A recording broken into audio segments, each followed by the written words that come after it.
The Infinite Mind Atlas YouTube channel. Emma by Jane Austen. Volume 3. Chapter 1. A very little quiet reflection was enough to satisfy Emma as to the nature of her agitation on hearing this news of Frank Churchill.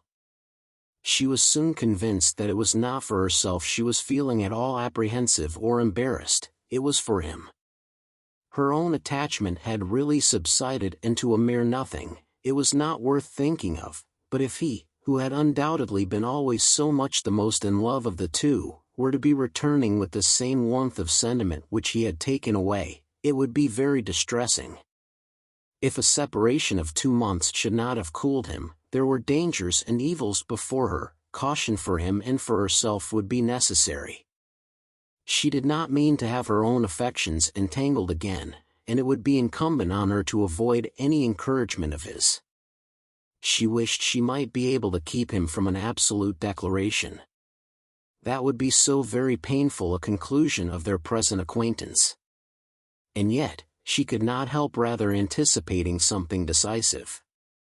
She felt as if the spring would not pass without bringing a crisis, an event, a something to alter her present composed and tranquil state.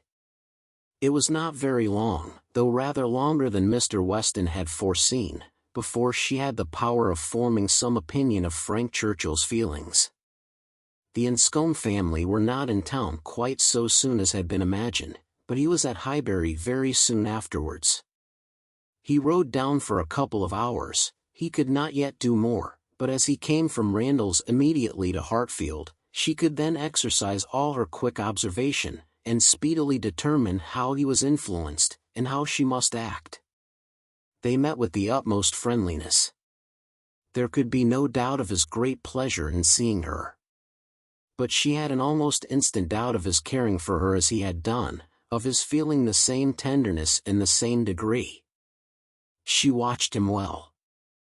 It was a clear thing he was less in love than he had been. Absence, with the conviction probably of her indifference, had produced this very natural and very desirable effect. He was in high spirits, as ready to talk and laugh as ever, and seemed delighted to speak of his former visit, and recur to old stories, and he was not without agitation. It was not in his calmness that she read his comparative indifference. He was not calm, his spirits were evidently fluttered, there was restlessness about him. Lively as he was, it seemed a liveliness that did not satisfy himself, but what decided her belief on the subject was his staying only a quarter of an hour, and hurrying away to make other calls in Highbury. He had seen a group of old acquaintance in the street as he passed. He had not stopped, he would not stop for more than a word, but he had the vanity to think they would be disappointed if he did not call, and much as he wished to stay longer at Hartfield, he must hurry off. She had no doubt as to his being less in love, but neither his agitated spirits, nor his hurrying away, seemed like a perfect cure, and she was rather inclined to think it implied a dread of her returning power, and a discreet resolution of not trusting himself with her long. This was the only visit from Frank Churchill in the course of 10 days. He was often hoping, intending to come, but was always prevented. His aunt could not bear to have him leave her. Such was his own account at Randalls. If he were quite sincere, if he really tried to come, it was to be inferred that Mrs. Churchill's removal to London had been of no service to the wilful or nervous part of her disorder. That she was really ill was very certain. He had declared himself convinced of it, at Randalls. Though much might be fancy, he could not doubt, when he looked back, that she was in a weaker state of health than she had been half a year ago. He did not believe it to proceed from anything that care and medicine might not remove, or at least that she might not have many years of existence before her, but he could not be prevailed on, by all his father's doubts, to say that her complaints were merely imaginary, or that she was as strong as ever. It soon appeared that London was not the place for her. She could not endure its noise. Her nerves were under continual irritation and suffering, and by the 10 days' end, her nephew's letter to Randalls communicated a change of plan. They were going to remove immediately to Richmond. Mrs. Churchill had been recommended to the medical skill of an eminent person there, and had otherwise a fancy for the place. A ready-furnished house in a favorite spot was engaged, and much benefit expected from the change. Emma heard that Frank wrote in the highest spirits of this arrangement, and seemed most fully to appreciate the blessing of having 2 months before him of such near neighborhood to many dear friends, for the house was taken for May and June. She was told that now he wrote with the greatest confidence of being often with them, almost as often as he could even wish. Emma saw how Mr. Weston understood these joyous prospects. He was considering her as the source of all the happiness they offered. She hoped it was not so. 2 months must bring it to the proof. Mr. Weston's own happiness was indisputable. He was quite delighted. It was the very circumstance he could have wished for. Now, it would be really having Frank in their neighborhood. What were 9 miles to a young man, an hour's ride? He would be always coming over. The difference in that respect of Richmond and London was enough to make the whole difference of seeing him always and seeing him never. 16 miles, nay, 18, it must be full 18 to Manchester Street, was a serious obstacle. Were he ever able to get away, the day would be spent in coming and returning. There was no comfort in having him in London. He might as well be at Enscombe, but Richmond was the very distance for easy intercourse. Better than nearer. One good thing was immediately brought to a certainty by this removal, the ball at the Crown. It had not been forgotten before, but it had been soon acknowledged vain to attempt to fix a day. Now, however, it was absolutely to be. Every preparation was resumed, and very soon after the Churchills had removed to Richmond, a few lines from Frank, to say that his aunt felt already much better for the change, and that he had no doubt of being able to join them for 24 hours at any given time, induced them to name as early a day as possible. Mr. Weston's ball was to be a real thing. A very few tomorrows stood between the young people of Highbury and happiness. Mr. Woodhouse was resigned. The time of year lightened the evil to him. May was better for everything than February.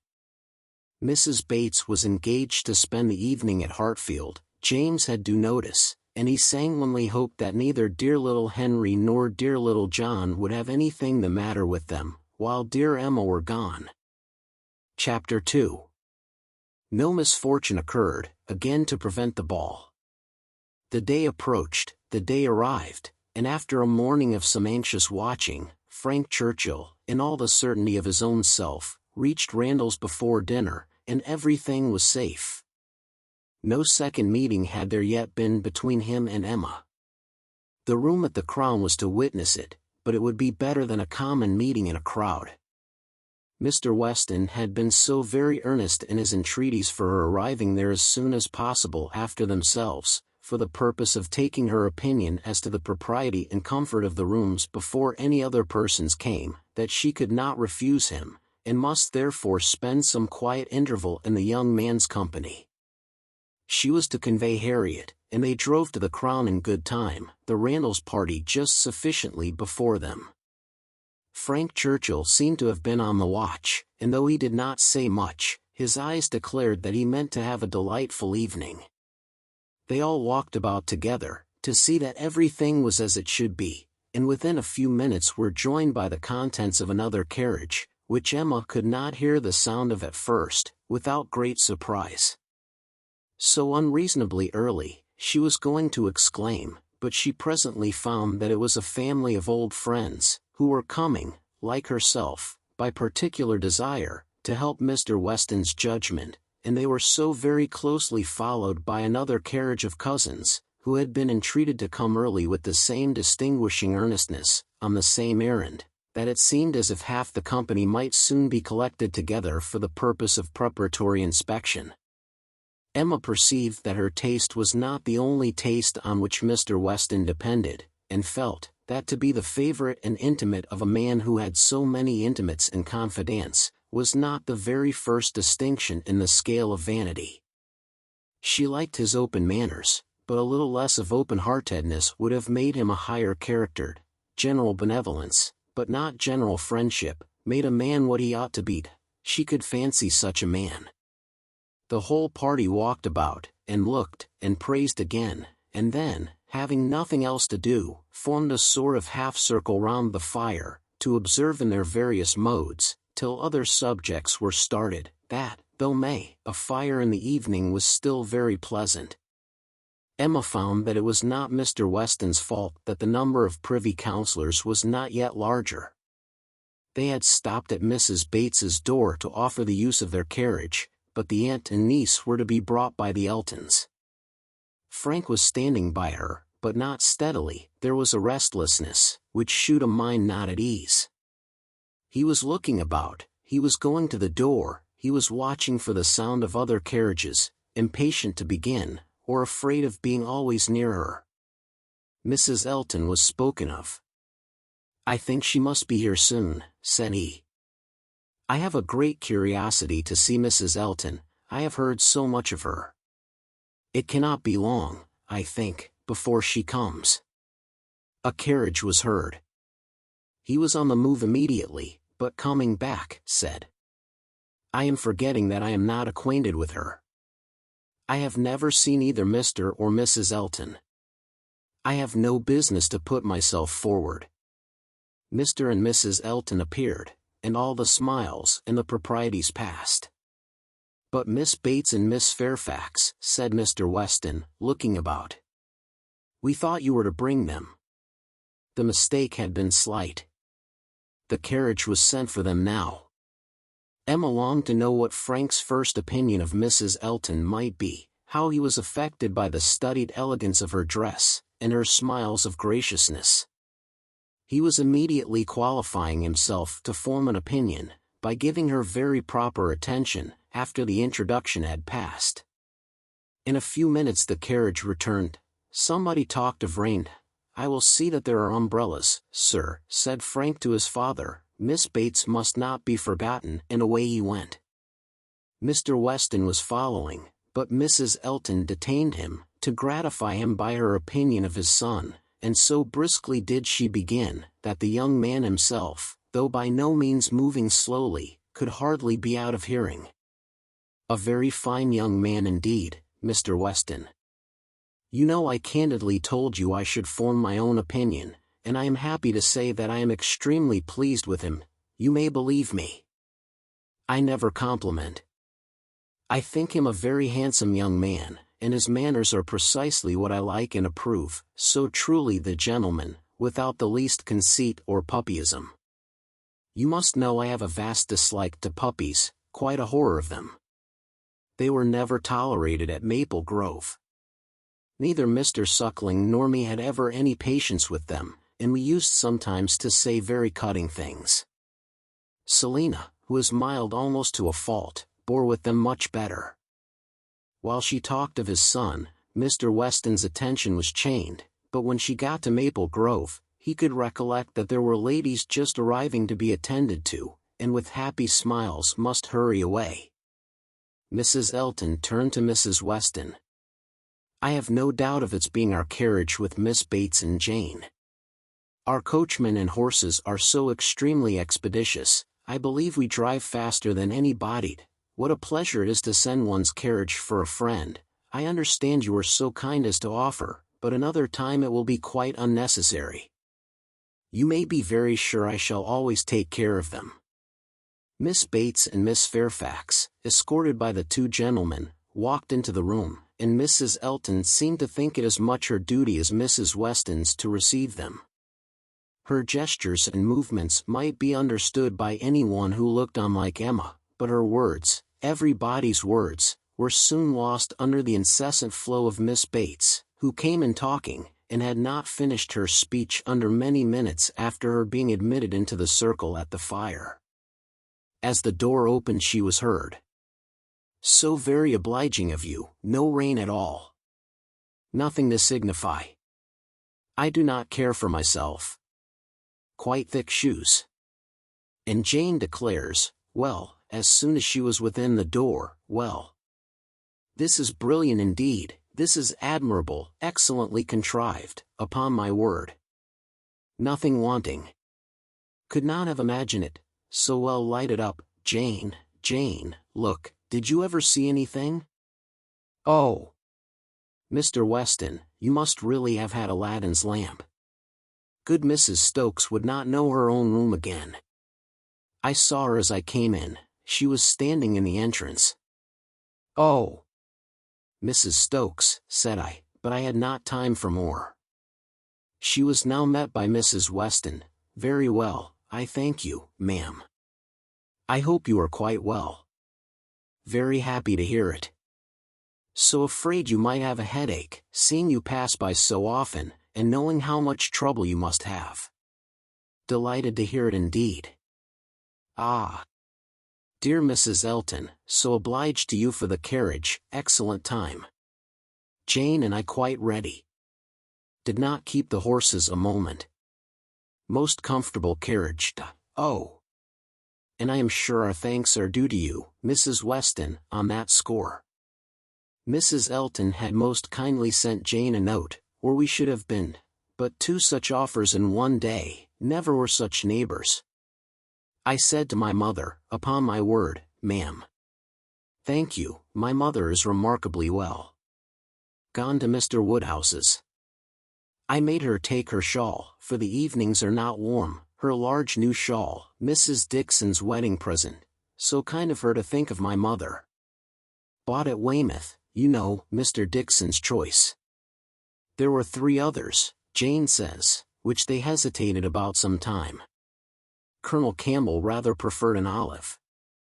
My dear Jane, are you sure you did not wet your feet? It was but a drop or 2, but I am so afraid. But Mr. Frank Churchill was so extremely, and there was a mat to step upon, I shall never forget his extreme politeness. Oh! Mr. Frank Churchill, I must tell you my mother's spectacles have never been in fault since, the rivet never came out again. My mother often talks of your good nature. Does not she, Jane? Do not we often talk of Mr. Frank Churchill? Ah! Here's Miss Woodhouse. Dear Miss Woodhouse, how do you do? Very well, I thank you, quite well. This is meeting quite in fairyland, such a transformation, must not compliment, I know, eyeing Emma most complacently, that would be rude, but upon my word, Miss Woodhouse, you do look. How do you like Jane's hair? You are adjudged. She did it all herself. Quite wonderful how she does her hair. No hairdresser from London, I think, could. Ah! Dr. Hughes, I declare, and Mrs. Hughes. Must go and speak to Dr. and Mrs. Hughes for a moment. How do you do? How do you do? Very well, I thank you. This is delightful, is not it? Where's dear Mr. Richard? Oh! There he is. Don't disturb him. Much better employed talking to the young ladies. How do you do, Mr. Richard? I saw you the other day as you rode through the town, Mrs. Otway, I protest, and good Mr. Otway, and Miss Otway and Miss Caroline, such a host of friends, and Mr. George and Mr. Arthur, how do you do? How do you all do? Quite well, I am much obliged to you. Never better. Don't I hear another carriage? Who can this be? Very likely the worthy Colst. Upon my word, this is charming to be standing about among such friends. And such a noble fire, I am quite roasted. No coffee, I thank you, for me, never take coffee, a little tea if you please, sir, by and by, no hurry, oh! Here it comes. Everything so good. Frank Churchill returned to his station by Emma, and as soon as Miss Bates was quiet, she found herself necessarily overhearing the discourse of Mrs. Elton and Miss Fairfax, who were standing a little way behind her. He was thoughtful. Whether he were overhearing too, she could not determine. After a good many compliments to Jane on her dress and look, compliments very quietly and properly taken, Mrs. Elton was evidently wanting to be complimented herself, and it was, "How do you like my gown? How do you like my trimming? How is right done my hair?" With many other relative questions, all answered with patient politeness. Mrs. Elton then said, Nobody can think less of dress in general than I do, but upon such an occasion as this, when everybody's eyes are so much upon me, and in compliment to the Westons, who I have no doubt are giving this ball chiefly to do me honor, I would not wish to be inferior to others. And I see very few pearls in the room except mine, so Frank Churchill is a capital dancer, I understand. We shall see if our styles suit. A fine young man certainly is Frank Churchill. I like him very well. At this moment Frank began talking so vigorously that Emma could not but imagine he had overheard his own praises, and did not want to hear more, and the voices of the ladies were drowned for a while, till another suspension brought Mrs. Elton's tones again distinctly forward. Mr. Elton had just joined them, and his wife was exclaiming, "Oh! You have found us out at last, have you, in our seclusion? I was this moment telling Jane. I thought you would begin to be impatient for tidings of us." "Jane!" repeated Frank Churchill, with a look of surprise and displeasure. "That is easy, but Miss Fairfax does not disapprove it, I suppose." "How do you like Mrs. Elton?" said Emma in a whisper. "Not at all." "You are ungrateful." "Ungrateful? What do you mean?" Then changing from a frown to a smile, "No, do not tell me. I do not want to know what you mean. Where's my father? Where are we to begin dancing?" Emma could hardly understand him. He seemed in an odd humor. He walked off to find his father, but was quickly back again with both Mr. and Mrs. Weston. He had met with them in a little perplexity, which must be laid before Emma. It had just occurred to Mrs. Weston that Mrs. Elton must be asked to begin the ball, that she would expect it, which interfered with all their wishes of giving Emma that distinction. Emma heard the sad truth with fortitude. "And what are we to do for a proper partner for her?" said Mr. Weston. "She will think Frank ought to ask her."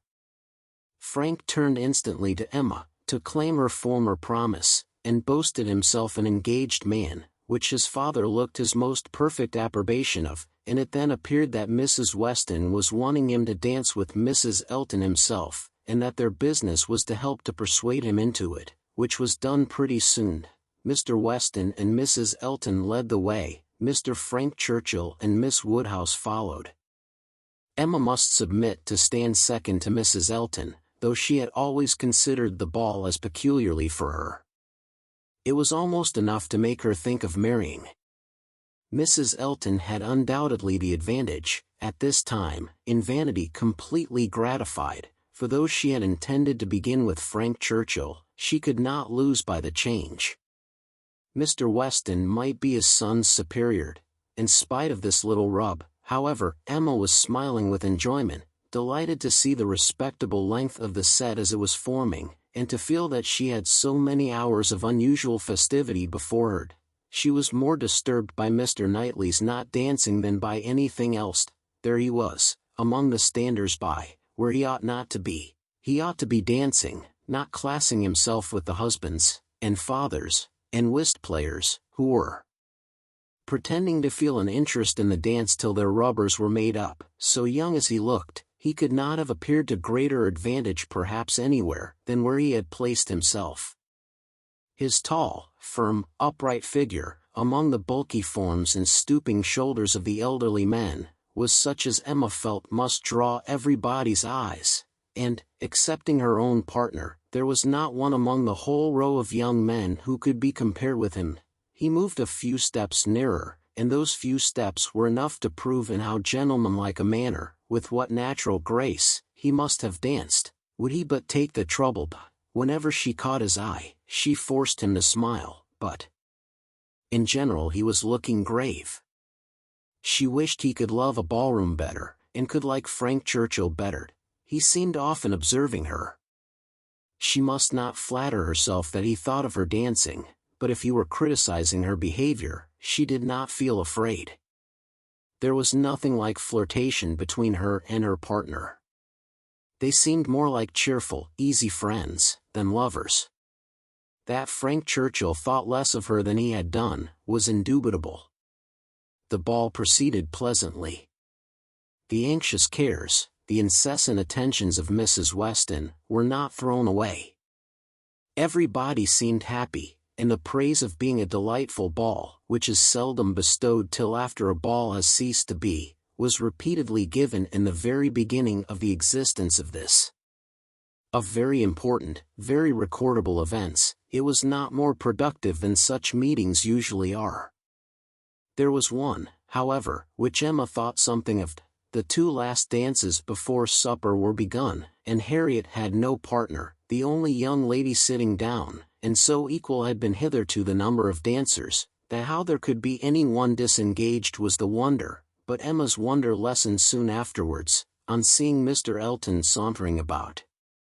He would not ask Harriet to dance if it were possible to be avoided. She was sure he would not, and she was expecting him every moment to escape into the card-room. Escape, however, was not his plan. He came to the part of the room where the sitters-by were collected, spoke to some, and walked about in front of them, as if to shew his liberty, and his resolution of maintaining it. He did not omit being sometimes directly before Miss Smith, or speaking to those who were close to her. Emma saw it. She was not yet dancing, she was working her way up from the bottom, and had therefore leisure to look around, and by only turning her head a little she saw it all. When she was halfway up the set, the whole group were exactly behind her, and she would no longer allow her eyes to watch, but Mr. Elton was so near that she heard every syllable of a dialogue which just then took place between him and Mrs. Weston, and she perceived that his wife, who was standing immediately above her, was not only listening also, but even encouraging him by significant glances. The kind-hearted, gentle Mrs. Weston had left her seat to join him and say, "Do not you dance?" Mr. Elton, to which his prompt reply was, "Most readily, Mrs. Weston, if you will dance with me." "Me? Oh!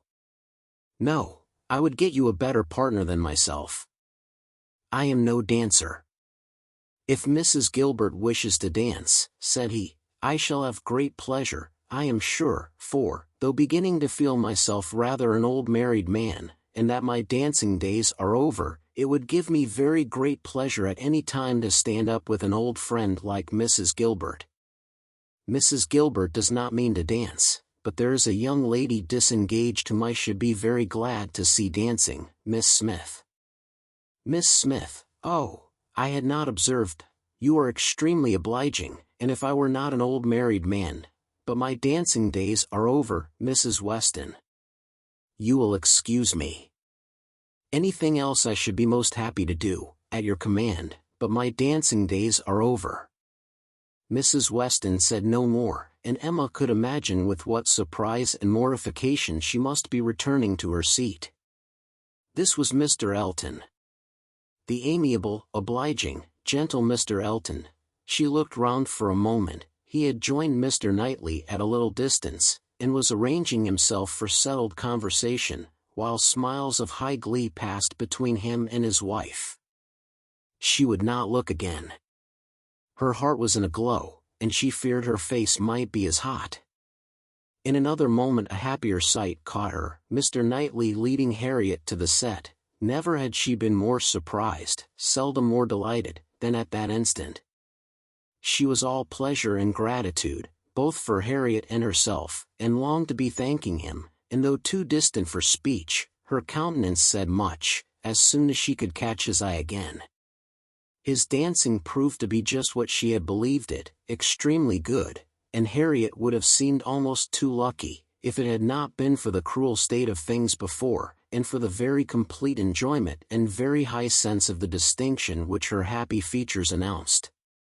It was not thrown away on her, she bounded higher than ever, flew farther down the middle, and was in a continual course of smiles. Mr. Elton had retreated into the card-room, looking, Emma trusted, very foolish. She did not think he was quite so hardened as his wife, though growing very like her, she spoke some of her feelings, by observing audibly to her partner, "Knightley has taken pity on poor little Miss Smith, very good-natured, I declare." Supper was announced. The move began, and Miss Bates might be heard from that moment, without interruption, till her being seated at table and taking up her spoon. "Jane, Jane, my dear Jane, where are you? Here is your tippet. Mrs. Weston begs you to put on your tippet. She says she is afraid there will be draughts in the passage, though everything has been done, one door nailed up, quantities of matting. My dear Jane, indeed you must. Mr. Churchill, oh! You are too obliging. How will you put it on? So gratified. Excellent dancing indeed, yes, my dear. I ran home, as I said I should, to help Grandmamma to bed, and got back again, and nobody missed me. I set off without saying a word, just as I told you. Grandmamma was quite well, had a charming evening with Mr. Woodhouse, a vast deal of chat, and backgammon. Tea was made downstairs, biscuits and baked apples and wine before she came away, amazing luck in some of her throws, and she inquired a great deal about you, how you were amused, and who were your partners. Oh, said I shall not forestall Jane. I left her dancing with Mr. George Otway. She will love to tell you all about it herself tomorrow. Her first partner was Mr. Elton. I do not know who will ask her next, perhaps Mr. William Cox. My dear sir, you are too obliging. Is there nobody you would not rather? I am not helpless. Sir, you are most kind. Upon my word, Jane on one arm, and me on the other. Stop, let us stand a little back. Mrs. Elton is going. Dear Mrs. Elton, how elegant she looks, beautiful lace, now we all follow in her train. Quite the queen of the evening. Well, here we are at the passage. 2 steps, Jane, take care of the 2 steps. Oh! No, there is but one. Well, I was persuaded there were 2. How very odd. I was convinced there were 2, and there is but one. I never saw anything equal to the comfort and style, candles everywhere. I was telling you of your grandmamma, Jane. There was a little disappointment. The baked apples and biscuits, excellent in their way, you know, but there was a delicate fricassee of sweetbread and some asparagus brought in at first, and good Mr. Woodhouse, not thinking the asparagus quite boiled enough, sent it all out again. Now there is nothing Grandmamma loves better than sweetbread and asparagus, so she was rather disappointed, but we agreed we would not speak of it to anybody, for fear of its getting round to dear Miss Woodhouse, who would be so very much concerned. Well, this is brilliant. I am all amazement. Could not have supposed anything, such elegance and profusion. I have seen nothing like it since. Well, where shall we sit?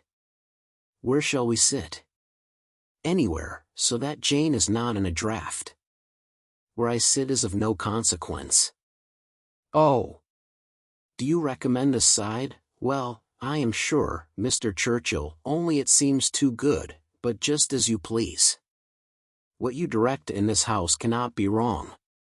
Dear Jane, how shall we ever recollect half the dishes for Grandmamma? Soup too. Bless me! I should not be helped so soon, but it smells most excellent, and I cannot help beginning. Emma had no opportunity of speaking to Mr. Knightley till after supper, but, when they were all in the ballroom again, her eyes invited him irresistibly to come to her and be thanked. He was warm in his reprobation of Mr. Elton's conduct. It had been unpardonable rudeness, and Mrs. Elton's looks also received the due share of censure. They aimed at wounding more than Harriet, said he. Emma, why is it that they are your enemies? He looked with smiling penetration, and, on receiving no answer, added, she ought not to be angry with you, I suspect, whatever he may be. To that surmise, you say nothing, of course, but confess, Emma, that you did want him to marry Harriet. I did, replied Emma, and they cannot forgive me. He shook his head, but there was a smile of indulgence with it, and he only said, I shall not scold you. I leave you to your own reflections. Can you trust me with such flatterers? Does my vain spirit ever tell me I am wrong? Not your vain spirit, but your serious spirit. If one leads you wrong, I am sure the other tells you of it. I do own myself to have been completely mistaken in Mr. Elton.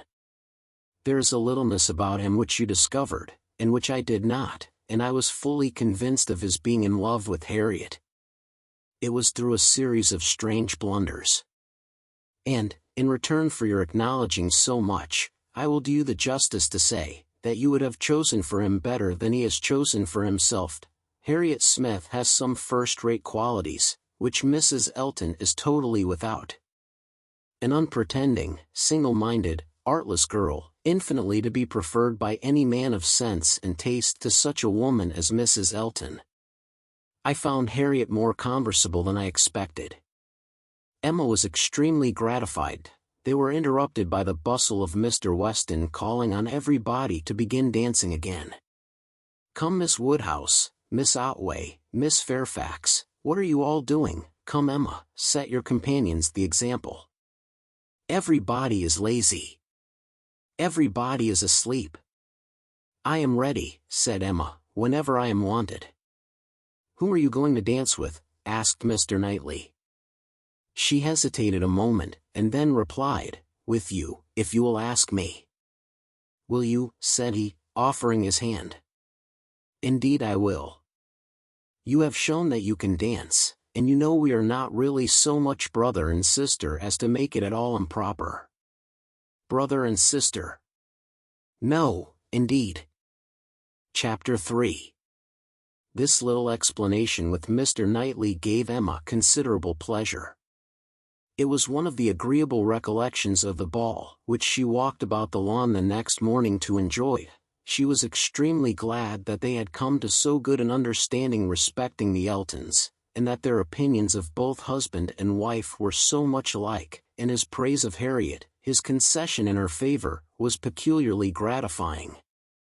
The impertinence of the Eltons, which for a few minutes had threatened to ruin the rest of her evening, had been the occasion of some of its highest satisfactions, and she looked forward to another happy result, the cure of Harriet's infatuation.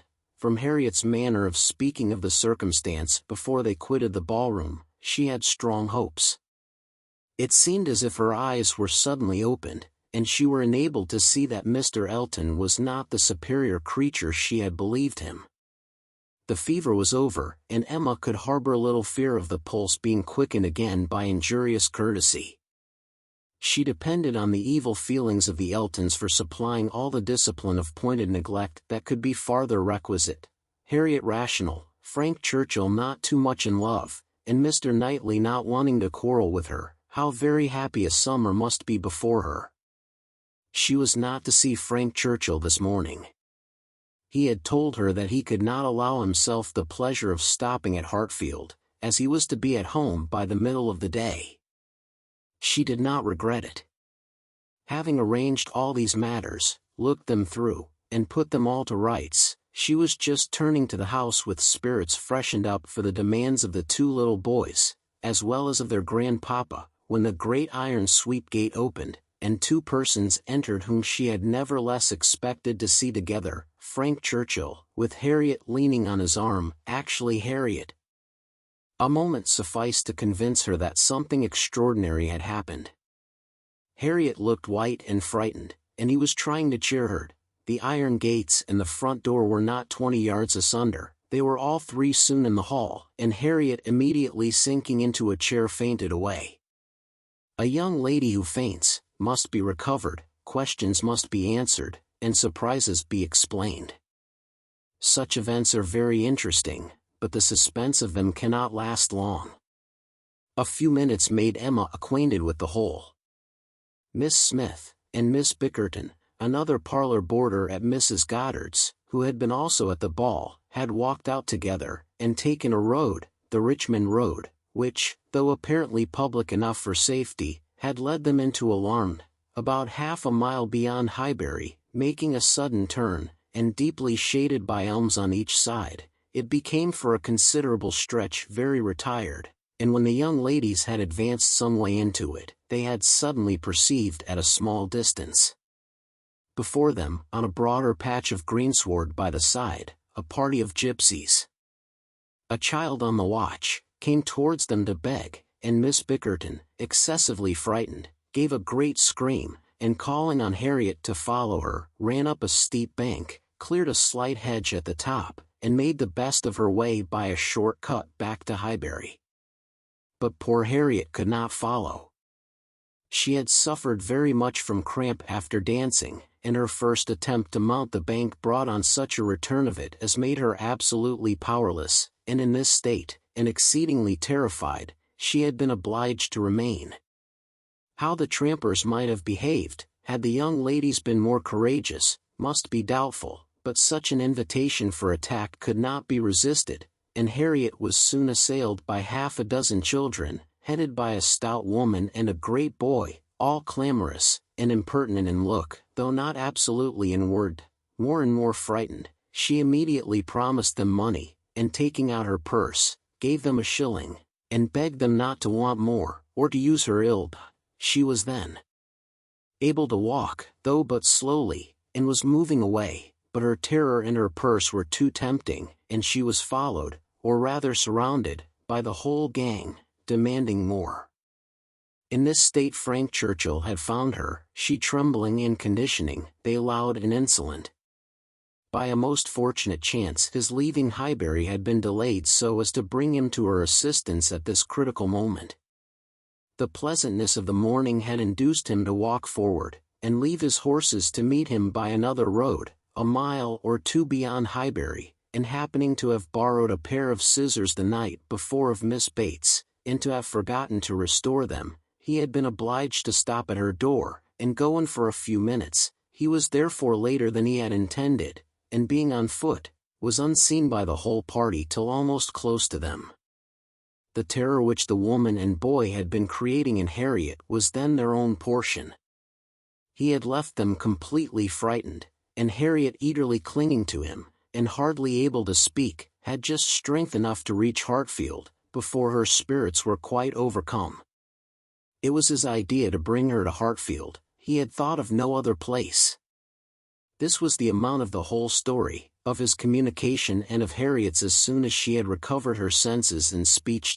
He dared not stay longer than to see her well. These several delays left him not another minute to lose, and Emma engaging to give assurance of her safety to Mrs. Goddard, and notice of there being such a set of people in the neighborhood to Mr. Knightley, he set off, with all the grateful blessings that she could utter for her friend and herself. Such an adventure as this, a fine young man and a lovely young woman thrown together in such a way, could hardly fail of suggesting certain ideas to the coldest heart and the steadiest brain. So Emma thought, at least. Could a linguist, could a grammarian, could even a mathematician have seen what she did, have witnessed their appearance together, and heard their history of it, without feeling that circumstances had been at work to make them peculiarly interesting to each other, how much more must an imaginist, like herself, be on fire with speculation and foresight, especially with such a groundwork of anticipation as her mind had already made. It was a very extraordinary thing. Nothing of the sort had ever occurred before to any young ladies in the place, within her memory, no rencontre, no alarm of the kind, and now it had happened to the very person, and at the very hour, when the other very person was chancing to pass by to rescue her. It certainly was very extraordinary, and knowing, as she did, the favorable state of mind of each at this period, it struck her the more. He was wishing to get the better of his attachment to herself, she just recovering from her mania for Mr. Elton. It seemed as if everything united to promise the most interesting consequences. It was not possible that the occurrence should not be strongly recommending each to the other.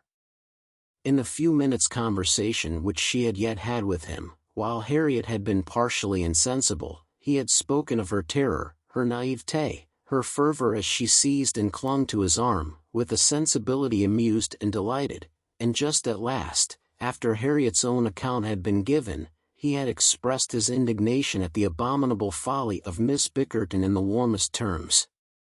Everything was to take its natural course, however, neither impelled nor assisted. She would not stir a step, nor drop a hint. No, she had had enough of interference. There could be no harm in a scheme, a mere passive scheme. It was no more than a wish. beyond it she would on no account proceed. Emma's first resolution was to keep her father from the knowledge of what had passed, aware of the anxiety and alarm it would occasion, but she soon felt that concealment must be impossible. Within half an hour it was known all over Highbury. It was the very event to engage those who talk most, the young and the low, and all the youth and servants in the place were soon in the happiness of frightful news. The last night's ball seemed lost in the gypsies. Poor Mr. Woodhouse trembled as he sat, and, as Emma had foreseen, would scarcely be satisfied without their promising never to go beyond the shrubbery again. It was some comfort to him that many inquiries after himself and Miss Woodhouse, for his neighbors knew that he loved to be inquired after, as well as Miss Smith, were coming in during the rest of the day, and he had the pleasure of returning for answer, that they were all very indifferent, which, though not exactly true, for she was perfectly well, and Harriet not much otherwise, Emma would not interfere with. She had an unhappy state of health in general for the child of such a man, for she hardly knew what indisposition was, and if he did not invent illnesses for her, she could make no figure in a message. The gypsies did not wait for the operations of justice, they took themselves off in a hurry. The young ladies of Highbury might have walked again in safety before their panic began, and the whole history dwindled soon into a matter of little importance, but to Emma and her nephews, in her imagination it maintained its ground, and Henry and John were still asking every day for the story of Harriet and the gypsies, and still tenaciously setting her right if she varied in the slightest particular from the original recital. Chapter 4. A very few days had passed after this adventure, when Harriet came one morning to Emma with a small parcel in her hand, and after sitting down and hesitating, thus began. "Miss Woodhouse, if you are at leisure, I have something that I should like to tell you, a sort of confession to make, and then, you know, it will be over." Emma was a good deal surprised, but begged her to speak. There was a seriousness in Harriet's manner which prepared her, quite as much as her words, for something more than ordinary. "It is my duty, and I am sure it is my wish," she continued, "to have no reserves with you on this subject. As I am happily quite an altered creature in one respect, it is very fit that you should have the satisfaction of knowing it. I do not want to say more than is necessary. I am too much ashamed of having given way as I have done, and I dare say you understand me." "Yes," said Emma, "I hope I do." "How I could so long a time be fancying myself," cried Harriet, warmly. "It seems like madness. I can see nothing at all extraordinary in him now. I do not care whether I meet him or not, except that of the two I had rather not see him, and indeed I would go any distance round to avoid him, but I do not envy his wife in the least. I neither admire her nor envy her, as I have done. She is very charming, I dare say, and all that, but I think her very ill-tempered and disagreeable. I shall never forget her look the other night. However, I assure you, Miss Woodhouse, I wish her no evil. No, let them be ever so happy together, it will not give me another moment's pang, and to convince you that I have been speaking truth, I am now going to destroy, what I ought to have destroyed long ago, what I ought never to have kept. I know that very well," blushing as she spoke. "However, now I will destroy it all, and it is my particular wish to do it in your presence, that you may see how rational I am grown. Cannot you guess what this parcel holds?" said she, with a conscious look. "Not the least in the world. Did he ever give you anything?" "No, I cannot call them gifts, but they are things that I have valued very much." She held the parcel towards her, and Emma read the words "most precious treasures" on the top. Her curiosity was greatly excited. Harriet unfolded the parcel, and she looked on with impatience. Within abundance of silver paper was a pretty little Tunbridge ware box, which Harriet opened. It was well lined with the softest cotton, but, excepting the cotton, Emma saw only a small piece of court plaister. "Now," said Harriet, "you must recollect." "No, indeed I do not." "Dear me! I should not have thought it possible you could forget what passed in this very room about court plaister, one of the very last times we ever met in it. It was but a very few days before I had my sore throat, just before Mr. and Mrs. John Knightley came, I think the very evening. Do not you remember his cutting his finger with your new penknife, and your recommending court plaister? But, as you had none about you, and knew I had, you desired me to supply him, and so I took mine out and cut him a piece, but it was a great deal too large, and he cut it smaller, and kept playing some time with what was left, before he gave it back to me. And so then, in my nonsense, I could not help making a treasure of it, so I put it by never to be used, and looked at it now and then as a great treat. My dearest Harriet, cried Emma, putting her hand before her face, and jumping up, you make me more ashamed of myself than I can bear. Remember it? I remember it all now, all, except your saving this relic. I knew nothing of that till this moment, but the cutting the finger, and my recommending court plaister, and saying I had none about me. Oh! My sins, and I had plenty all the while in my pocket, one of my senseless tricks. I deserve to be under a continual blush all the rest of my life. Well, sitting down again, go on, what else? And had you really some at hand yourself? I am sure I never suspected it, you did it so naturally. And so you actually put this piece of court plaister by for his sake, said Emma, recovering from her state of shame and feeling divided between wonder and amusement. And secretly she added to herself, Lord bless me! When should I ever have thought of putting by in cotton a piece of court plaister that Frank Churchill had been pulling about? I never was equal to this. Here, resumed Harriet, turning to her box again, here is something still more valuable. I mean that has been more valuable, because this is what did really once belong to him, which the court plaister never did. Emma was quite eager to see this superior treasure. It was the end of an old pencil, the part without any lead. This was really his, said Harriet. Do not you remember one morning? No, I dare say you do not. But one morning, I forget exactly the day, but perhaps it was the Tuesday or Wednesday before that evening, he wanted to make a memorandum in his pocketbook. It was about spruce beer. Mr. Knightley had been telling him something about brewing spruce beer, and he wanted to put it down, but when he took out his pencil, there was so little lead that he soon cut it all away, and it would not do, so you lent him another, and this was left upon the table as good for nothing. But I kept my eye on it, and, as soon as I dared, caught it up, and never parted with it again from that moment. I do remember it, cried Emma. I perfectly remember it, talking about spruce beer. Oh! Yes, Mr. Knightley and I both saying we liked it, and Mr. Elton's seeming resolve to learn to like it too. I perfectly remember it. Stop, Mr. Knightley was standing just here, was not he? I have an idea he was standing just here. Ah! I do not know. I cannot recollect. It is very odd, but I cannot recollect. Mr. Elton was sitting here, I remember, much about where I am now. Well, go on. Oh! That's all. I have nothing more to shew you, or to say, except that I am now going to throw them both behind the fire, and I wish you to see me do it. My poor dear Harriet. And have you actually found happiness in treasuring up these things? Yes, simpleton as I was, but I am quite ashamed of it now, and wish I could forget as easily as I can burn them. It was very wrong of me, you know, to keep any remembrances, after he was married. I knew it was, but had not resolution enough to part with them. But, Harriet, is it necessary to burn the court plaister? I have not a word to say for the bit of old pencil, but the court plaister might be useful.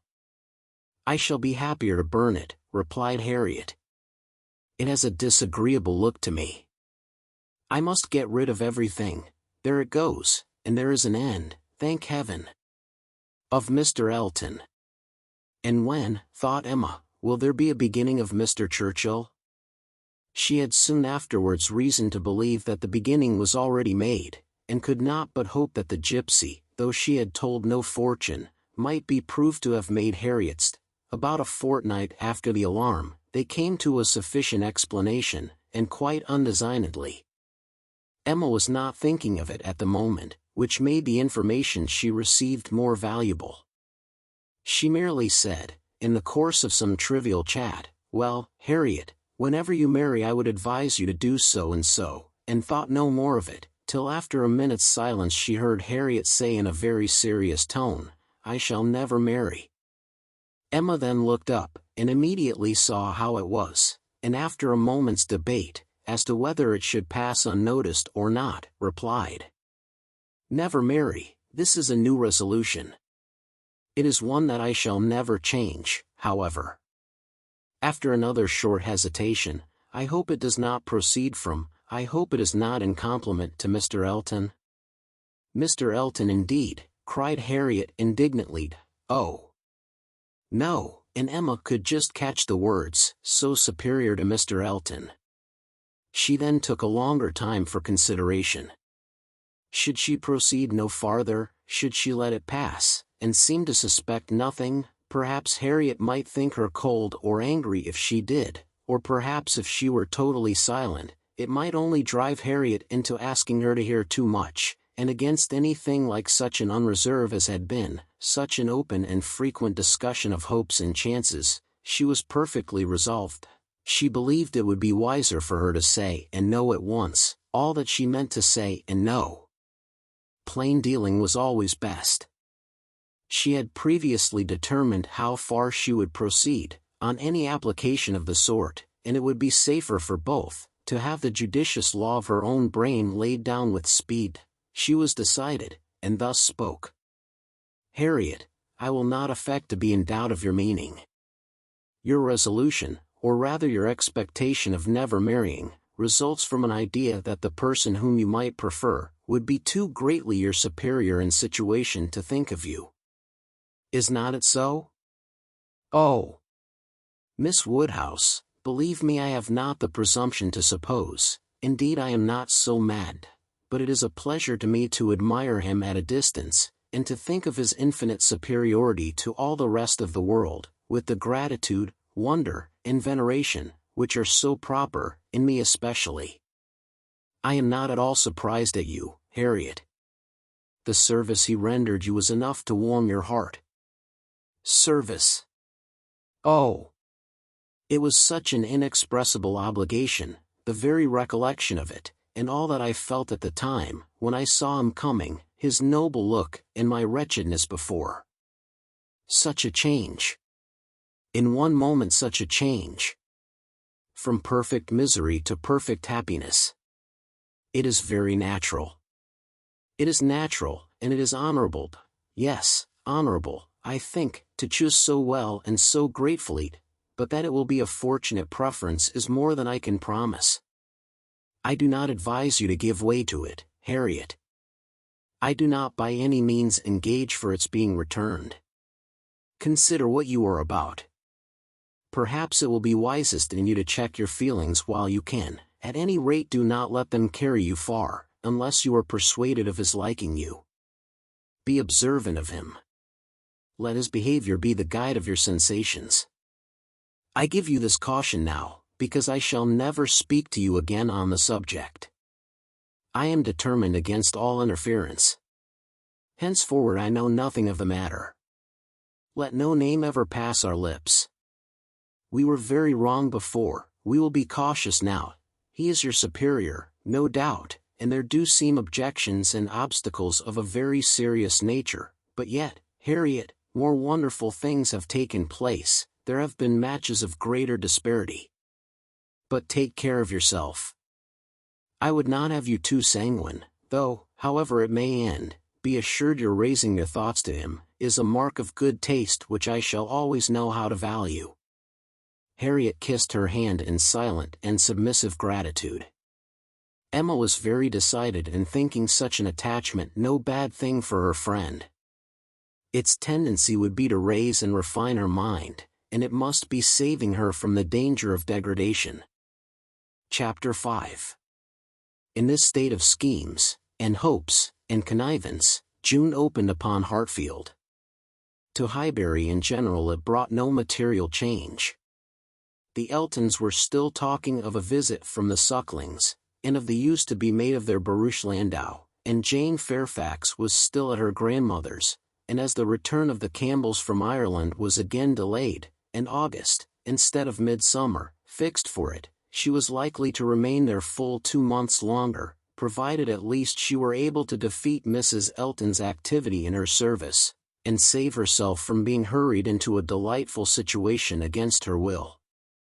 Mr. Knightley, who, for some reason best known to himself, had certainly taken an early dislike to Frank Churchill, was only growing to dislike him more. He began to suspect him of some double-dealing in his pursuit of Emma.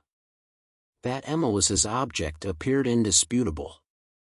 Everything declared it, his own attentions, his father's hints, his mother-in-law's guarded silence, it was all in unison, words, conduct, discretion, and indiscretion, told the same story.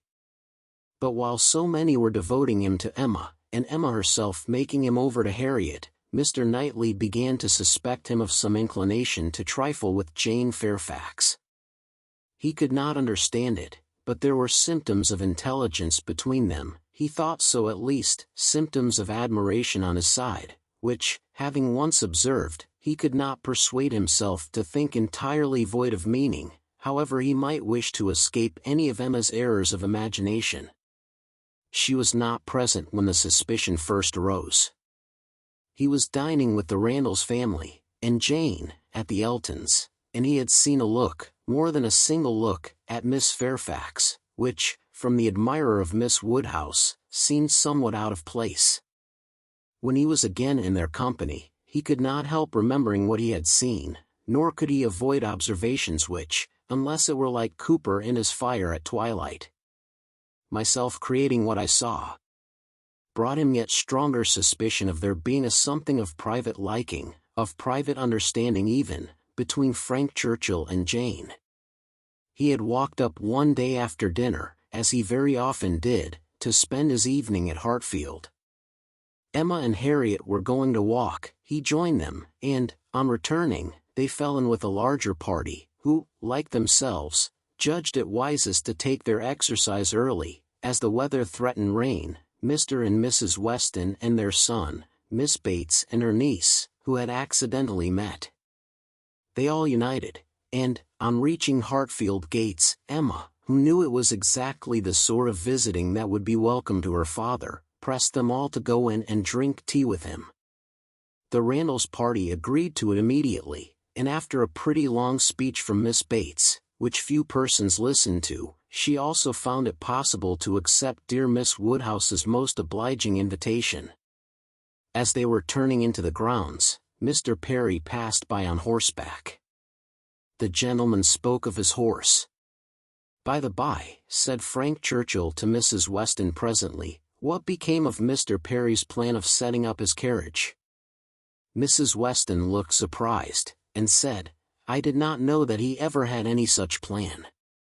"Nay, I had it from you.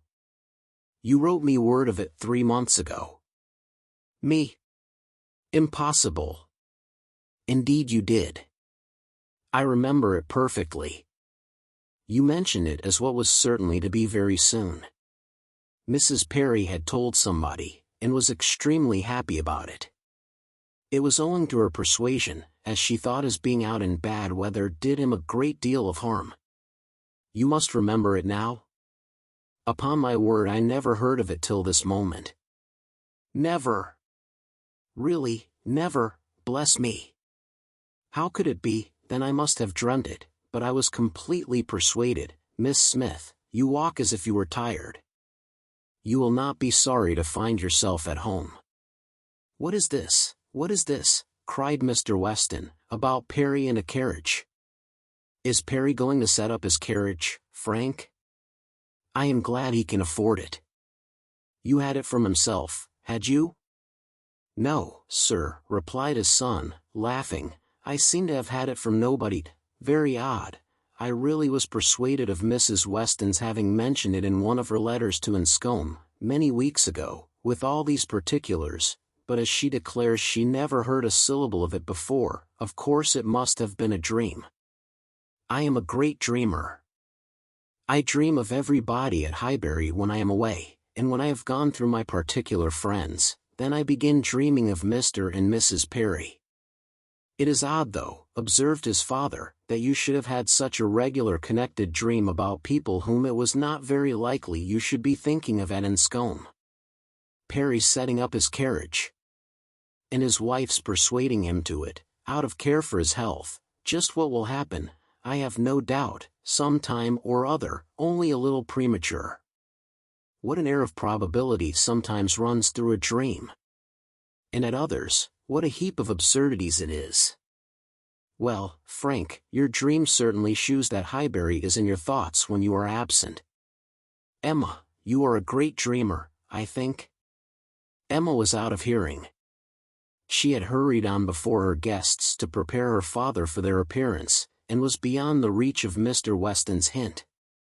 Why, to own the truth, cried Miss Bates, who had been trying in vain to be heard the last 2 minutes, if I must speak on this subject, there is no denying that Mr. Frank Churchill might have.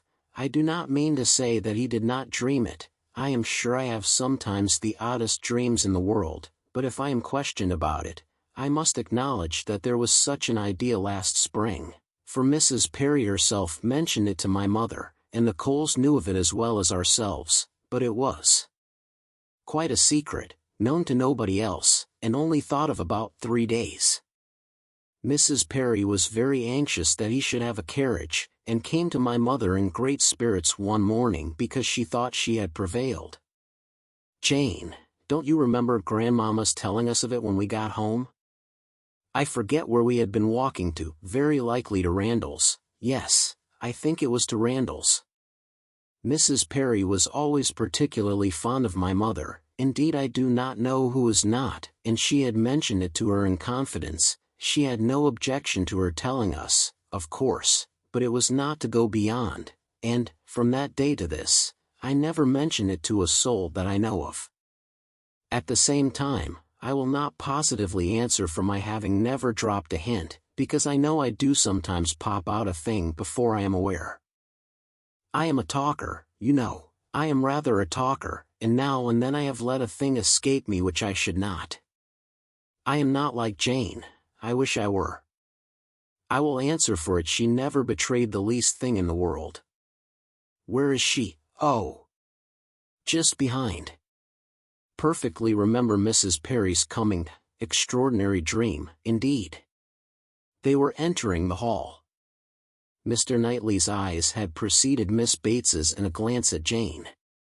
From Frank Churchill's face, where he thought he saw confusion suppressed or laughed away, he had involuntarily turned to hers, but she was indeed behind, and too busy with her shawl. Mr. Weston had walked in. The 2 other gentlemen waited at the door to let her pass. Mr. Knightley suspected in Frank Churchill the determination of catching her eye. He seemed watching her intently, in vain, however, if it were so. Jane passed between them into the hall, and looked at neither. There was no time for farther remark or explanation. The dream must be borne with, and Mr. Knightley must take his seat with the rest round the large modern circular table which Emma had introduced at Hartfield, and which none but Emma could have had power to place there and persuade her father to use, instead of the small-sized Pembroke, on which 2 of his daily meals had, for 40 years been crowded. Tea passed pleasantly, and nobody seemed in a hurry to move. Miss Woodhouse, said Frank Churchill, after examining a table behind him, which he could reach as he sat, have your nephews taken away their alphabets, their box of letters? It used to stand here. Where is it? This is a sort of dull-looking evening, that ought to be treated rather as winter than summer. We had great amusement with those letters one morning. I want to puzzle you again. Emma was pleased with the thought, and producing the box, the table was quickly scattered over with alphabets, which no one seemed so much disposed to employ as their 2 selves. They were rapidly forming words for each other, or for anybody else who would be puzzled. The quietness of the game made it particularly eligible for Mr. Woodhouse, who had often been distressed by the more animated sort, which Mr. Weston had occasionally introduced, and who now sat happily occupied in lamenting, with tender melancholy, over the departure of the poor little boys, or in fondly pointing out, as he took up any stray letter near him, how beautifully Emma had written it. Frank Churchill placed a word before Miss Fairfax. She gave a slight glance round the table, and applied herself to it. Frank was next to Emma, Jane opposite to them, and Mr. Knightley so placed as to see them all, and it was his object to see as much as he could, with as little apparent observation. The word was discovered, and with a faint smile pushed away. If meant to be immediately mixed with the others, and buried from sight, she should have looked on the table instead of looking just across, for it was not mixed, and Harriet, eager after every fresh word, and finding out none, directly took it up, and fell to work. She was sitting by Mr. Knightley, and turned to him for help. The word was blunder, and as Harriet exultingly proclaimed it, there was a blush on Jane's cheek which gave it a meaning not otherwise ostensible. Mr. Knightley connected it with the dream, but how it could all be, was beyond his comprehension. How the delicacy, the discretion of his favorite could have been so lain asleep. He feared there must be some decided involvement. Disingenuousness and double-dealing seemed to meet him at every turn. These letters were but the vehicle for gallantry and trick. It was a child's play, chosen to conceal a deeper game on Frank Churchill's part. With great indignation did he continue to observe him, with great alarm and distrust, to observe also his two blinded companions. He saw a short word prepared for Emma, and given to her with a look sly and demure. He saw that Emma had soon made it out, and found it highly entertaining, though it was something which she judged it proper to appear to censure, for she said, "Nonsense! For shame!" He heard Frank Churchill next say, with a glance towards Jane, "I will give it to her, shall I?" And as clearly heard Emma opposing it with eager laughing warmth. "No, no, you must not, you shall not, indeed." It was done, however. This gallant young man, who seemed to love without feeling, and to recommend himself without complaisance, directly handed over the word to Miss Fairfax, and with a particular degree of sedate civility entreated her to study it. Mr. Knightley's excessive curiosity to know what this word might be, made him seize every possible moment for darting his eye towards it, and it was not long before he saw it to be Dixon. Jane Fairfax's perception seemed to accompany his. Her comprehension was certainly more equal to the covert meaning, the superior intelligence, of those 5 letters so arranged. She was evidently displeased, looked up, and seeing herself watched, blushed more deeply than he had ever perceived her, and saying only, "I did not know that proper names were allowed," pushed away the letters with even an angry spirit, and looked resolved to be engaged by no other word that could be offered. Her face was averted from those who had made the attack, and turned towards her aunt. "Aye, very true, my dear," cried the latter, though Jane had not spoken a word. "I was just going to say the same thing. It is time for us to be going indeed. The evening is closing in, and grandmamma will be looking for us. My dear sir, you are too obliging. We really must wish you good night." Jane's alertness in moving, proved her as ready as her aunt had preconceived. She was immediately up, and wanting to quit the table, but so many were also moving, that she could not get away, and Mr. Knightley thought he saw another collection of letters anxiously pushed towards her, and resolutely swept away by her unexamined. She was afterwards looking for her shawl. Frank Churchill was looking also. It was growing dusk, and the room was in confusion, and how they parted, Mr. Knightley could not tell. He remained at Hartfield after all the rest, his thoughts full of what he had seen, so full, that when the candles came to assist his observations, he must, yes, he certainly must, as a friend, an anxious friend, give Emma some hint, ask her some question.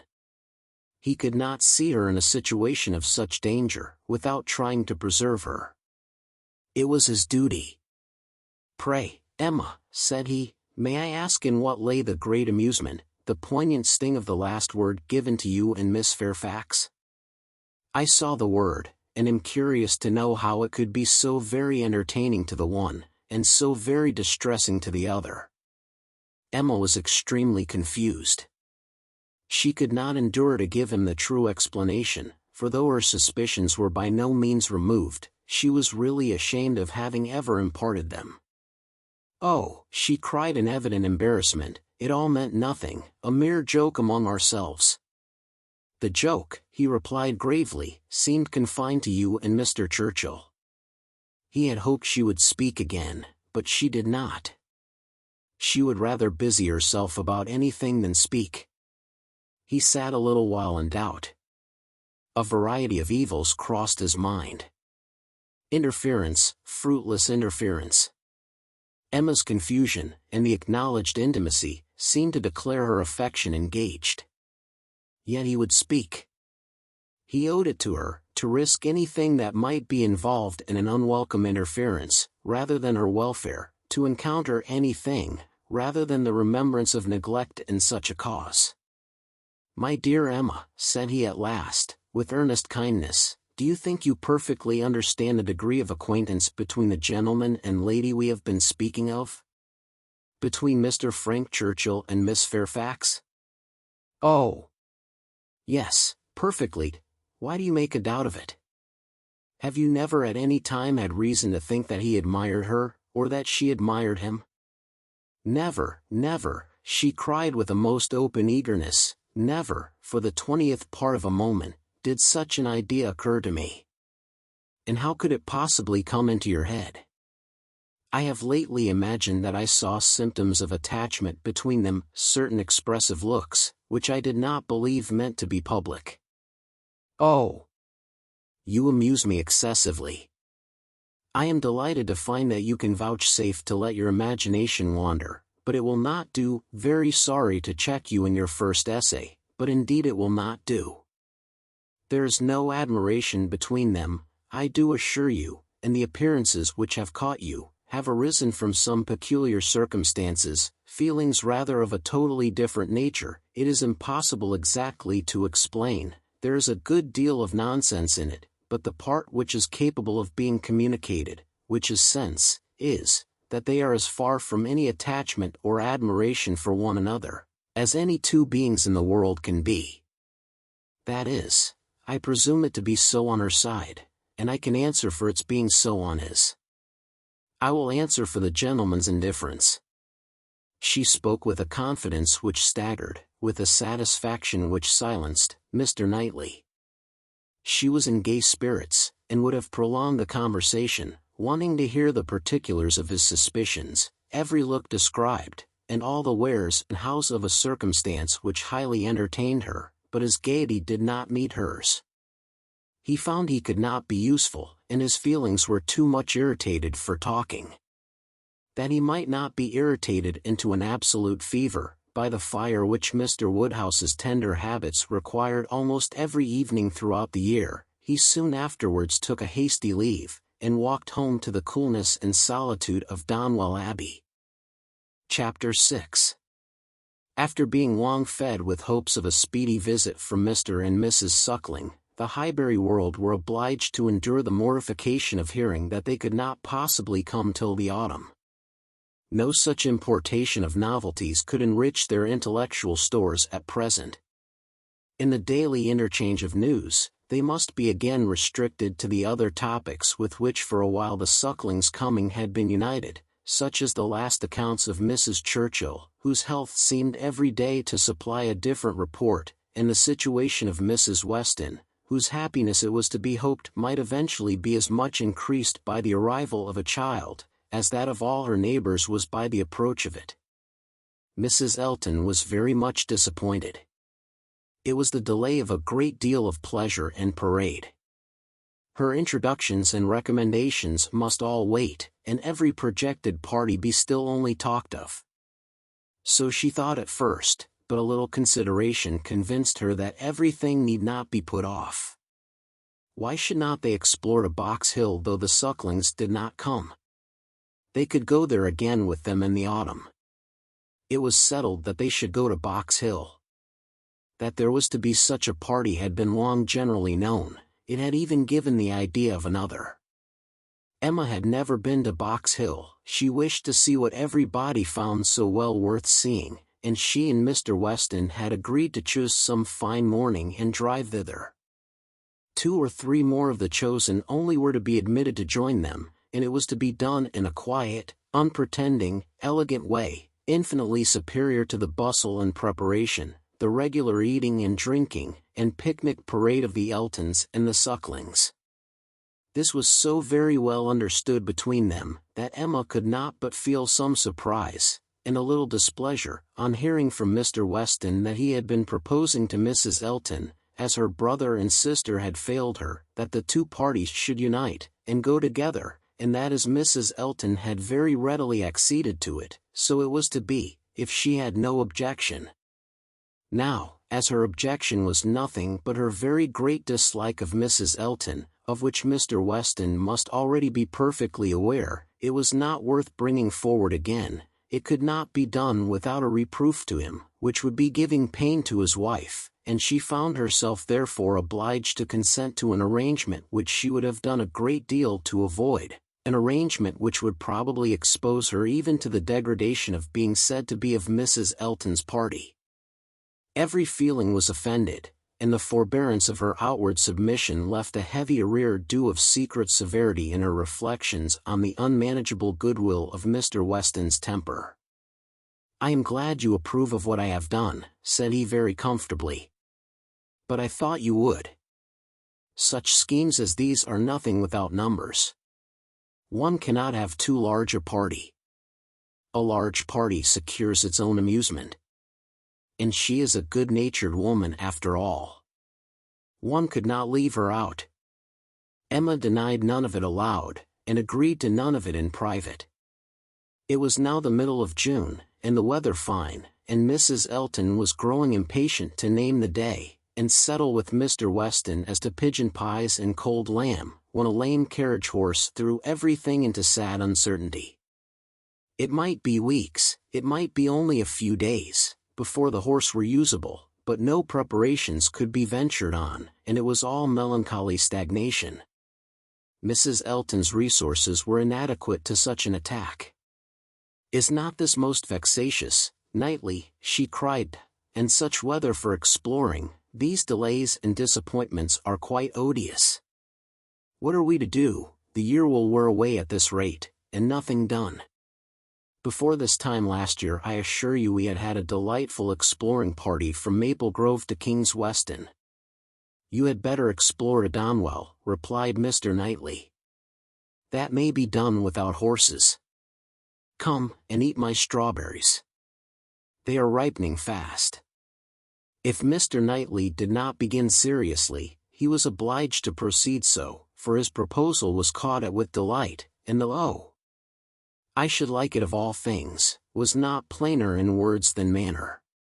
Donwell was famous for its strawberry beds, which seemed a plea for the invitation, but no plea was necessary. Cabbage beds would have been enough to tempt the lady, who only wanted to be going somewhere.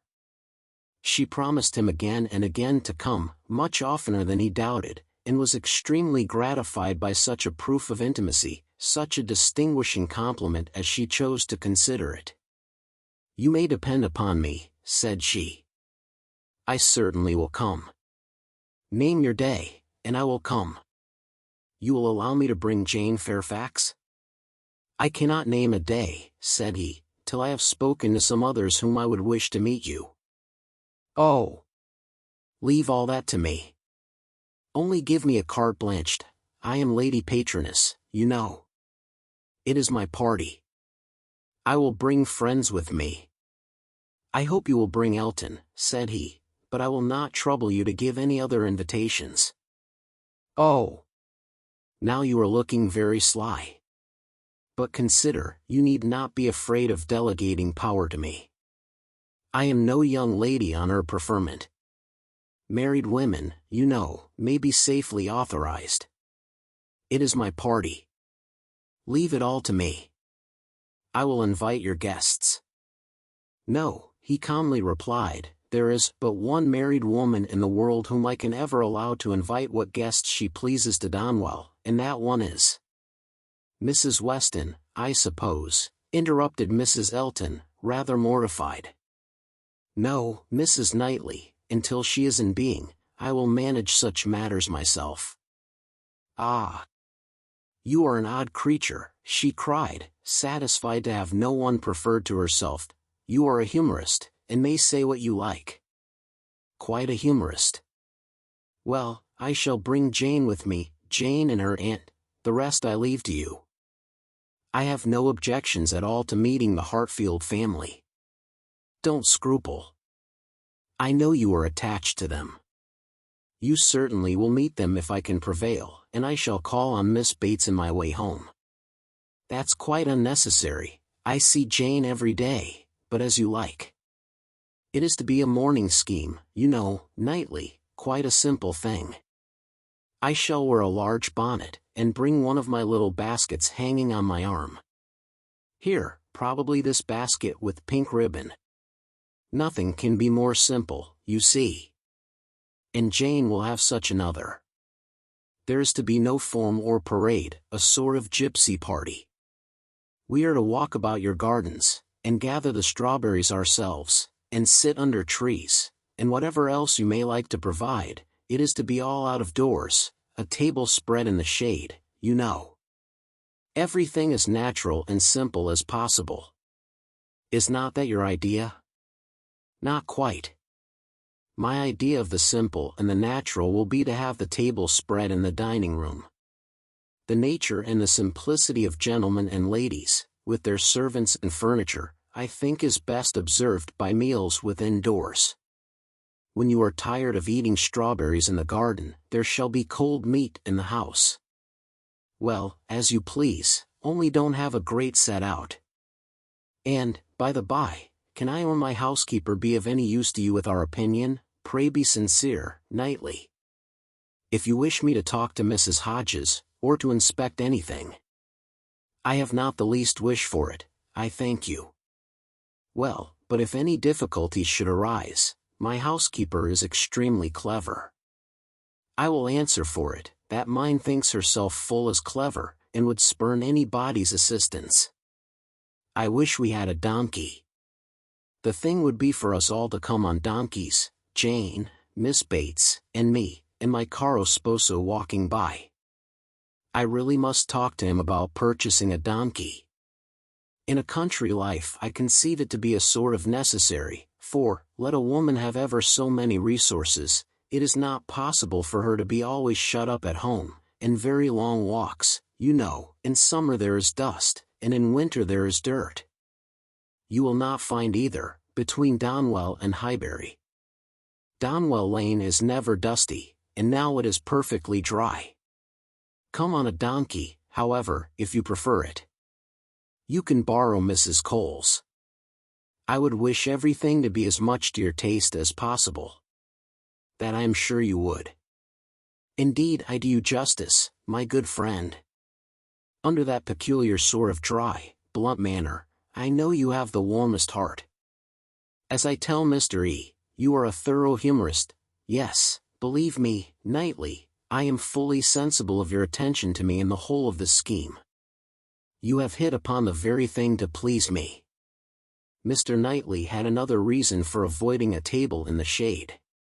He wished to persuade Mr. Woodhouse, as well as Emma, to join the party, and he knew that to have any of them sitting down out of doors to eat would inevitably make him ill. Mr. Woodhouse must not, under the specious pretense of a morning drive, and an hour or two spent at Donwell, be tempted away to his misery. He was invited on good faith. No lurking horrors were to upbraid him for his easy credulity. He did consent. He had not been at Donwell for 2 years. Some very fine morning, he, and Emma, and Harriet, could go very well, and he could sit still with Mrs. Weston, while the dear girls walked about the gardens. He did not suppose they could be damp now, in the middle of the day. He should like to see the old house again exceedingly, and should be very happy to meet Mr. and Mrs. Elton, and any other of his neighbors. He could not see any objection at all to his, and Emma's, and Harriet's going there some very fine morning. He thought it very well done of Mr. Knightley to invite them, very kind and sensible, much cleverer than dining out. He was not fond of dining out. Mr. Knightley was fortunate in everybody's most ready concurrence.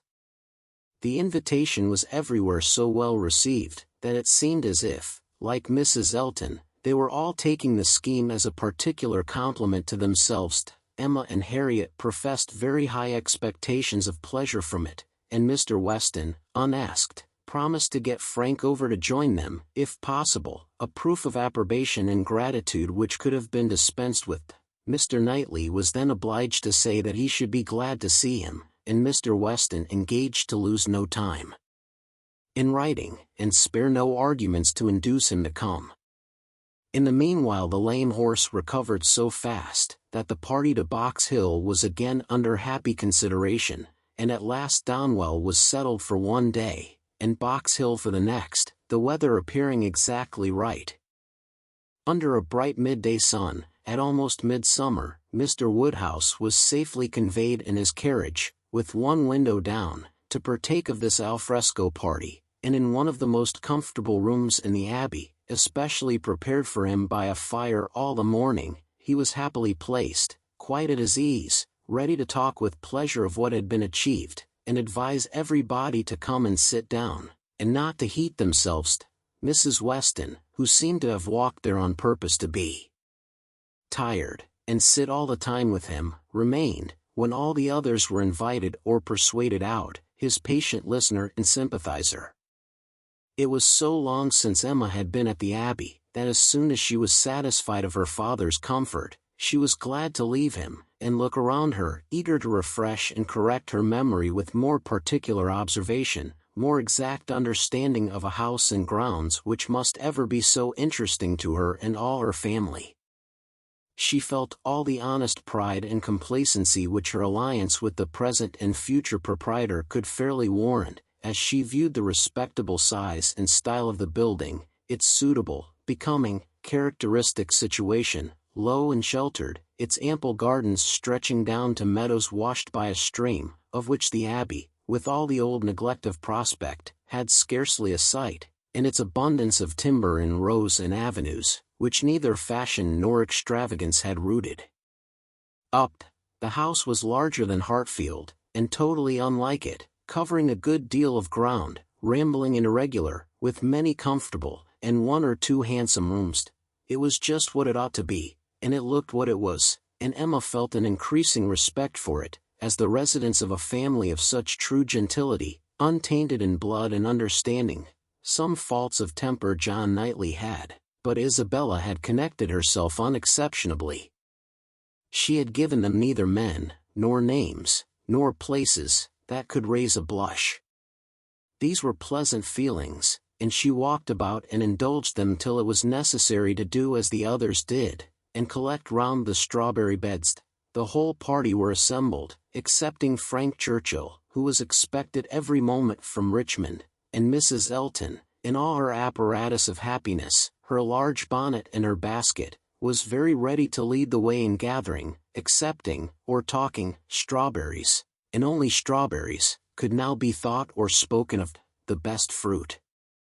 In England, everybody's favourite, always wholesome, these the finest beds and finest sorts, delightful to gather for one's self, the only way of really enjoying them, morning decidedly the best time, never tired, every sort good, hautboy infinitely superior, no comparison, the others hardly eatable, hautboys very scarce, chili preferred, whitewood finest flavour of all, price of strawberries in London, abundance about Bristol, Maple Grove, cultivation, beds when to be renewed, gardeners thinking exactly different, no general rule, gardeners never to be put out of their way, delicious fruit, only too rich to be eaten much of, inferior to cherries, currants more refreshing, only objection to gathering strawberries the stooping, glaring sun, tired to death, could bear it no longer, must go and sit in the shade.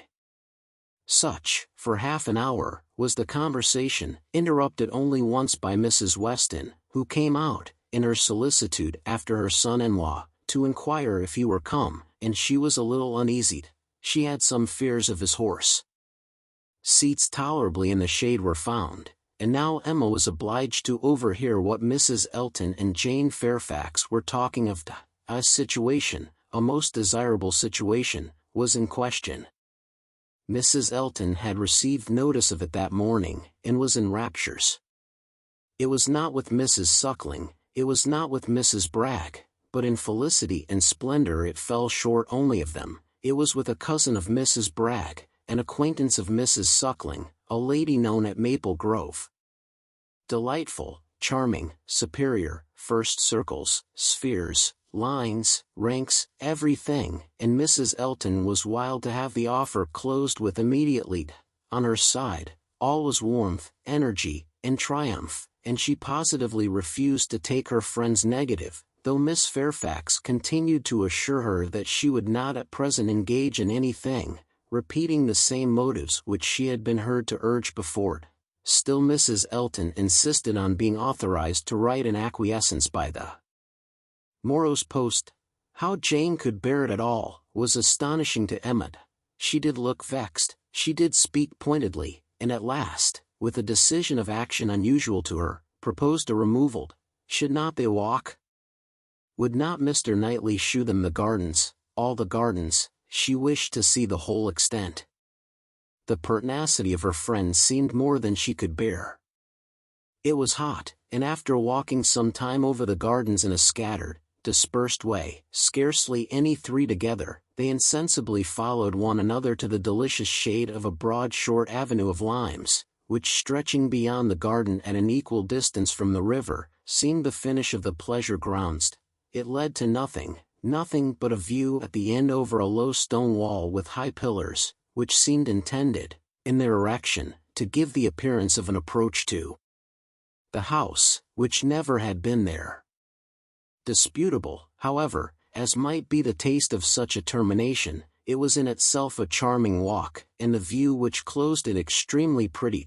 The considerable slope, at nearly the foot of which the abbey stood, gradually acquired a steeper form beyond its grounds, and at half a mile distant was a bank of considerable abruptness and grandeur, well clothed with wood, and at the bottom of this bank, favorably placed and sheltered, rose the Abbey Mill farm, with meadows in front, and the river making a close and handsome curve around it.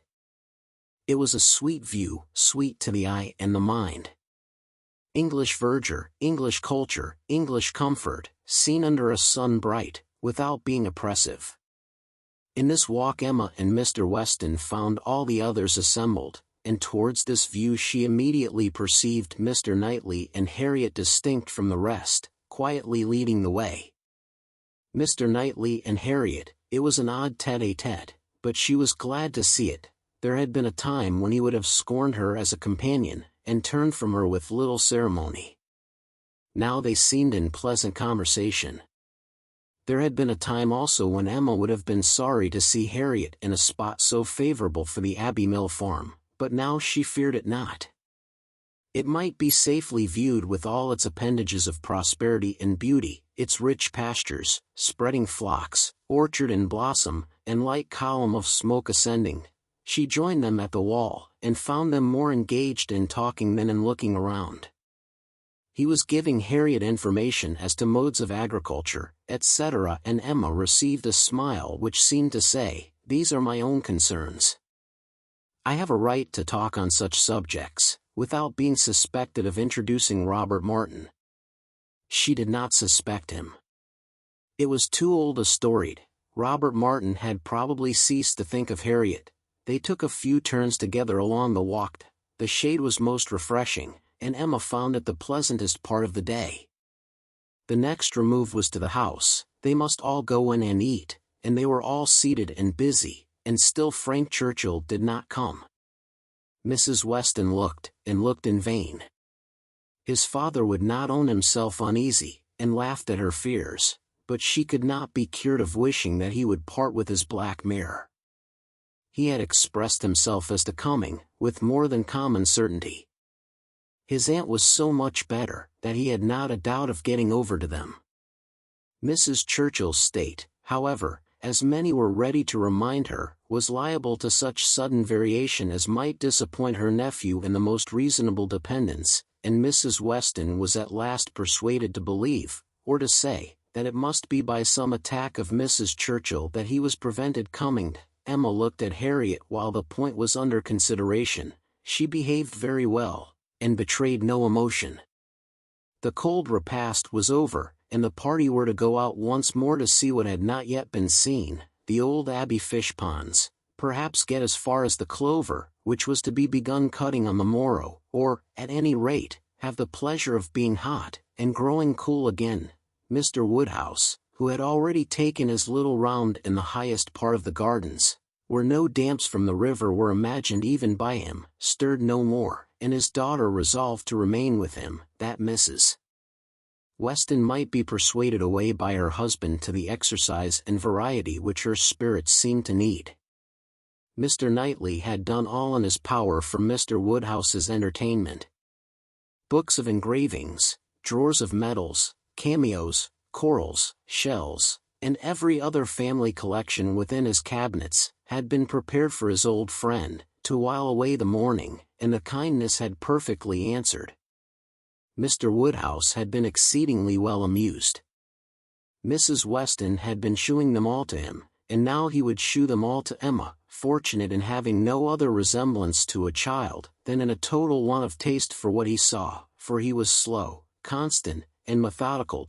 Before this second looking over was begun, however, Emma walked into the hall for the sake of a few moments' free observation of the entrance and ground plot of the house, and was hardly there, when Jane Fairfax appeared, coming quickly in from the garden, and with a look of escaped, little expecting to meet Miss Woodhouse so soon. There was a start at first, but Miss Woodhouse was the very person she was in quest of. "Will you be so kind," said she, "when I am missed, as to say that I am gone home? I am going this moment.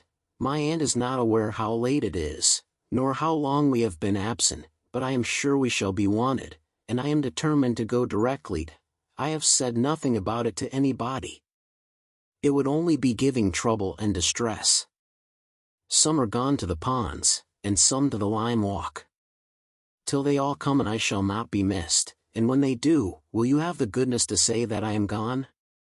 "Certainly, if you wish it, but you are not going to walk to Highbury alone?" "Yes, what should hurt me? I walk fast. I shall be at home in 20 minutes. But it is too far, indeed it is, to be walking quite alone. Let my father's servant go with you. Let me order the carriage. It can be round in 5 minutes. Thank you, but on no account. I would rather walk, and for me to be afraid of walking alone, I, who may so soon have to guard others." She spoke with great agitation, and Emma very feelingly replied, "That can be no reason for your being exposed to danger now. I must order the carriage. The heat even would be dangered. You are fatigued already." "I am," she answered, "I am fatigued, but it is not the sort of fatigue. Quick walking will refresh me. Miss Woodhouse, we all know at times what it is to be wearied in spirits. Mine, I confess, are exhausted. The greatest kindness you can shew me, will be to let me have my own way, and only say that I am gone when it is necessary." Emma had not another word to oppose. She saw it all, and entering into her feelings, promoted her quitting the house immediately, and watched her safely off with the zeal of a friend. Her parting look was grateful, and her parting words, "Oh, Miss Woodhouse, the comfort of being sometimes alone," seemed to burst from an overcharged heart, and to describe somewhat of the continual endurance to be practiced by her, even towards some of those who loved her best. "Such a home, indeed! Such an aunt," said Emma, as she turned back into the hall again. "I do pity you. And the more sensibility you betray of their just horrors, the more I shall like you." Jane had not been gone a quarter of an hour, and they had only accomplished some views of St. Mark's Place, Venice, when Frank Churchill entered the room. Emma had not been thinking of him, she had forgotten to think of him, but she was very glad to see him. Mrs. Weston would be at ease. The black mare was blameless, they were right who had named Mrs. Churchill as the cause. He had been detained by a temporary increase of illness in her, a nervous seizure, which had lasted some hours, and he had quite given up every thought of coming, till very late, and had he known how hot a ride he should have, and how late, with all his hurry, he must be, he believed he should not have come at all. The heat was excessive, he had never suffered anything like it, almost wished he had stayed at home, nothing killed him like heat, he could bear any degree of cold, etc., but heat was intolerable, and he sat down, at the greatest possible distance from the slight remains of Mr. Woodhouse's fire, looking very deplorable. "You will soon be cooler, if you sit still," said Emma. "As soon as I am cooler I shall go back again.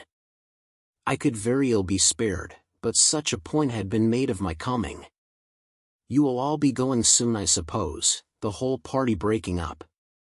I met one as I came, madness in such weather, absolute madness." Emma listened, and looked, and soon perceived that Frank Churchill's state might be best defined by the expressive phrase of being out of humor. Some people were always cross when they were hot. Such might be his constitution, and as she knew that eating and drinking were often the cure of such incidental complaints, she recommended his taking some refreshment. He would find abundance of everything in the dining room, and she humanely pointed out the door. No, he should not eat. He was not hungry, it would only make him hotter. In 2 minutes, however, he relented in his own favor, and muttering something about spruce beer, walked off. Emma returned all her attention to her father, saying in secret, "I am glad I have done being in love with him. I should not like a man who is so soon discomposed by a hot morning. Harriet's sweet easy temper will not mind it."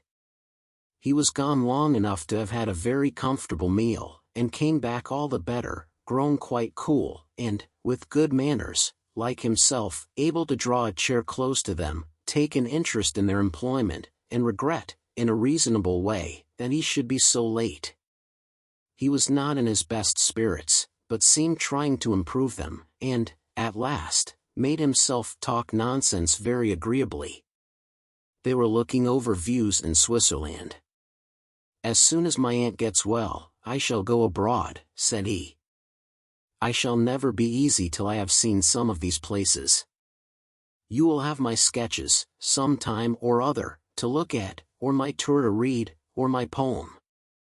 I shall do something to expose myself. That may be, but not by sketches in Switzerland. You will never go to Switzerland. Your uncle and aunt will never allow you to leave England. They may be induced to go too. A warm climate may be prescribed for her. I have more than half an expectation of our all going abroad. I assure you I have. I feel a strong persuasion, this morning, that I shall soon be abroad. I ought to travel. I am tired of doing nothing. I want a change. I am serious, Miss Woodhouse, whatever your penetrating eyes may fancy, I am sick of England, and would leave it tomorrow, if I could. You are sick of prosperity and indulgence. Cannot you invent a few hardships for yourself, and be contented to stay? I sick of prosperity and indulgence. You are quite mistaken. I do not look upon myself as either prosperous or indulged. I am thwarted in everything material. I do not consider myself at all a fortunate person. You are not quite so miserable, though, as when you first came. Go and eat and drink a little more, and you will do very well. Another slice of cold meat, another draught of Madeira and water, will make you nearly on a par with the rest of us. No, I shall not stir. I shall sit by you. You are my best cure.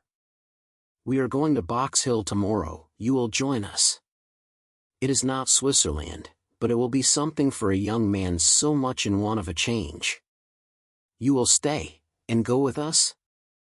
No, certainly not. I shall go home in the cool of the evening. But you may come again in the cool of tomorrow morning. No, it will not be worthwhile. If I come, I shall be cross. Then pray stay at Richmond. But if I do, I shall be crosser still. I can never bear to think of you all there without me. These are difficulties which you must settle for yourself. Choose your own degree of crossness. I shall press you no more. The rest of the party were now returning, and all were soon collected. With some there was great joy at the sight of Frank Churchill, others took it very composedly, but there was a very general distress and disturbance on Miss Fairfax's disappearance being explained. That it was time for everybody to go, concluded the subject, and with a short final arrangement for the next day's scheme, they parted. Frank Churchill's little inclination to exclude himself increased so much, that his last words to Emma were, "Well, if you wish me to stay and join the party, I will." She smiled her acceptance, and nothing less than a summons from Richmond was to take him back before the following evening. Chapter 7. They had a very fine day for Box Hill, and all the other outward circumstances of arrangement, accommodation, and punctuality were in favor of a pleasant party. Mr. Weston directed the whole, officiating safely between Hartfield and the vicarage, and everybody was in good time. Emma and Harriet went together, Miss Bates and her niece, with the Eltons, the gentleman on horseback. Mrs. Weston remained with Mr. Woodhouse. Nothing was wanting but to be happy when they got there. 7 miles were travelled in expectation of enjoyment, and everybody had a burst of admiration on first arriving, but in the general amount of the day there was deficiency. There was a languor, a want of spirits, a want of union, which could not be got over. They separated too much into parties. The Eltons walked together, Mr. Knightley took charge of Miss Bates and Jane, and Emma and Harriet belonged to Frank Churchill. And Mr. Weston tried, in vain, to make them harmonize better. It seemed at first an accidental division, but it never materially varied. Mr. and Mrs. Elton, indeed, shewed no unwillingness to mix, and be as agreeable as they could, but during the 2 whole hours that were spent on the hill, there seemed a principle of separation, between the other parties, too strong for any fine prospects, or any cold collation, or any cheerful Mr. Weston, to remove. At first it was downright dullness to Emma. She had never seen Frank Churchill so silent and stupid. He said nothing worth hearing, looked without seeing, admired without intelligence, listened without knowing what she said. While he was so dull, it was no wonder that Harriet should be dull likewise, and they were both insufferable. When they all sat down it was better, to her taste a great deal better, for Frank Churchill grew talkative and gay, making her his first object. Every distinguishing attention that could be paid, was paid to her. To amuse her, and be agreeable in her eyes, seemed all that he cared for, and Emma, glad to be enlivened, not sorry to be flattered, was gay and easy too, and gave him all the friendly encouragement, the admission to be gallant, which she had ever given in the first and most animating period of their acquaintance, but which now, in her own estimation, meant nothing, though in the judgment of most people looking on it must have had such an appearance as no English word but flirtation could very well describe. Mr. Frank Churchill and Miss Woodhouse flirted together excessively. They were laying themselves open to that very phrase, and to having it sent off in a letter to Maple Grove by one lady, to Ireland by another. Not that Emma was gay and thoughtless from any real felicity, it was rather because she felt less happy than she had expected. She laughed because she was disappointed, and though she liked him for his attentions, and thought them all, whether in friendship, admiration, or playfulness, extremely judicious, they were not winning back her heart. She still intended him for her friend. "How much I am obliged to you," said he, for telling me to come today. If it had not been for you, I should certainly have lost all the happiness of this party. I had quite determined to go away again. Yes, you were very cross, and I do not know what about, except that you were too late for the best strawberries. I was a kinder friend than you deserved. But you were humble. You begged hard to be commanded to come. Don't say I was cross.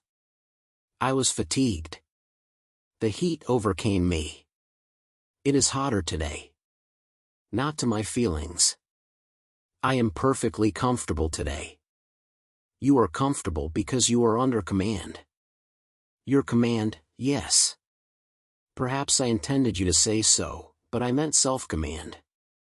You had, somehow or other, broken bounds yesterday, and run away from your own management, but today you are got back again, and as I cannot be always with you, it is best to believe your temper under your own command rather than mine. It comes to the same thing. I can have no self-command without a motive. You order me, whether you speak or not. And you can be always with me. You are always with me. Dating from 3 o'clock yesterday. My perpetual influence could not begin earlier, or you would not have been so much out of humor before. 3 o'clock yesterday. That is your date. I thought I had seen you first in February. Your gallantry is really unanswerable. But, lowering her voice, nobody speaks except ourselves, and it is rather too much to be talking nonsense for the entertainment of 7 silent people. I say nothing of which I am ashamed, replied he, with lively impudence. I saw you first in February. Let everybody on the hill hear me if they can. Let my accent swell to Michaelam on one side, and Dorking on the other. I saw you first in February. And then whispering, our companions are excessively stupid. What shall we do to rouse them? Any nonsense will serve. They shall talk. Ladies and gentlemen, I am ordered by Miss Woodhouse, who, wherever she is, presides, to say, that she desires to know what you are all thinking of. Some laughed, and answered good-humoredly. Miss Bates said a great deal. Mrs. Elton swelled at the idea of Miss Woodhouse's presiding. Mr. Knightley's answer was the most distinct. Is Miss Woodhouse sure that she would like to hear what we are all thinking of? Oh! No, no, cried Emma, laughing as carelessly as she could, upon no account in the world. It is the very last thing I would stand the brunt of just now. Let me hear anything rather than what you are all thinking of. I will not say quite all. There are 1 or 2, perhaps, glancing at Mr. Weston and Harriet, whose thoughts I might not be afraid of knowing. It is a sort of thing, cried Mrs. Elton emphatically, which I should not have thought myself privileged to inquire into. Though, perhaps, as the chaperone of the party, I never was in any circle, exploring parties, young ladies, married women. Her mutterings were chiefly to her husband, and he murmured, in reply, very true, my love, very true. Exactly so, indeed, quite unheard of, but some ladies say anything. Better pass it off as a joke. Everybody knows what is due to you. It will not do, whispered Frank to Emma, they are most of them affronted. I will attack them with more address. Ladies and gentlemen, I am ordered by Miss Woodhouse to say, that she waives her right of knowing exactly what you may all be thinking of, and only requires something very entertaining from each of you, in a general way. Here are 7 of you, besides myself, who, she is pleased to say, am very entertaining already, and she only demands from each of you either one thing very clever, be it prose or verse, original or repeated, or 2 things moderately clever, or 3 things very dull indeed, and she engages to laugh heartily at them all. Oh! Very well, exclaimed Miss Bates, then I need not be uneasy. 3 things very dull indeed. That will just do for me, you know. I shall be sure to say 3 dull things as soon as ever I open my mouth, shan't I? looking round with the most good-humored dependence on everybody's assent. "Do not you all think I shall?" Emma could not resist. "Ah, ma'am, but there may be a difficulty. Pardon me, but you will be limited as to number, only 3 at once." Miss Bates, deceived by the mock ceremony of her manner, did not immediately catch her meaning, but, when it burst on her, it could not anger, though a slight blush shewed that it could pain her. "Ah, well, to be sure. Yes, I see what she means," turning to Mr. Knightley, "and I will try to hold my tongue. I must make myself very disagreeable, or she would not have said such a thing to an old friend." "I like your plan," cried Mr. Weston. "Agreed, agreed. I will do my best. I am making a conundrum." "How will a conundrum reckon?" "Low, I am afraid, sir, very low," answered his son, "but we shall be indulgent, especially to anyone who leads the way." "No, no," said Emma, "it will not reckon low. A conundrum of Mr. Weston's shall clear him and his next neighbor. Come, sir, pray let me hear it." "I doubt its being very clever myself," said Mr. Weston. "It is too much a matter of fact, but here it is. What 2 letters of the alphabet are there that express perfection?" "What 2 letters express perfection?" "I am sure I do not know." "Ah, you will never guess." "You," to Emma, "I am certain, will never guess. I will tell you. M and A. Emma, do you understand?" Understanding and gratification came together. It might be a very indifferent piece of wit, but Emma found a great deal to laugh at and enjoy in it, and so did Frank and Harriet. It did not seem to touch the rest of the party equally. Some looked very stupid about it, and Mr. Knightley gravely said, "This explains the sort of clever thing that is wanted, and Mr. Weston has done very well for himself, but he must have knocked up everybody else.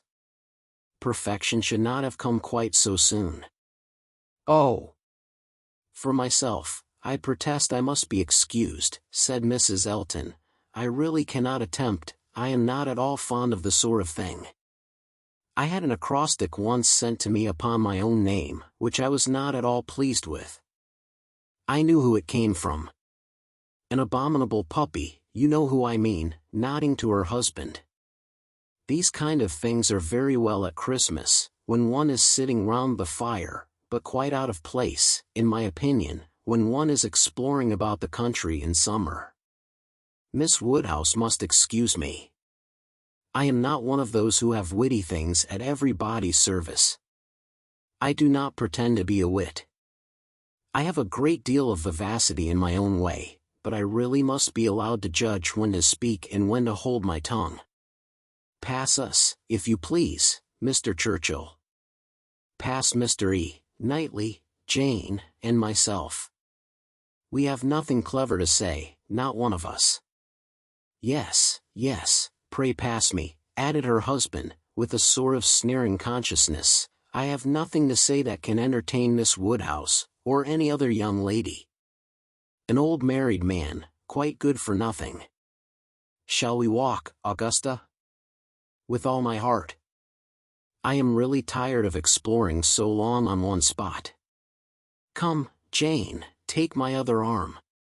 Jane declined it, however, and the husband and wife walked off.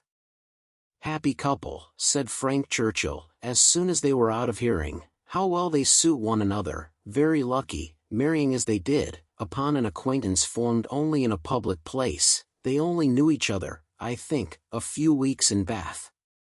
Peculiarly lucky, for as to any real knowledge of a person's disposition that Bath, or any public place, can give, it is all nothing. There can be no knowledge. It is only by seeing women in their own homes, among their own set, just as they always are, that you can form any just judgment. Short of that, it is all guess and luck, and will generally be ill luck. How many a man has committed himself on a short acquaintance, and rooted all the rest of his life?" Miss Fairfax, who had seldom spoken before, except among her own confederates, spoke now. Such things do occur, undoubtedly. She was stopped by a cough. Frank Churchill turned towards her to listen. "You were speaking," said he, gravely. She recovered her voice. "I was only going to observe, that though such unfortunate circumstances do sometimes occur both to men and women, I cannot imagine them to be very frequent. A hasty and imprudent attachment may arise, but there is generally time to recover from it afterwards. I would be understood to mean, that it can be only weak, irresolute characters, whose happiness must be always at the mercy of chance, who will suffer an unfortunate acquaintance to be an inconvenience, an oppression forever." He made no answer, merely looked, and bowed in submission, and soon afterwards said, in a lively tone, "Well, I have so little confidence in my own judgment, that whenever I marry, I hope somebody will choose my wife for me. Will you?" Turning to Emma. "Will you choose a wife for me? I am sure I should like anybody fixed on by you. You provide for the family, you know," with a smile at his father. "Find somebody for me. I am in no hurry. Adopt her, educate her, and make her like myself. By all means, if you can." "Very well. I undertake the commission. You shall have a charming wife. She must be very lively, and have hazel eyes. I care for nothing else. I shall go abroad for a couple of years, and when I return, I shall come to you for my wife. Remember." Emma was in no danger of forgetting. It was a commission to touch every favorite feeling. Would not Harriet be the very creature described? Hazel eyes accepted, 2 years more might make her all that he wished. He might even have Harriet in his thoughts at the moment, who could say? Referring the education to her seemed to imply it. "Now, ma'am," said Jane to her aunt, "shall we join Mrs. Elton?" "If you please, my dear."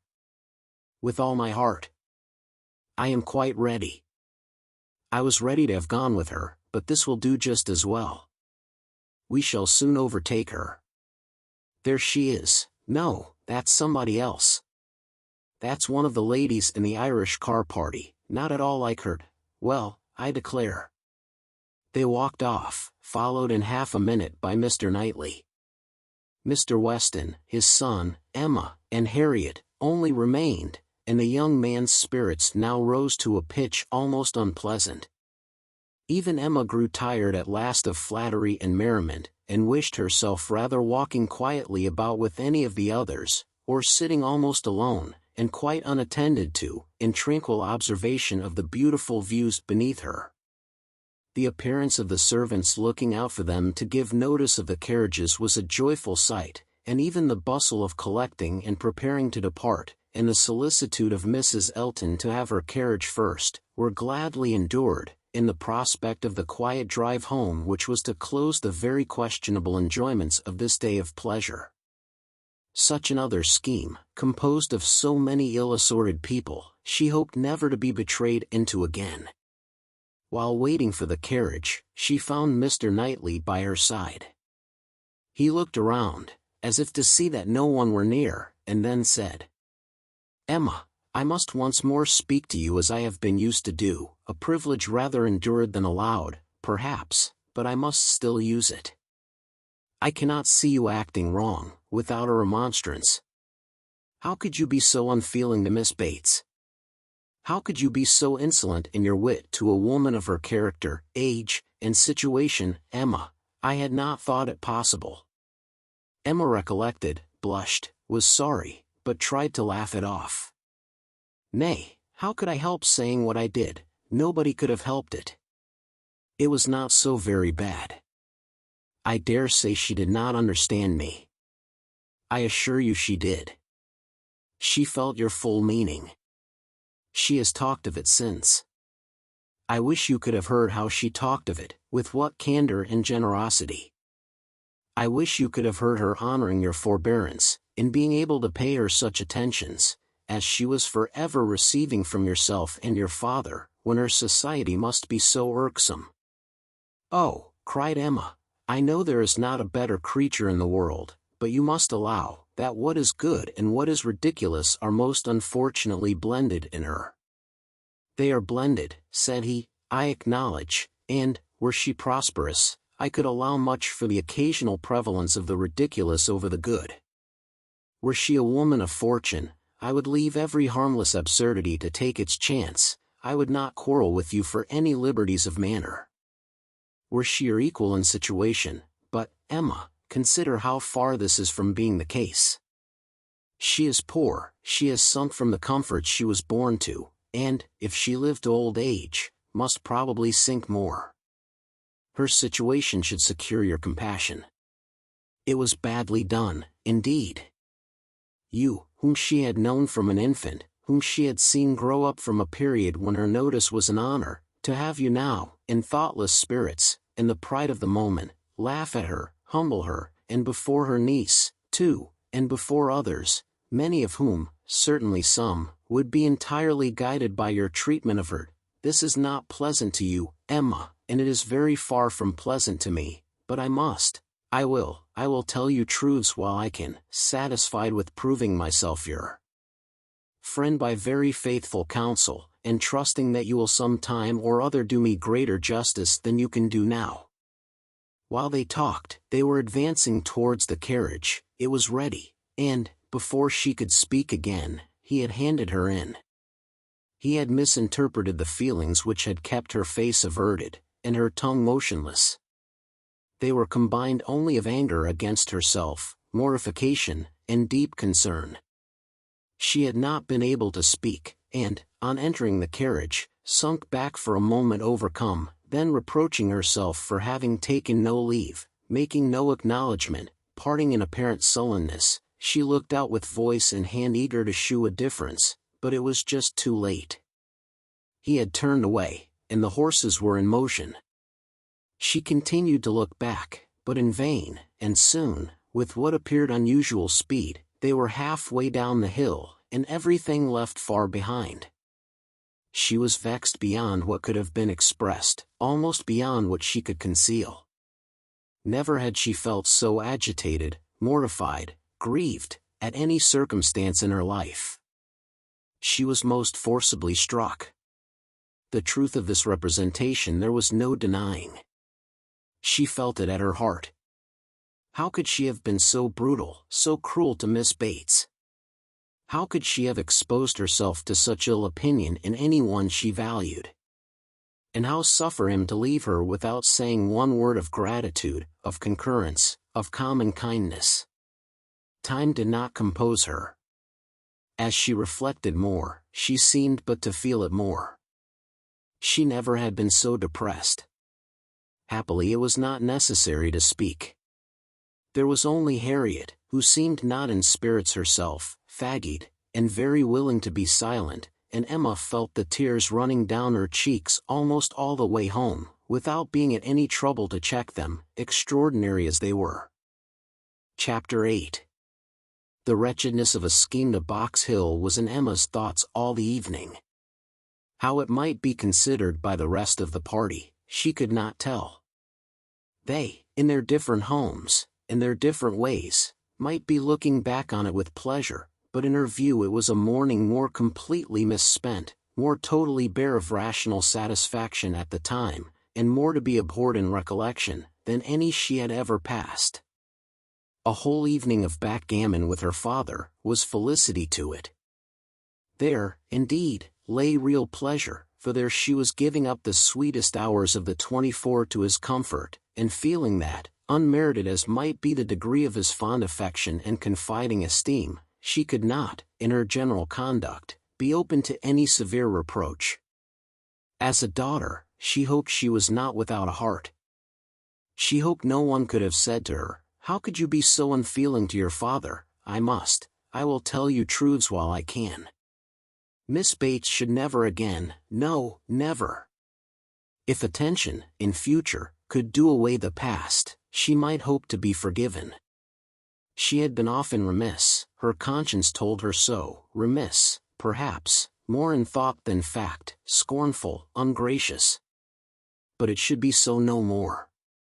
In the warmth of true contrition, she would call upon her the very next morning, and it should be the beginning, on her side, of a regular, equal, kindly intercourse. She was just as determined when the morrow came, and went early, that nothing might prevent her. It was not unlikely, she thought, that she might see Mr. Knightley in her way, or, perhaps, he might come in while she were paying her visit. She had no objection. She would not be ashamed of the appearance of the penitents, so justly and truly hers. Her eyes were towards Donwell as she walked, but she saw him not. The ladies were all at home.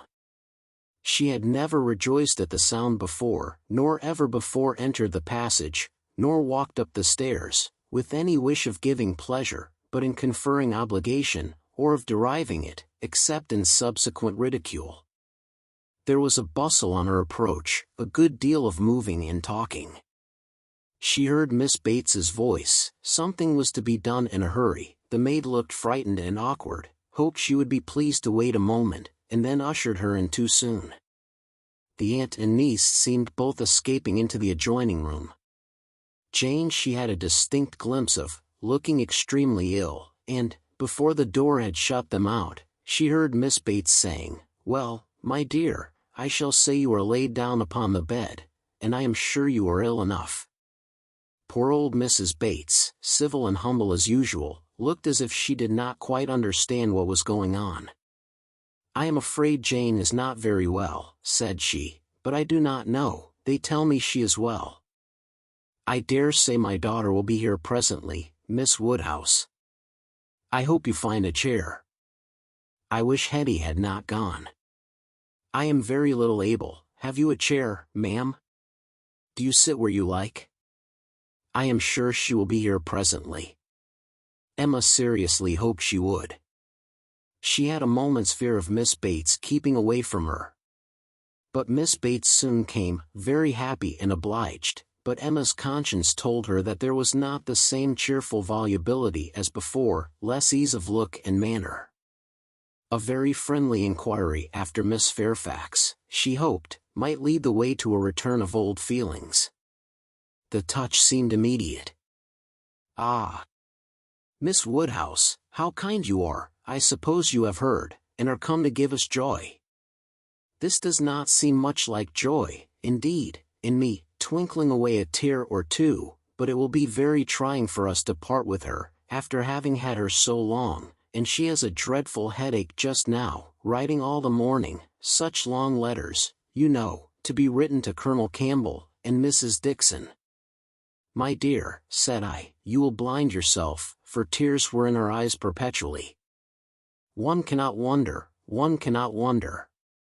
It is a great change, and though she is amazingly fortunate, such a situation, I suppose, as no young woman before ever met with on first going out, do not think us ungrateful, Miss Woodhouse, for such surprising good fortune, again dispersing her tears, but, poor dear soul, if you were to see what a headache she has. When one is in great pain, you know one cannot feel any blessing quite as it may deserve. She is as low as possible. To look at her, nobody would think how delighted and happy she is to have secured such a situation. You will excuse her not coming to you, she is not able, she has gone into her own room, I want her to lie down upon the bed." "My dear," said I shall say you are laid down upon the bed, but, however, she is not, she is walking about the room. But, now that she has written her letters, she says she shall soon be well. She will be extremely sorry to miss seeing you, Miss Woodhouse, but your kindness will excuse her. You were kept waiting at the door, I was quite ashamed, but somehow there was a little bustle, for it so happened that we had not heard the knock, until you were on the stairs, we did not know anybody was coming." "It is only Mrs. Cole," said I, "depend upon it. Nobody else would come so early." "Well," said she, "it must be borne some time or other, and it may as well be now." But then Patty came in, and said it was you. "Oh," said I, "it is Miss Woodhouse, I am sure you will like to see her." "I can see nobody," said she, and up she got, and would go away, and that was what made us keep you waiting, and extremely sorry and ashamed we were. If you must go, my dear, said I, you must, and I will say you are laid down upon the bed. Emma was most sincerely interested. Her heart had been long growing kinder towards Jane, and this picture of her present sufferings acted as a cure of every former ungenerous suspicion, and left her nothing but pity, and the remembrance of the less just and less gentle sensations of the past, obliged her to admit that Jane might very naturally resolve on seeing Mrs. Cole or any other steady friend, when she might not bear to see herself. She spoke as she felt, with earnest regret and solicitude, sincerely wishing that the circumstances which she collected from Miss Bates to be now actually determined on, might be as much for Miss Fairfax's advantage and comfort as possible. It must be a severe trial to them all. She had understood it was to be delayed till Colonel Campbell's return. So very kind, replied Miss Bates. But you are always kind. There was no bearing such an always, and to break through her dreadful gratitude, Emma made the direct inquiry of, where, may I ask, is Miss Fairfax going? To a Mrs. Smallridge, charming woman, most superior, to have the charge of her 3 little girls, delightful children. Impossible that any situation could be more replete with comfort, if we except, perhaps, Mrs. Suckling's own family, and Mrs. Bragg's. But Mrs. Smallridge is intimate with both, and in the very same neighborhood, lives only 4 miles from Maple Grove. Jane will be only 4 miles from Maple Grove. Mrs. Elton, I suppose, has been the person to whom Miss Fairfax owes. Yes, our good Mrs. Elton. The most indefatigable, true friend. She would not take a denial. She would not let Jane say, no. For when Jane first heard of it, it was the day before yesterday, the very morning we were at Donwell, when Jane first heard of it, she was quite decided against accepting the offer, and for the reasons you mention, exactly as you say, she had made up her mind to close with nothing till Colonel Campbell's return, and nothing should induce her to enter into any engagement at present, and so she told Mrs. Elton over and over again, and I am sure I had no more idea that she would change her mind, but that good Mrs. Elton, whose judgment never fails her, saw farther than I did. It is not everybody that would have stood out in such a kind way as she did, and refused to take Jane's answer, but she positively declared she would not write any such denial yesterday, as Jane wished her, she would wait, and, sure enough, yesterday evening it was all settled that Jane should go. Quite a surprise to me. I had not the least idea. Jane took Mrs. Elton aside, and told her at once, that upon thinking over the advantages of Mrs. Smallridge's situation, she had come to the resolution of accepting it. I did not know a word of it till it was all settled. You spent the evening with Mrs. Elton? Yes, all of us. Mrs. Elton would have us come. It was settled so, upon the hill, while we were walking about with Mr. Knightley. You must all spend your evening with us, said she. I positively must have you all come. Mr. Knightley was there too, was he?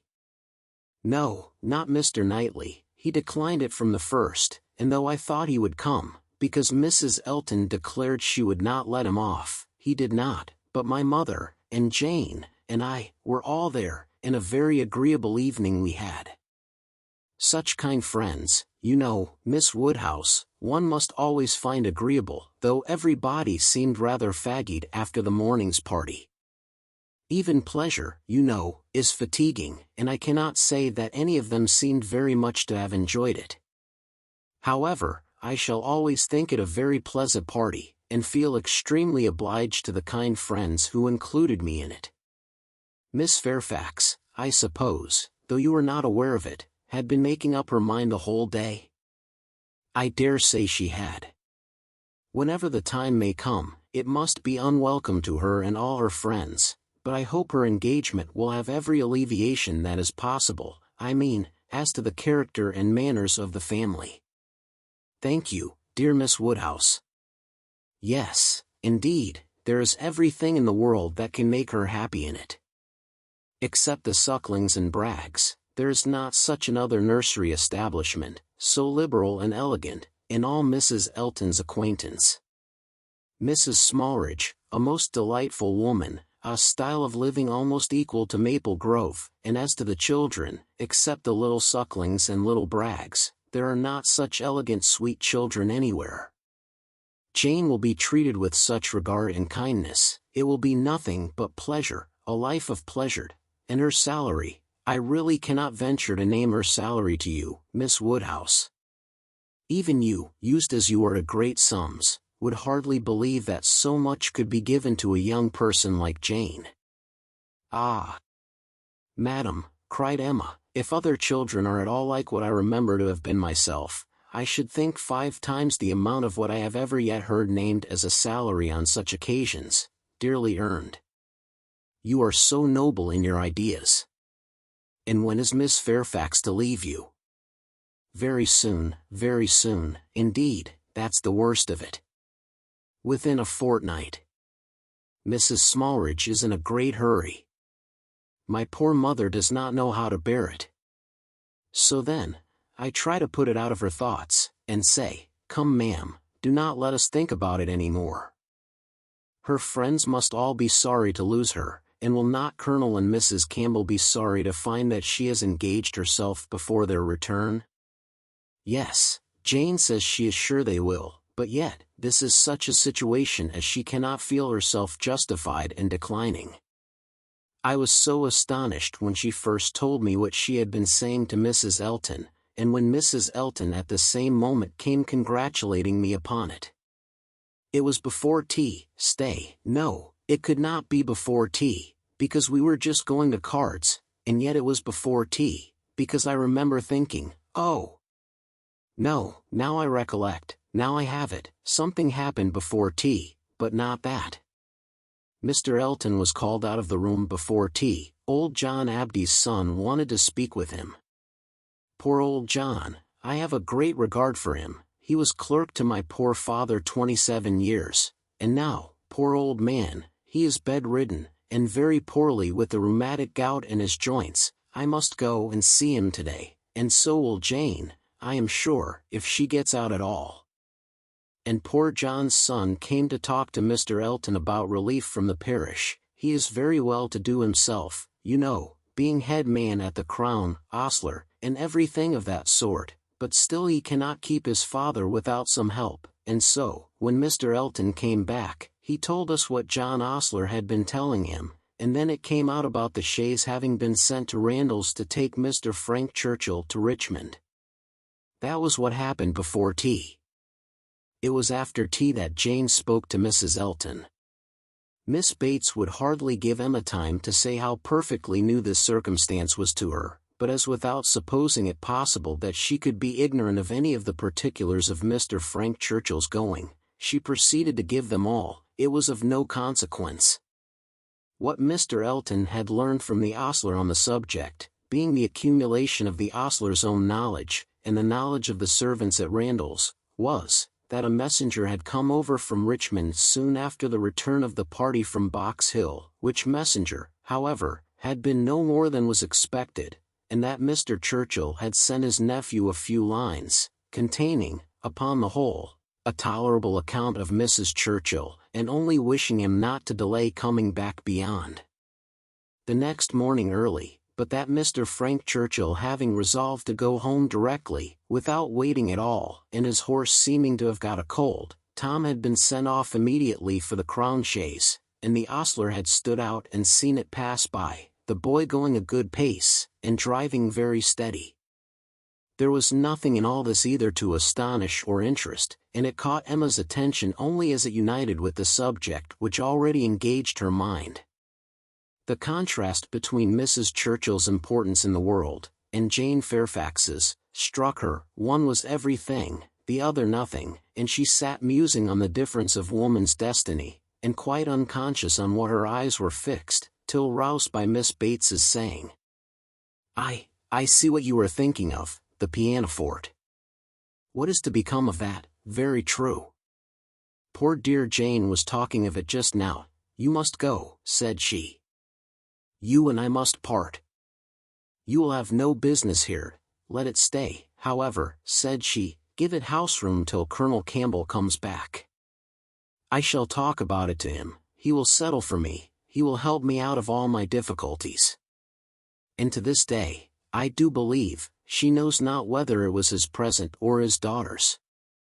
Now Emma was obliged to think of the pianoforte, and the remembrance of all her former fanciful and unfair conjectures was so little pleasing, that she soon allowed herself to believe her visit had been long enough, and, with a repetition of everything that she could venture to say of the good wishes which she really felt, took leave. Chapter 9. Emma's pensive meditations, as she walked home, were not interrupted, but on entering the parlor, she found those who must rouse her. Mr. Knightley and Harriet had arrived during her absence, and were sitting with her father. Mr. Knightley immediately got up, and in a manner decidedly graver than usual, said, I would not go away without seeing you, but I have no time to spare, and therefore must now be gone directly. I am going to London, to spend a few days with John and Isabella. Have you anything to send or say, besides the love, which nobody carries? Nothing at all. But is not this a sudden scheme? Yes, rather, I have been thinking of it some little time. Emma was sure he had not forgiven her, he looked unlike himself. Time, however, she thought, would tell him that they ought to be friends again. While he stood, as if meaning to go, but not going, her father began his inquiries. Well, my dear, and did you get there safely, and how did you find my worthy old friend and her daughter? I dare say they must have been very much obliged to you for coming. Dear Emma has been to call on Mrs. and Miss Bates, Mr. Knightley, as I told you before. She is always so attentive to them. Emma's color was heightened by this unjust praise, and with a smile and shake of the head, which spoke much, she looked at Mr. Knightley. It seemed as if there were an instantaneous impression in her favor, as if his eyes received the truth from hers, and all that had passed of good in her feelings were at once caught and honored. He looked at her with a glow of regard. She was warmly gratified, and in another moment still more so, by a little movement of more than common friendliness on his part. He took her hand. Whether she had not herself made the first motion, she could not say. She might, perhaps, have rather offered it, but he took her hand, pressed it, and certainly was on the point of carrying it to his lips, when, from some fancy or other, he suddenly let it go. Why he should feel such a scruple, why he should change his mind when it was all but done, she could not perceive. He would have judged better, she thought, if he had not stopped. The intention, however, was indubitable, and whether it was that his manners had in general so little gallantry, or however else it happened, but she thought nothing became him more.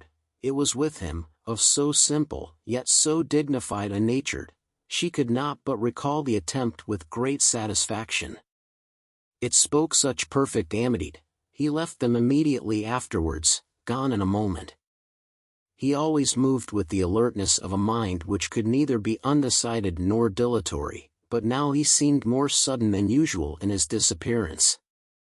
Emma could not regret her having gone to Miss Bates, but she wished she had left her 10 minutes earlier. It would have been a great pleasure to talk over Jane Fairfax's situation with Mr. Knightley. Neither would she regret that he should be going to Brunswick Square, for she knew how much his visit would be enjoyed, but it might have happened at a better time, and to have had longer notice of it, would have been pleasanter. They parted thorough friends, however, she could not be deceived as to the meaning of his countenance, and his unfinished gallantry. It was all done to assure her that she had fully recovered his good opinion. He had been sitting with them half an hour, she found. It was a pity that she had not come back earlier. In the hope of diverting her father's thoughts from the disagreeableness of Mr. Knightley's going to London, and going so suddenly, and going on horseback, which she knew would be all very bad, Emma communicated her news of Jane Fairfax, and her dependence on the effect was justified. It supplied a very useful check, interested, without disturbing him. He had long made up his mind to Jane Fairfax's going out as governess, and could talk of it cheerfully, but Mr. Knightley's going to London had been an unexpected blow. "I am very glad, indeed, my dear, to hear she is to be so comfortably settled. Mrs. Elton is very good-natured and agreeable, and I dare say her acquaintance are just what they ought to be. I hope it is a dry situation, and that her health will be taken good care of. It ought to be a first object, as I am sure poor Miss Taylor's always was with me. You know, my dear, she is going to be to this new lady what Miss Taylor was to us. And I hope she will be better off in one respect, and not be induced to go away after it has been her home so long." The following day brought news from Richmond to throw everything else into the background. An express arrived at Randalls to announce the death of Mrs. Churchill. Though her nephew had had no particular reason to hasten back on her account, she had not lived above 36 hours after his return. A sudden seizure of a different nature from anything foreboded by her general state, had carried her off after a short struggle. The great Mrs. Churchill was no more. It was felt as such things must be felt. Everybody had a degree of gravity and sorrow, tenderness towards the departed, solicitude for the surviving friends, and, in a reasonable time, curiosity to know where she would be buried. Goldsmith tells us, that when lovely woman stoops to folly, she has nothing to do but to die, and when she stoops to be disagreeable, it is equally to be recommended as a clearer of ill fame. Mrs. Churchill, after being disliked at least 25 years, was now spoken of with compassionate allowances.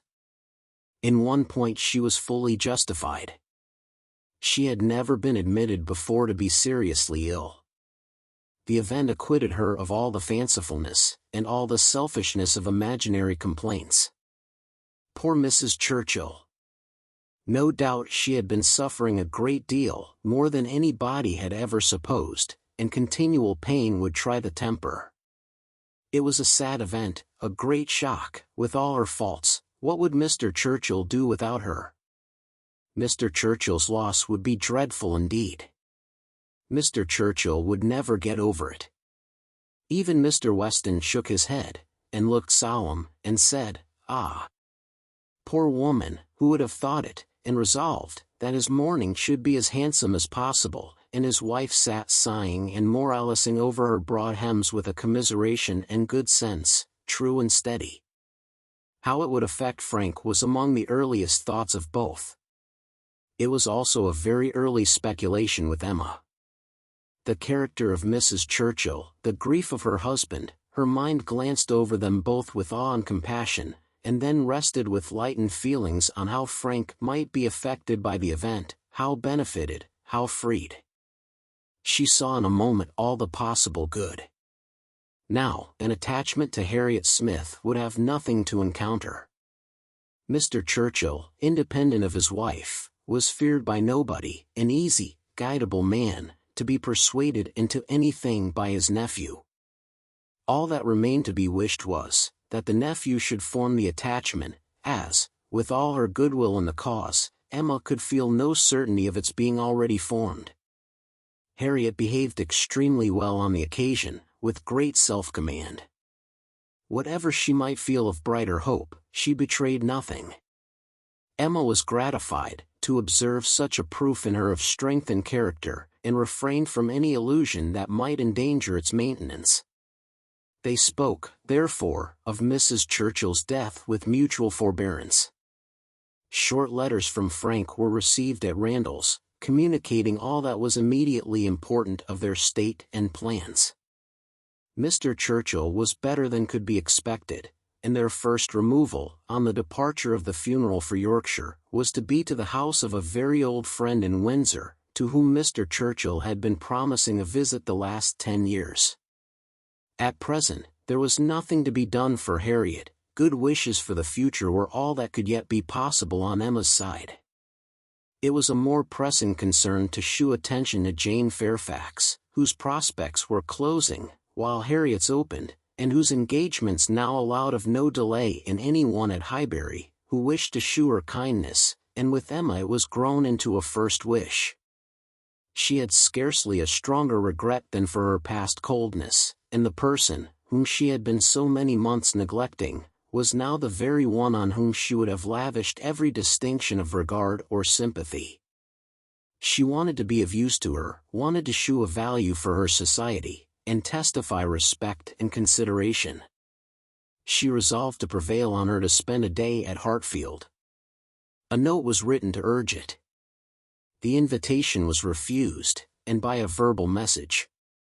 Miss Fairfax was not well enough to write, and when Mr. Perry called at Hartfield, the same morning, it appeared that she was so much indisposed as to have been visited, though against her own consent, by himself, and that she was suffering under severe headaches, and a nervous fever to a degree, which made him doubt the possibility of her going to Mrs. Smarridge's at the time proposed. Her health seemed for the moment completely deranged, appetite quite gone, and though there were no absolutely alarming symptoms, nothing touching the pulmonary complaint, which was the standing apprehension of the family, Mr. Perry was uneasy about her. He thought she had undertaken more than she was equal to, and that she felt it so herself, though she would not own it. Her spirits seemed overcome. Her present home, he could not but observe, was unfavorable to a nervous disorder, confined always to one room. He could have wished it otherwise, and her good aunt, though his very old friend, he must acknowledge to be not the best companion for an invalid of that description. Her care and attention could not be questioned, they were, in fact, only too great. He very much feared that Miss Fairfax derived more evil than good from them. Emma listened with the warmest concern, grieved for her more and more, and looked around eager to discover some way of being useful. To take her, be it only an hour or two, from her aunt, to give her change of air and scene, and quiet rational conversation, even for an hour or two, might do her good, and the following morning she wrote again to say, in the most feeling language she could command, that she would call for her in the carriage at any hour that Jane would name, mentioning that she had Mr. Perry's decided opinion in favor of such exercise for his patient. The answer was only in this short note.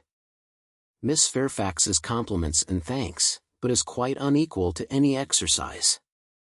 Emma felt that her own note had deserved something better, but it was impossible to quarrel with words, whose tremulous inequality shewed indisposition so plainly, and she thought only of how she might best counteract this unwillingness to be seen or assisted. In spite of the answer, therefore, she ordered the carriage, and drove to Mrs. Bates's, in the hope that Jane would be induced to join her, but it would not do. Miss Bates came to the carriage door, all gratitude, and agreeing with her most earnestly in thinking an airing might be of the greatest service, and everything that message could do was tried, but all in vain. Miss Bates was obliged to return without success. Jane was quite unpersuadable. The mere proposal of going out seemed to make her worse. Emma wished she could have seen her, and tried her own powers, but, almost before she could hint the wish, Miss Bates made it appear that she had promised her niece on no account to let Miss Woodhouse in. Indeed, the truth was, that poor dear Jane could not bear to see anybody at all. Mrs. Elton, indeed, could not be denied, and Mrs. Cole had made such a point, and Mrs. Perry had said so much, but, except them, Jane would really see nobody. Chapter 10.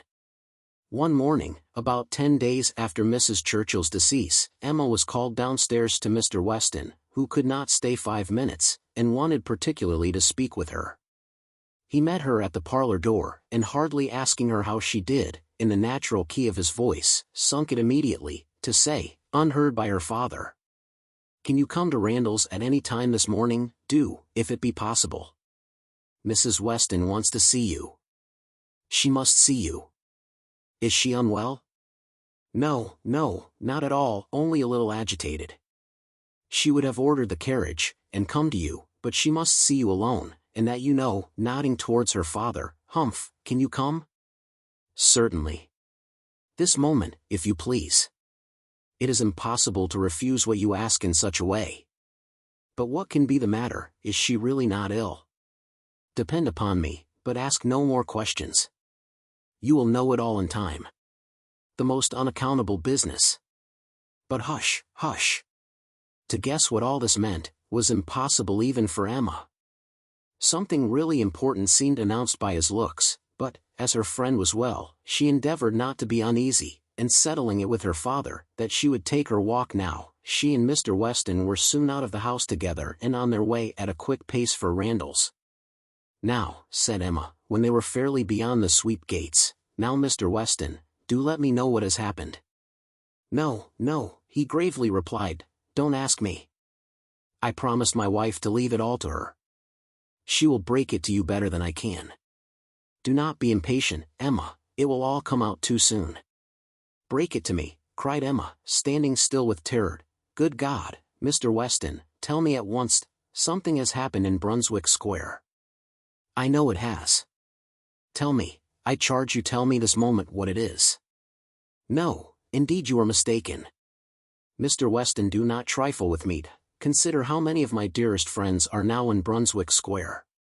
Which of them is it, I charge you by all that is sacred, not to attempt concealment?" "Upon my word, Emma." "Your word, why not your honor? Why not say upon your honor, that it has nothing to do with any of them?"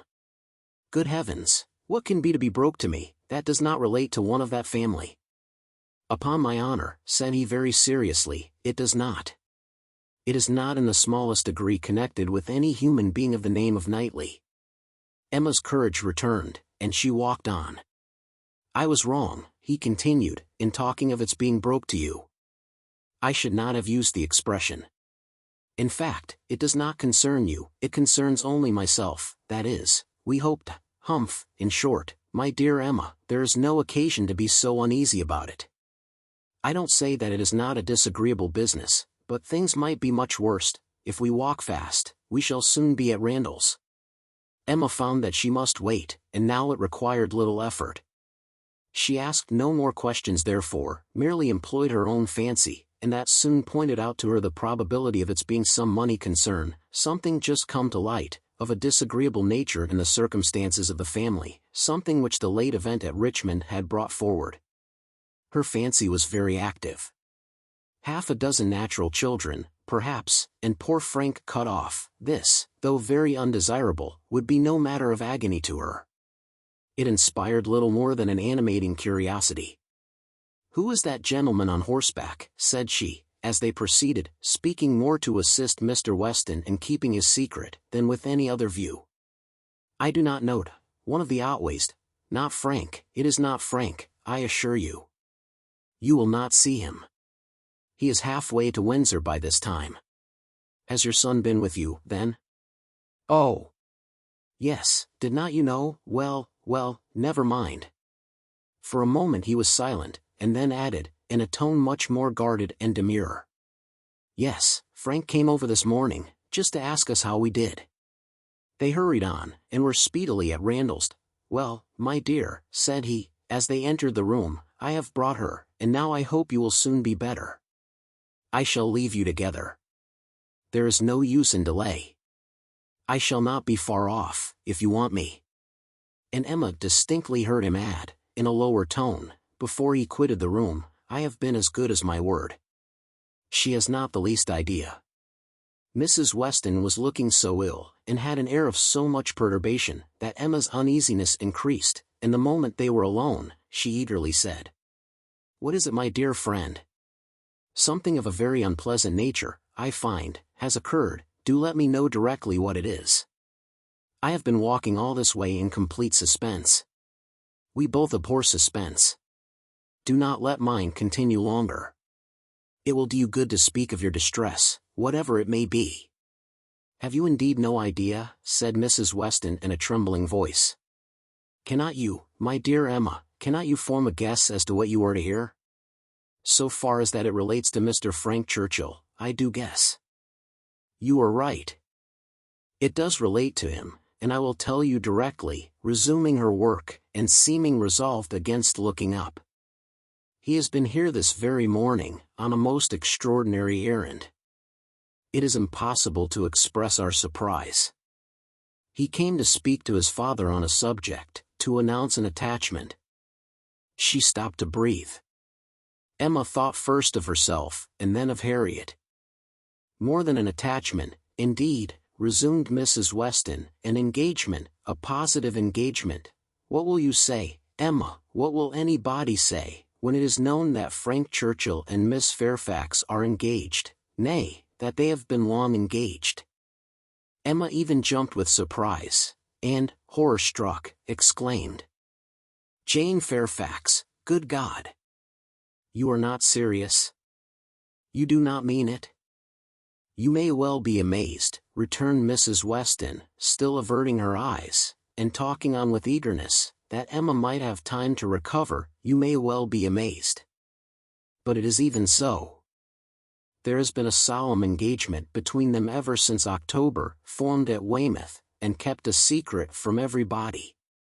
Not a creature knowing it but themselves, neither the Campbells, nor her family, nor it is so wonderful, that though perfectly convinced of the fact, it is yet almost incredible to myself.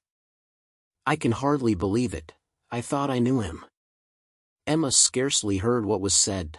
Her mind was divided between two ideas, her own former conversations with him about Miss Fairfax, and poor Harriet, and for some time she could only exclaim, and require confirmation, repeated confirmation. "Well," said she at last, trying to recover herself, "this is a circumstance which I must think of at least half a day, before I can at all comprehend it." "What, engaged to her all the winter, before either of them came to Highbury?" "Engaged since October, secretly engaged. It has hurt me, Emma, very much. It has hurt his father equally. Some part of his conduct we cannot excuse."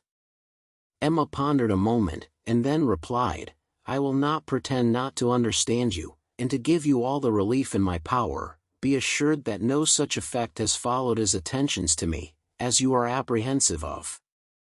Mrs. Weston looked up, afraid to believe, but Emma's countenance was as steady as her words. "That you may have less difficulty in believing this boast, of my present perfect indifference," she continued, "I will farther tell you, that there was a period in the early part of our acquaintance, when I did like him, when I was very much disposed to be attached to him, nay, was attached, and how it came to cease, is perhaps the wonder. Fortunately, however, it did cease. I have really for some time past, for at least these 3 months, cared nothing about him. You may believe me, Mrs. Weston.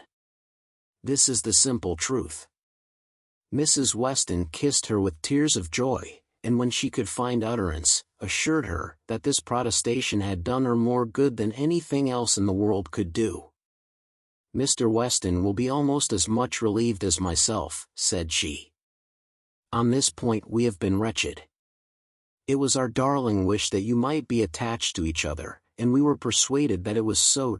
Imagine what we have been feeling on your account. I have escaped, and that I should escape, may be a matter of grateful wonder to you and myself. But this does not acquit him, Mrs. Weston, and I must say, that I think him greatly to blame. What right had he to come among us with affection and faith engaged, and with manners so very disengaged? What right had he to endeavor to please, as he certainly did, to distinguish any one young woman with persevering attention, as he certainly did, while he really belonged to another? How could he tell what mischief he might be doing? How could he tell that he might not be making me in love with him? Very wrong indeed. From something that he said, my dear Emma, I rather imagine. And how could she bear such behavior? Composure with a witness. To look on, while repeated attentions were offering to another woman, before her face, and not resent it, that is a degree of placidity, which I can neither comprehend nor respect. There were misunderstandings between them, Emma, he said so expressly. He had not time to enter into much explanation. He was here only a quarter of an hour, and in a state of agitation which did not allow the full use even of the time he could stay, but that there had been misunderstandings he decidedly said. The present crisis, indeed, seemed to be brought on by them, and those misunderstandings might very possibly arise from the impropriety of his conduct. Impropriety. Oh, Mrs. Weston, it is too calm a censure. Much, much beyond impropriety, it has sunk him. I cannot say how it has sunk him in my opinion. So unlike what a man should be, none of that upright integrity, that strict adherence to truth and principle, that disdain of trick and littleness, which a man should display in every transaction of his life. Nay, dear Emma, now I must take his part, for though he has been wrong in this instance, I have known him long enough to answer for his having many, very many, good qualities, and— Good God, cried Emma, not attending to her, Mrs. Smallridge, too. Jane actually on the point of going as governess. What could he mean by such horrible indelicacy? To suffer her to engage herself, to suffer her even to think of such a measure. He knew nothing about it, Emma. On this article I can fully acquit him. It was a private resolution of hers, not communicated to him, or at least not communicated in a way to carry conviction. Till yesterday, I know he said he was in the dark as to her plans. They burst on him, I do not know how, but by some letter or message, and it was the discovery of what she was doing, of this very project of hers, which determined him to come forward at once, own it all to his uncle, throw himself on his kindness, and, in short, put an end to the miserable state of concealment that had been carrying on so long. Emma began to listen better. I am to hear from him soon, continued Mrs. Weston. He told me at parting that he should soon write, and he spoke in a manner which seemed to promise me many particulars that could not be given now. Let us wait, therefore, for this letter. It may bring many extenuations. It may make many things intelligible and excusable which now are not to be understood. Don't let us be severe, don't let us be in a hurry to condemn him. Let us have patience. I must love him, and now that I am satisfied on one point, the one material point, I am sincerely anxious for its all turning out well, and ready to hope that it may. They must both have suffered a great deal under such a system of secrecy and concealment. His sufferings, replied Emma dryly, do not appear to have done him much harm. Well, and how did Mr. Churchill take it? Most favorable for his nephew, gave his consent with scarcely a difficulty. Conceive what the events of a week have done in that family. While poor Mrs. Churchill lived, I suppose there could not have been a hope, a chance, a possibility, but scarcely are her remains at rest in the family vault, than her husband is persuaded to act exactly opposite to what she would have required. What a blessing it is, when undue influence does not survive the grave. He gave his consent with very little persuasion. Ah, thought Emma, he would have done as much for Harriet. This was settled last night, and Frank was off with the light this morning. He stopped at Highbury, at the Bateses, I fancy, some time, and then came on hither, but was in such a hurry to get back to his uncle, to whom he is just now more necessary than ever, that, as I tell you, he could stay with us but a quarter of an hour. He was very much agitated, very much, indeed, to a degree that made him appear quite a different creature from anything I had ever seen him before. In addition to all the rest, there had been the shock of finding her so very unwell, which he had no previous suspicion of, and there was every appearance of his having been feeling a great deal. And do you really believe the affair to have been carrying on with such perfect secrecy? The Campbells, the Dixons, did none of them know of the engagement? Emma could not speak the name of Dixon without a little blush. None, not one. He positively said that it had been known to no being in the world but their two selves.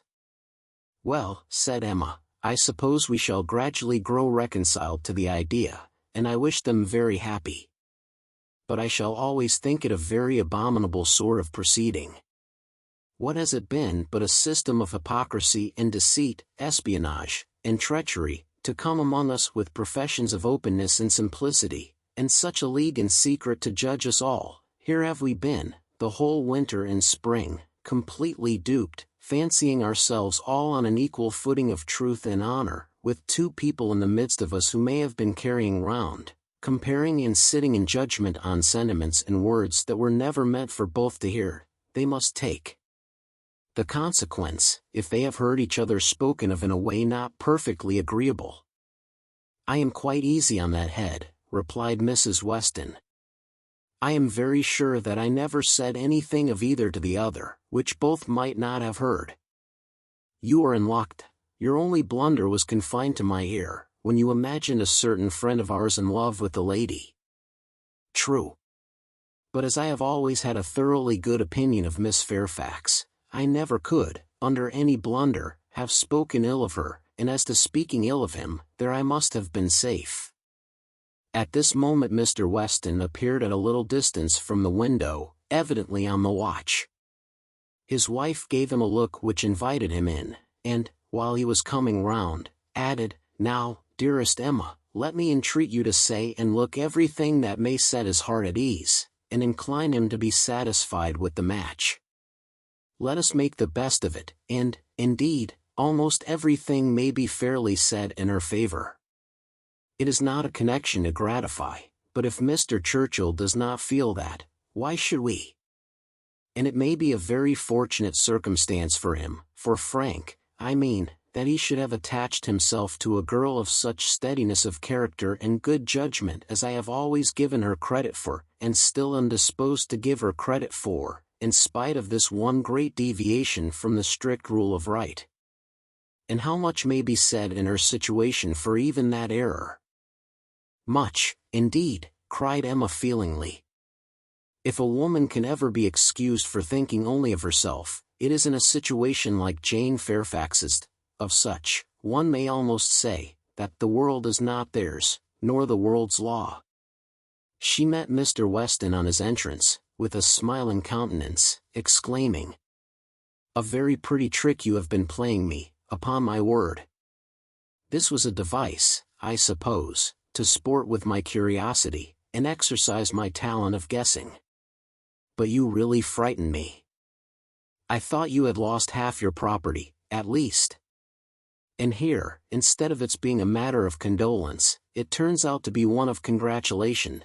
I congratulate you, Mr. Weston, with all my heart, on the prospect of having one of the most lovely and accomplished young women in England for your daughter." A glance or two between him and his wife convinced him that all was as right as this speech proclaimed, and its happy effect on his spirits was immediate. His air and voice recovered their usual briskness, he shook her heartily and gratefully by the hand, and entered on the subject in a manner to prove that he now only wanted time and persuasion to think the engagement no very bad thing.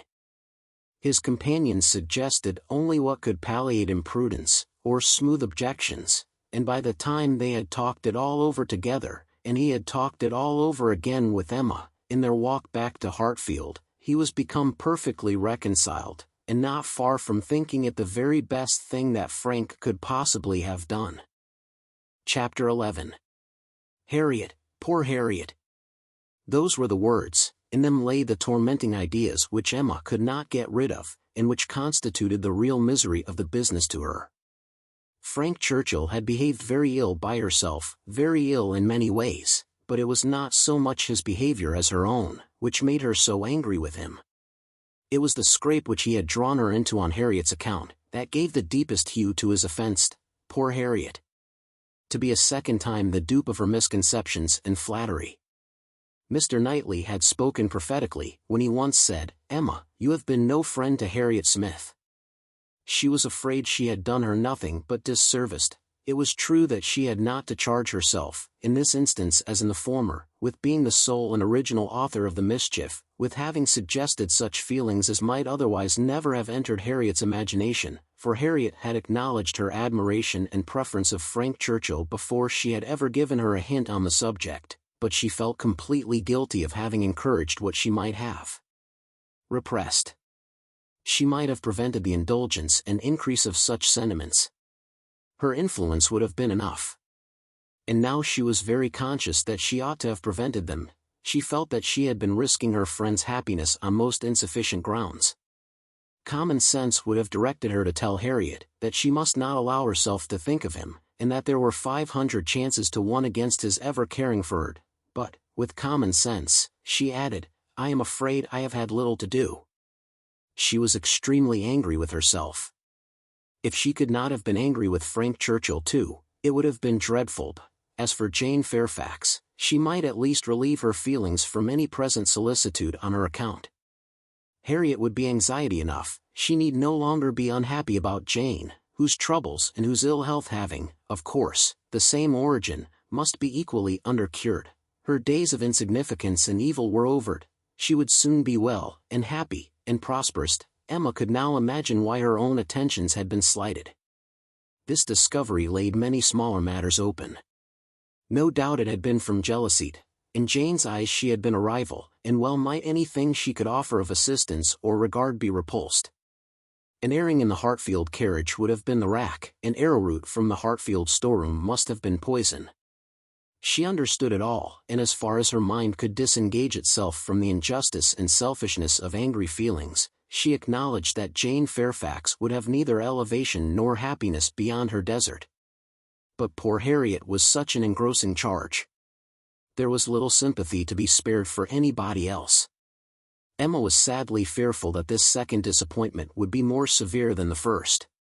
Considering the very superior claims of the object, it ought, and judging by its apparently stronger effect on Harriet's mind, producing reserve and self-command, it would. She must communicate the painful truth, however, and as soon as possible. An injunction of secrecy had been among Mr. Weston's parting words. For the present, the whole affair was to be completely a secret. Mr. Churchill had made a point of it, as a token of respect to the wife he had so very recently lost, and everybody admitted it to be no more than due decorum. Emma had promised, but still Harriet must be accepted. It was her superior duty. In spite of her vexation, she could not help feeling it almost ridiculous that she should have the very same distressing and delicate office to perform by Harriet, which Mrs. Weston had just gone through by herself. The intelligence, which had been so anxiously announced to her, she was now to be anxiously announcing to another. Her heart beat quick on hearing Harriet's footstep and voice, so, she supposed, had poor Mrs. Weston felt when she was approaching Randalls. Could the event of the disclosure bear an equal resemblance, but of that, unfortunately, there could be no chance. Well, Miss Woodhouse, cried Harriet, coming eagerly into the room, is not this the oddest news that ever was? What news do you mean? Replied Emma, unable to guess, by look or voice, whether Harriet could indeed have received any hint. About Jane Fairfax. Did you ever hear anything so strange? Oh, you need not be afraid of owning it to me, for Mr. Weston has told me himself. I met him just now. He told me it was to be a great secret, and, therefore, I should not think of mentioning it to anybody but you, but he said you knew it. What did Mr. Weston tell you? Said Emma, still perplexed. Oh!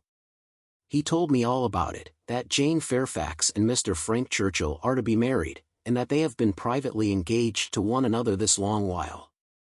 How very odd.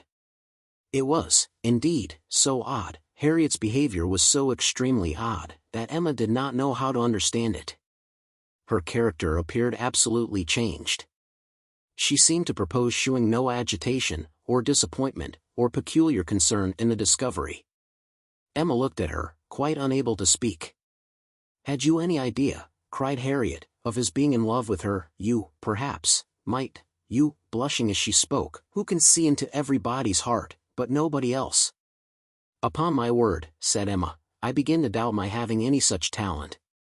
Can you seriously ask me, Harriet, whether I imagine him attached to another woman at the very time that I was, tacitly, if not openly, encouraging you to give way to your own feelings? I never had the slightest suspicion, till within the last hour, of Mr. Frank Churchill's having the least regard for Jane Fairfax.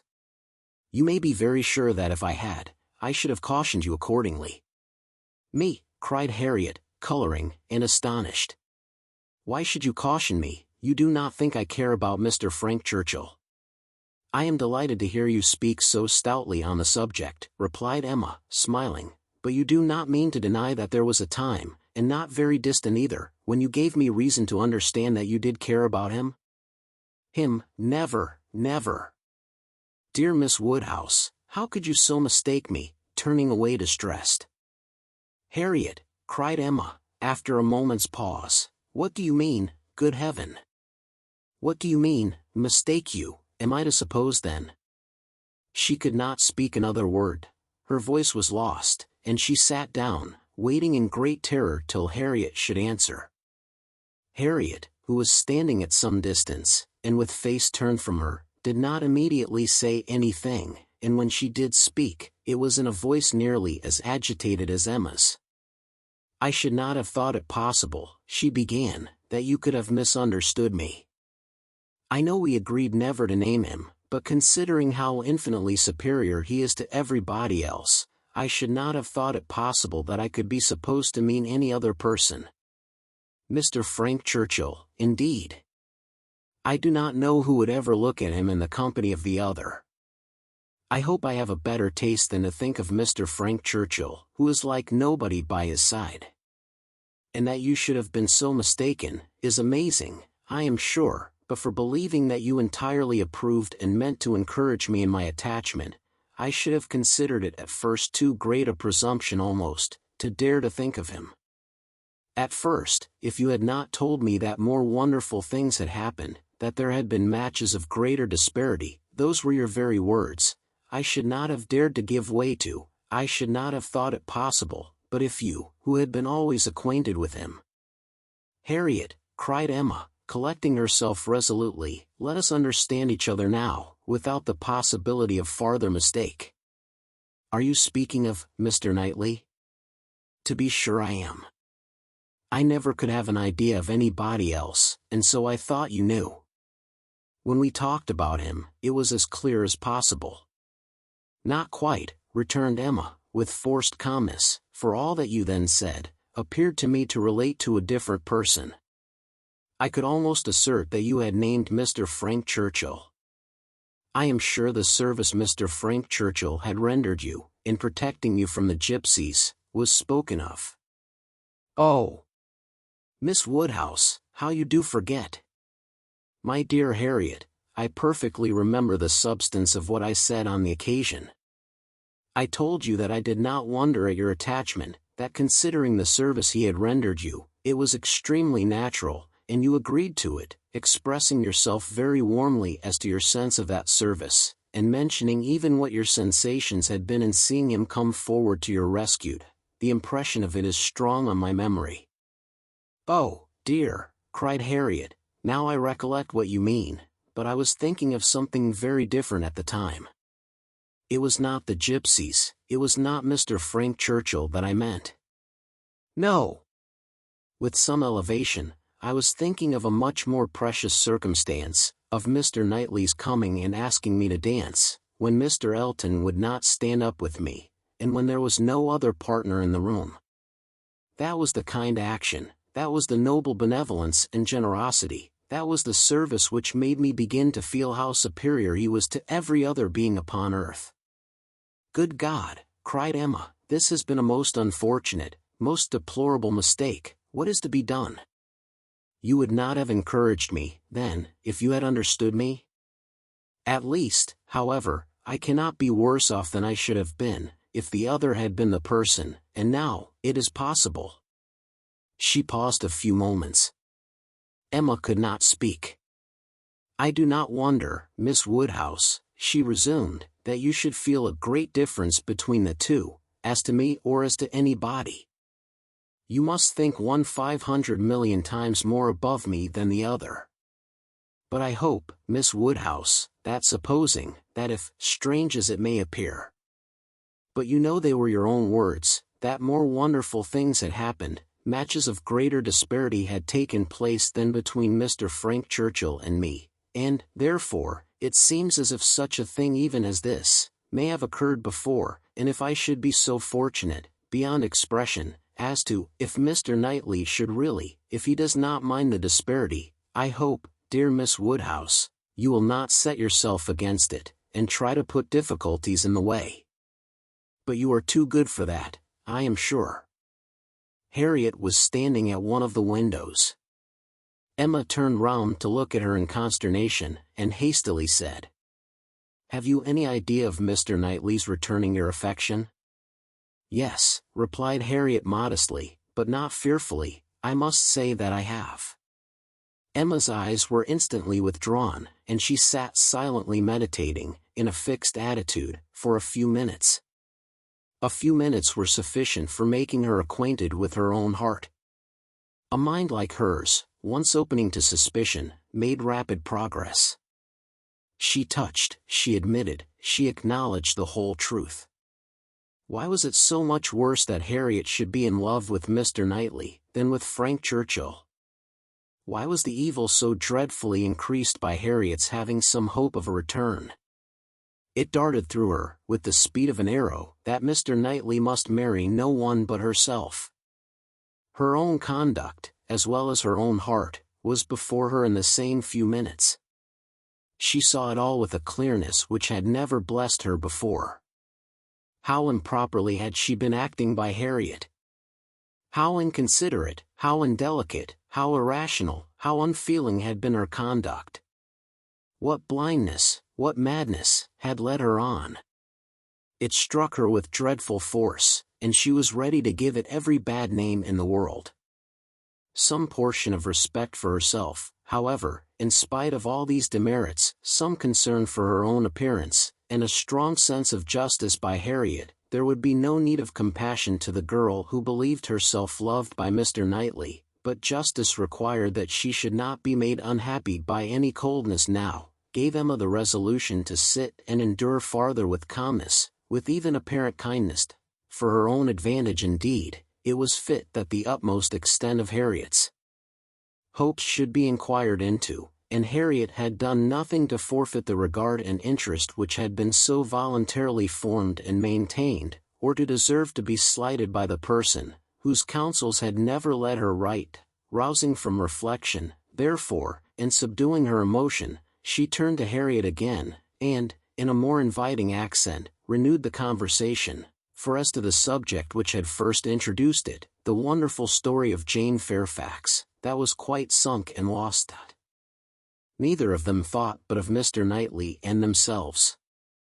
Harriet, who had been standing in no unhappy reverie, was yet very glad to be called from it, by the now encouraging manner of such a judge, and such a friend as Miss Woodhouse, and only wanted invitation, to give the history of her hopes with great, though trembling delight. Emma's tremblings as she asked, and as she listened, were better concealed than Harriet's, but they were not less.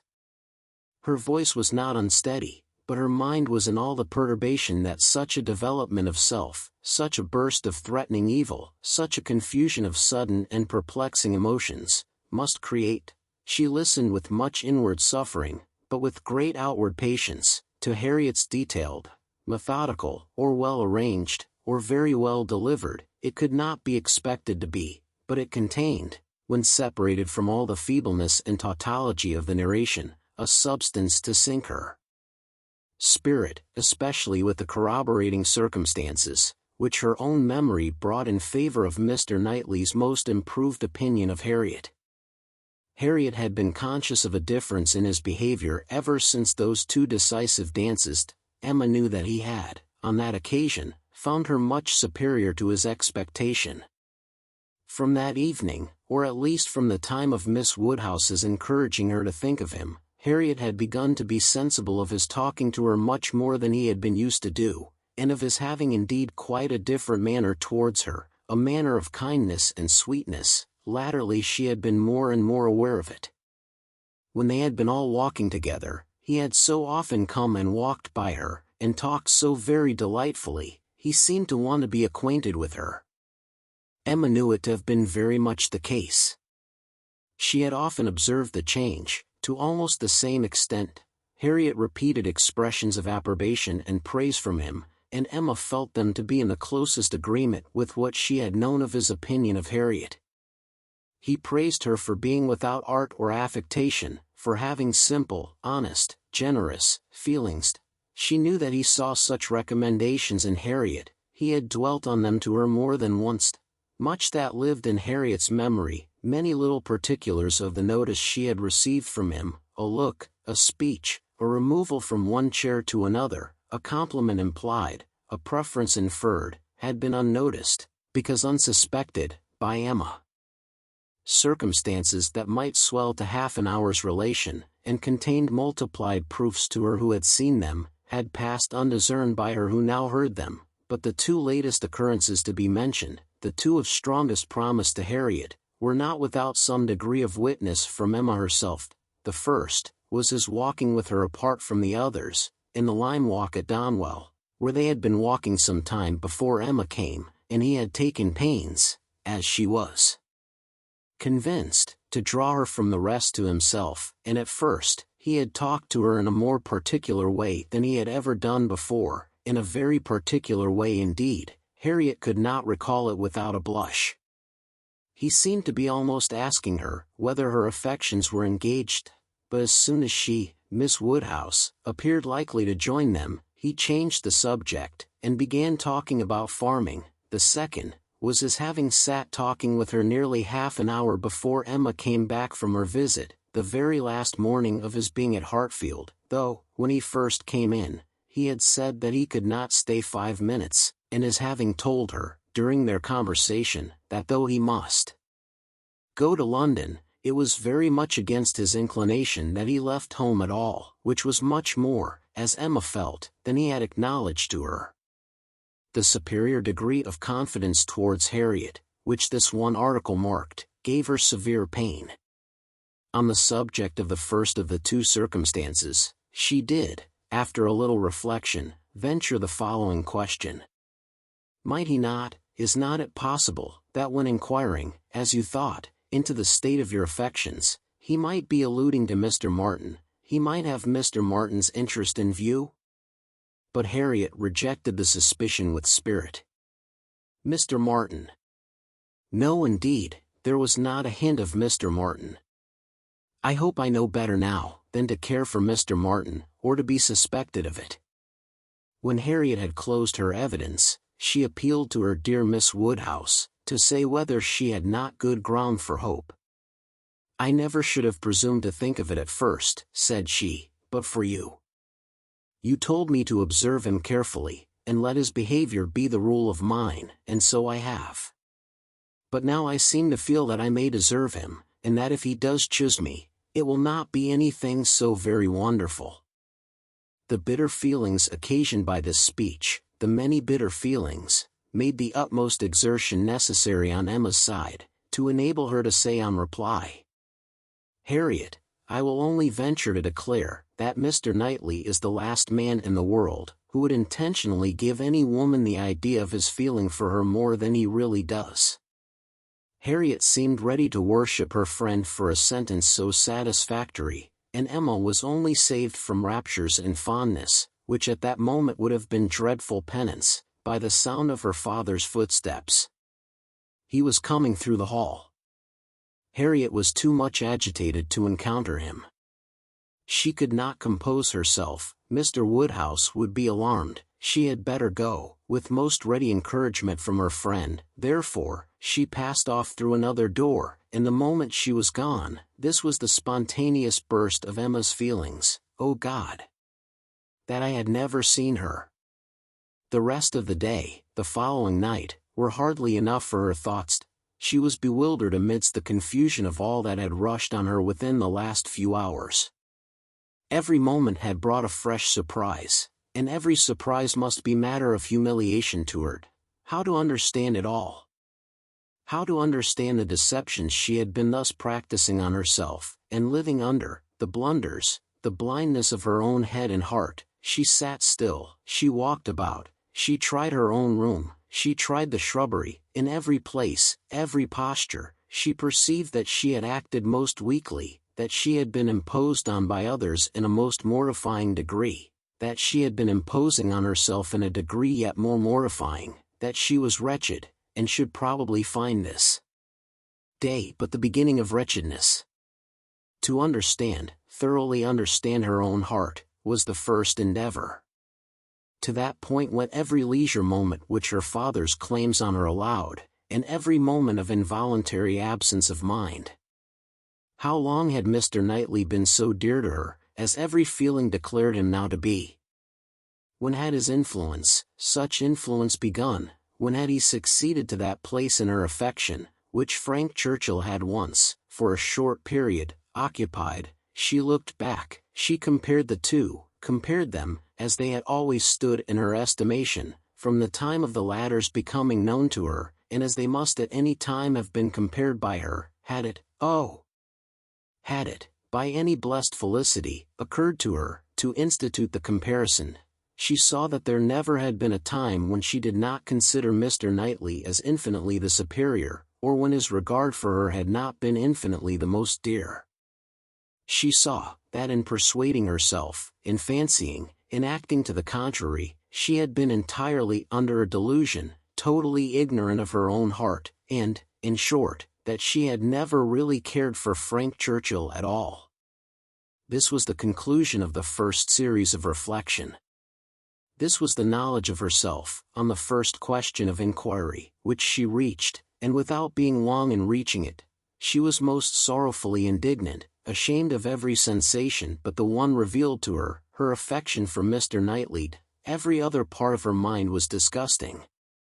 With insufferable vanity had she believed herself in the secret of everybody's feelings, with unpardonable arrogance proposed to arrange everybody's destiny. She was proved to have been universally mistaken, and she had not quite done nothing, for she had done mischief. She had brought evil on Harriet, on herself, and she too much feared, on Mr. Knightley. Were this most unequal of all connections to take place, on her must rest all the reproach of having given it a beginning, for his attachment, she must believe to be produced only by a consciousness of Harriet's, and even were this not the case, he would never have known Harriet at all but for her folly. Mr. Knightley and Harriet Smith, it was a union to distance every wonder of the kind. The attachment of Frank Churchill and Jane Fairfax became commonplace, threadbare, stale in the comparison, exciting no surprise, presenting no disparity, affording nothing to be said or thought. Mr. Knightley and Harriet Smith, such an elevation on her side, such a debasement on his. It was horrible to Emma to think how it must sink him in the general opinion, to foresee the smiles, the sneers, the merriment it would prompt at his expense, the mortification and disdain of his brother, the thousand inconveniences to himself. Could it be? No, it was impossible.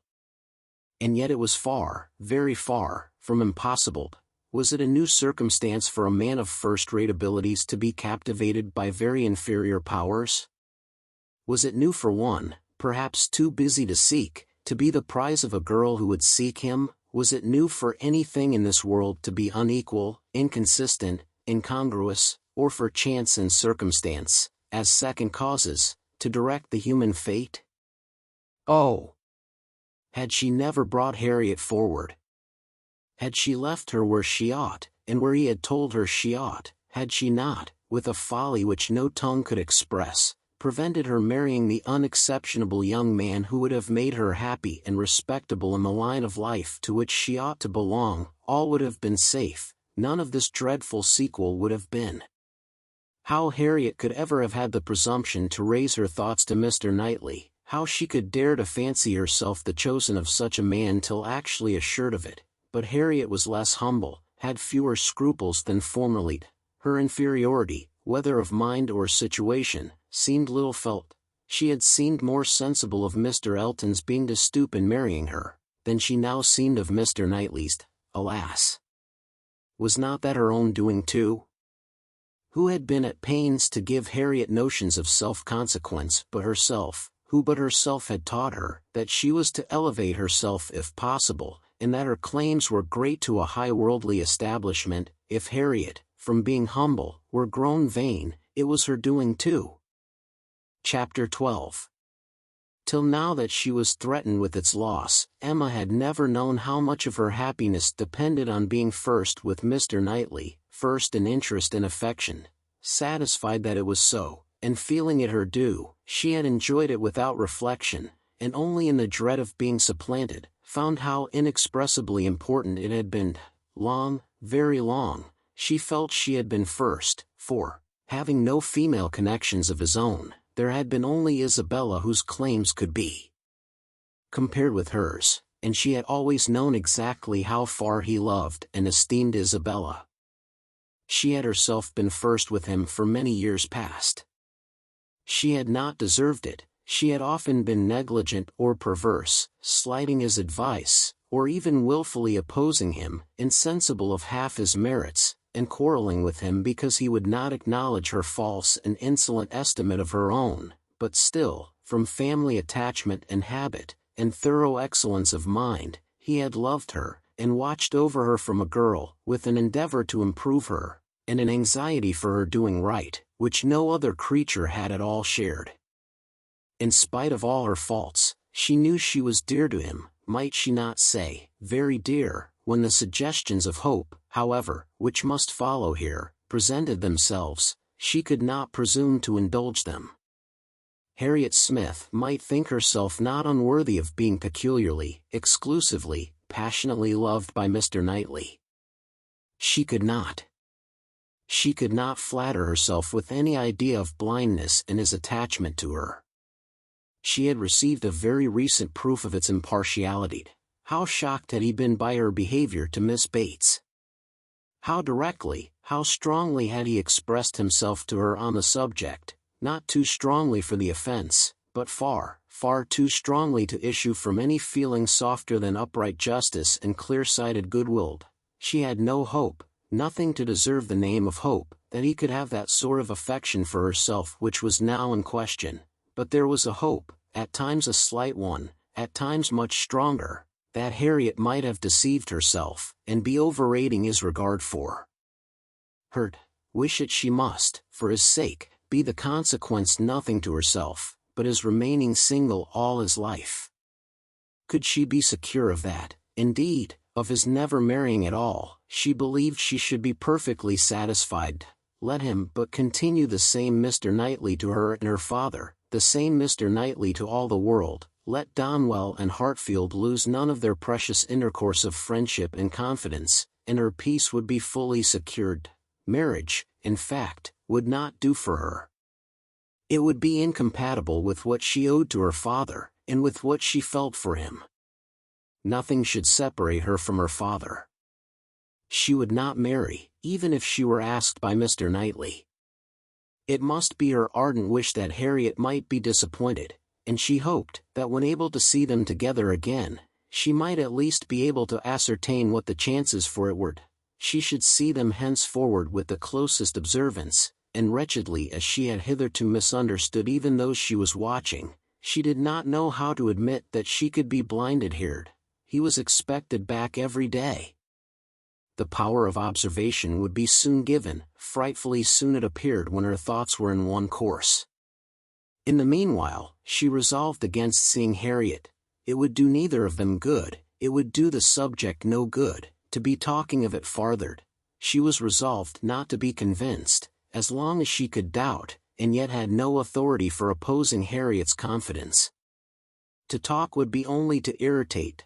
She wrote to her, therefore, kindly, but decisively, to beg that she would not, at present, come to Hartfield, acknowledging it to be her conviction, that all farther confidential discussion of one topic had better be avoided, and hoping, that if a few days were allowed to pass before they met again, except in the company of others, she objected only to a tête-à-tête, they might be able to act as if they had forgotten the conversation of yesterday. Harriet submitted, and approved, and was grateful.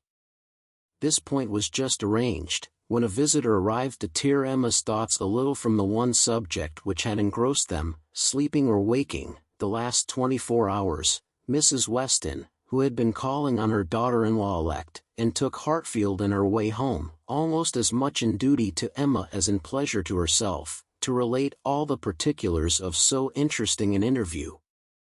Mr. Weston had accompanied her to Mrs. Bates's, and gone through his share of this essential attention most handsomely, but she having then induced Miss Fairfax to join her in an airing, was now returned with much more to say, and much more to say with satisfaction, than a quarter of an hour spent in Mrs. Bates's parlour, with all the encumbrance of awkward feelings, could have afforded. A little curiosity Emma had, and she made the most of it while her friend related. Mrs. Weston had set off to pay the visit in a good deal of agitation herself, and in the first place had wished not to go at all at present, to be allowed merely to write to Miss Fairfax instead, and to defer this ceremonious call till a little time had passed, and Mr. Churchill could be reconciled to the engagements becoming known, as, considering everything, she thought such a visit could not be paid without leading to reports, but Mr. Weston had thought differently. He was extremely anxious to shew his approbation to Miss Fairfax and her family, and did not conceive that any suspicion could be excited by it, or if it were, that it would be of any consequence, for such things, he observed, always got about. Emma smiled, and felt that Mr. Weston had very good reason for saying so. They had gone, in short, and very great had been the evident distress and confusion of the lady. She had hardly been able to speak a word, and every look and action had shown how deeply she was suffering from consciousness. The quiet, heartfelt satisfaction of the old lady, and the rapturous delight of her daughter, who proved even too joyous to talk as usual, had been a gratifying, yet almost an affecting, scene. They were both so truly respectable in their happiness, so disinterested in every sensation, thought so much of Jane, so much of everybody, and so little of themselves, that every kindly feeling was at work for them. Miss Fairfax's recent illness had offered a fair plea for Mrs. Weston to invite her to an airing. She had drawn back and declined at first, but, on being pressed had yielded, and, in the course of their drive, Mrs. Weston had, by gentle encouragement, overcome so much of her embarrassment, as to bring her to converse on the important subject. Apologies for her seemingly ungracious silence in their first reception, and the warmest expressions of the gratitude she was always feeling towards herself and Mr. Weston, must necessarily open the cause, but when these effusions were put by, they had talked a good deal of the present and of the future state of the engagement.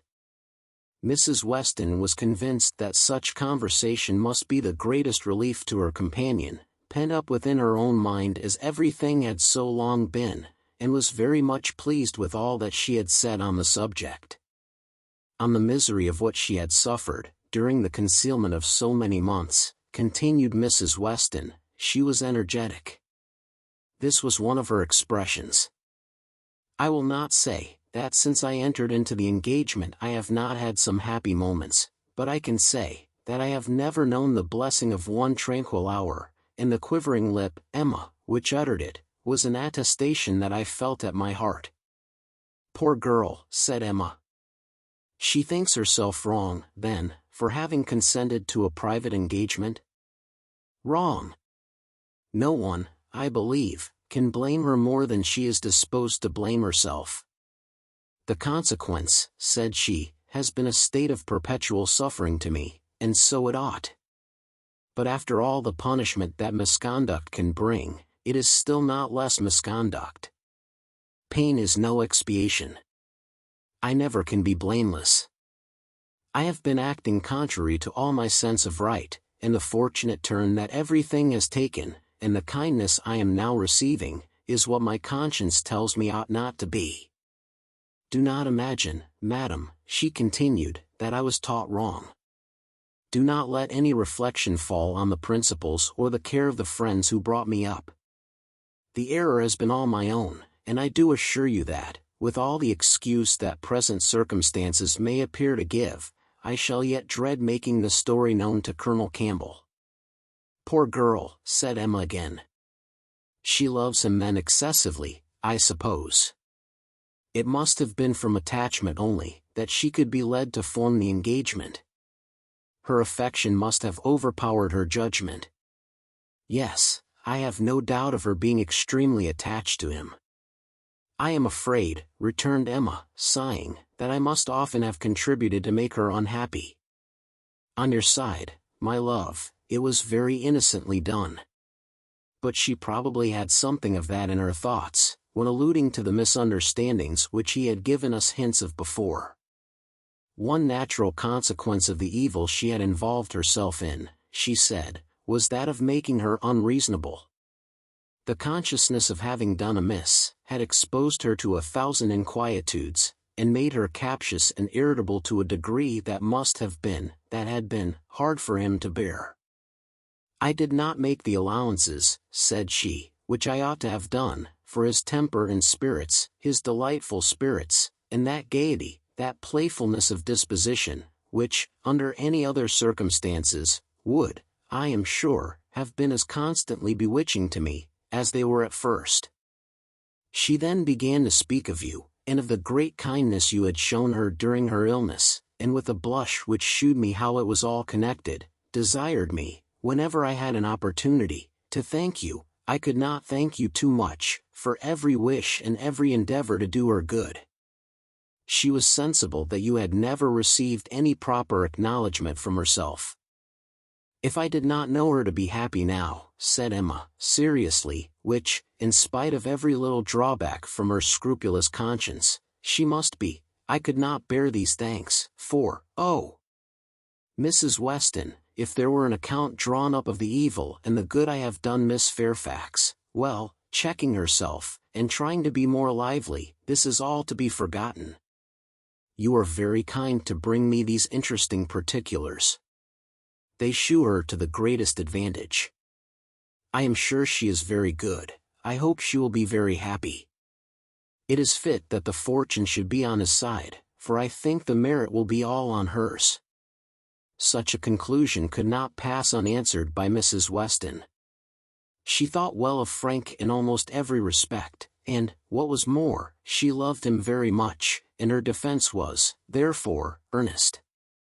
She talked with a great deal of reason, and at least equal affection, but she had too much to urge for Emma's attention. It was soon gone to Brunswick Square or to Donwell. She forgot to attempt to listen, and when Mrs. Weston ended with, "We have not yet had the letter we are so anxious for, you know, but I hope it will soon come," she was obliged to pause before she answered, and at last obliged to answer at random, before she could at all recollect what letter it was which they were so anxious for. "Are you well, my Emma?" was Mrs. Weston's parting question. "Oh, perfectly. I am always well, you know. Be sure to give me intelligence of the letter as soon as possible." Mrs. Weston's communications furnished Emma with more food for unpleasant reflection, by increasing her esteem and compassion, and her sense of past injustice towards Miss Fairfax. She bitterly regretted not having sought a closer acquaintance with her, and blushed for the envious feelings which had certainly been, in some measure, the cause. Had she followed Mr. Knightley's known wishes, in paying that attention to Miss Fairfax, which was every way her due, had she tried to know her better, had she done her part towards intimacy, had she endeavored to find a friend there instead of in Harriet Smith, she must, in all probability, have been spared from every pain which pressed on her now. Birth, abilities, and education had been equally marking one as an associate for her, to be received with gratitude, and the other, what was she? Supposing even that they had never become intimate friends, that she had never been admitted into Miss Fairfax's confidence on this important matter, which was most probable, still, in knowing her as she ought, and as she might, she must have been preserved from the abominable suspicions of an improper attachment to Mr. Dixon, which she had not only so foolishly fashioned and harbored herself, but had so unpardonably imparted, an idea which she greatly feared had been made a subject of material distress to the delicacy of Jane's feelings, by the levity or carelessness of Frank Churchill's. Of all the sources of evil surrounding the former, since her coming to Highbury, she was persuaded that she must herself have been the worst. She must have been a perpetual enemy. They never could have been all three together, without her having stabbed Jane Fairfax's peace in 1,000 instances, and on Box Hill, perhaps, it had been the agony of a mind that would bear no more. The evening of this day was very long, and melancholy, at Hartfield. The weather added what it could of gloom. A cold stormy rain set in, and nothing of July appeared but in the trees and shrubs, which the wind was despoiling, and the length of the day, which only made such cruel sights the longer visible. The weather affected Mr. Woodhouse, and he could only be kept tolerably comfortable by almost ceaseless attention on his daughter's side, and by exertions which had never cost her half so much before. It reminded her of their first forlorn tête-à-tête, on the evening of Mrs. Weston's wedding day, but Mr. Knightley had walked in then, soon after tea, and dissipated every melancholy fancy. Alas! Such delightful proofs of Hartfield's attraction, as those sort of visits conveyed, might shortly be over. The picture which she had then drawn of the privations of the approaching winter, had proved erroneous. No friends had deserted them, no pleasures had been lost, but her present forebodings she feared would experience no similar contradiction. The prospect before her now was threatening to a degree that could not be entirely dispelled, that might not be even partially brightened. If all took place that might take place among the circle of her friends, Hartfield must be comparatively deserted, and she left to cheer her father with the spirits only of ruined happiness.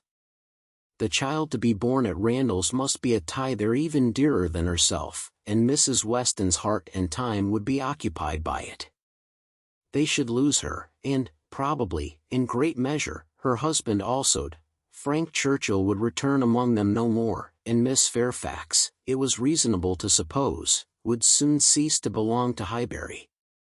They would be married, and settled either at or near Enscombe. All that were good would be withdrawn, and if to these losses, the loss of Donwell were to be added, what would remain of cheerful or of rational society within their reach? Mr. Knightley to be no longer coming there for his evening comfort, no longer walking in at all hours, as if ever willing to change his own home for theirs, how was it to be endured? And if he were to be lost to them for Harriet's sake, if he were to be thought of hereafter, as finding in Harriet's society all that he wanted, if Harriet were to be the chosen, the first, the dearest, the friend, the wife to whom he looked for all the best blessings of existence, what could be increasing Emma's wretchedness but the reflection never far distant from her mind, that it had been all her own work? When it came to such a pitch as this, she was not able to refrain from a start, or a heavy sigh, or even from walking about the room for a few seconds, and the only source whence anything like consolation or composure could be drawn, was in the resolution of her own better conduct, and the hope that, however inferior in spirit and gaiety might be the following and every future winter of her life to the past, it would yet find her more rational, more acquainted with herself, and leave her less to regret when it were gone. Chapter 13.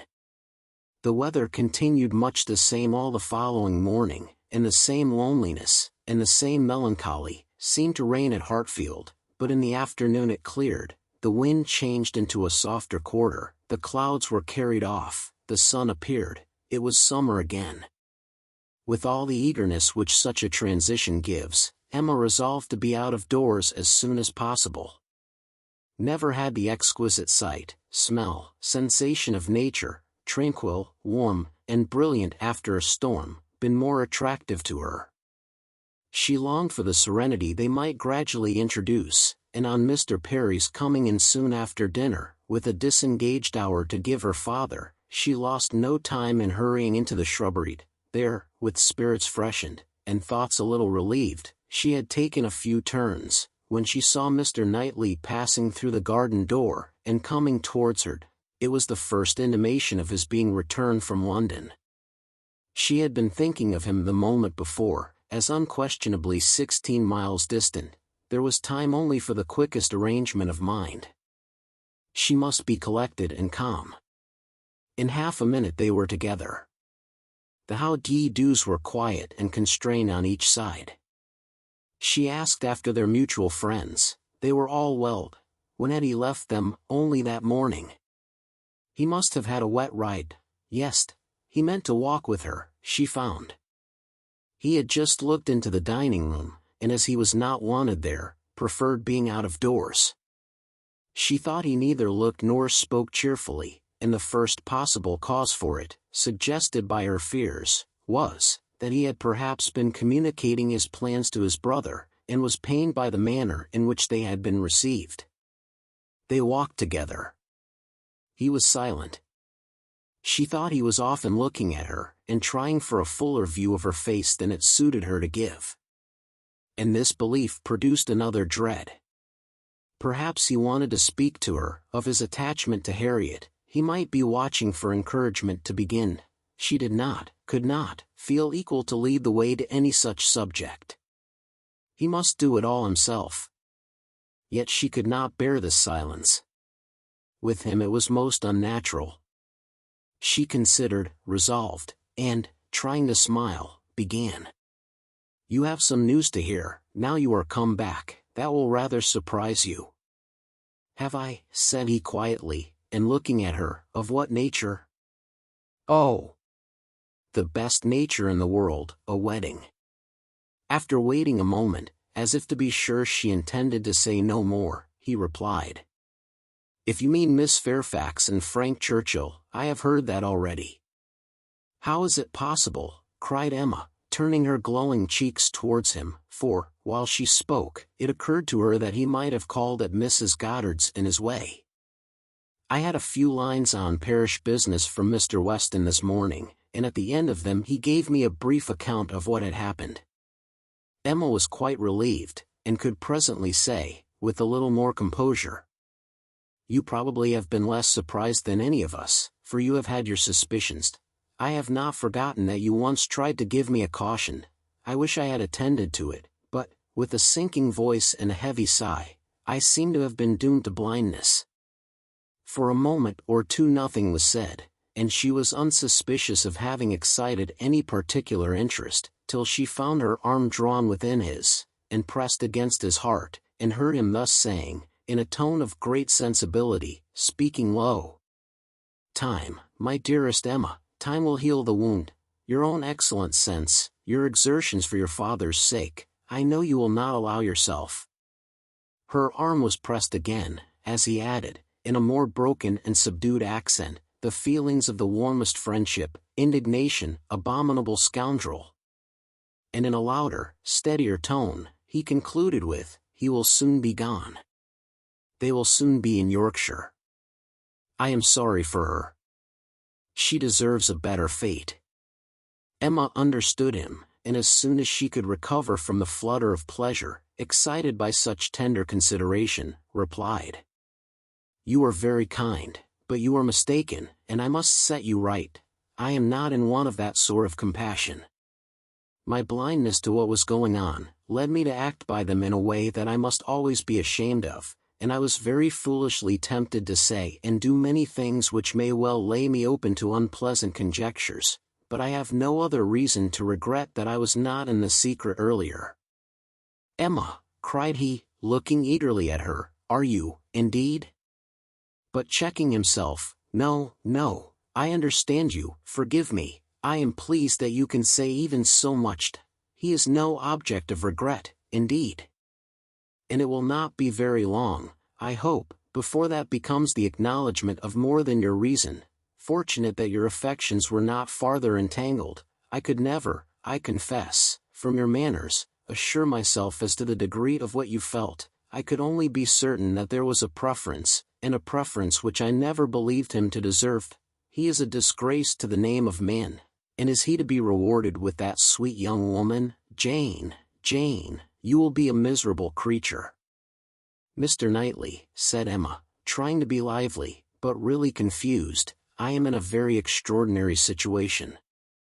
I cannot let you continue in your error, and yet, perhaps, since my manners gave such an impression, I have as much reason to be ashamed of confessing that I never have been at all attached to the person we are speaking of, as it might be natural for a woman to feel in confessing exactly the reverse, but I never have."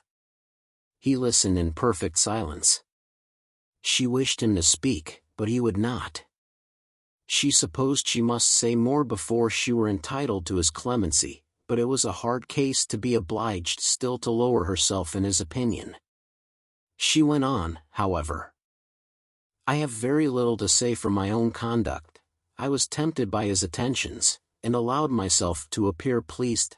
An old story, probably, a common case, and no more than has happened to hundreds of my sex before, and yet it may not be the more excusable in one who sets up as I do for understanding. Many circumstances assisted the temptation.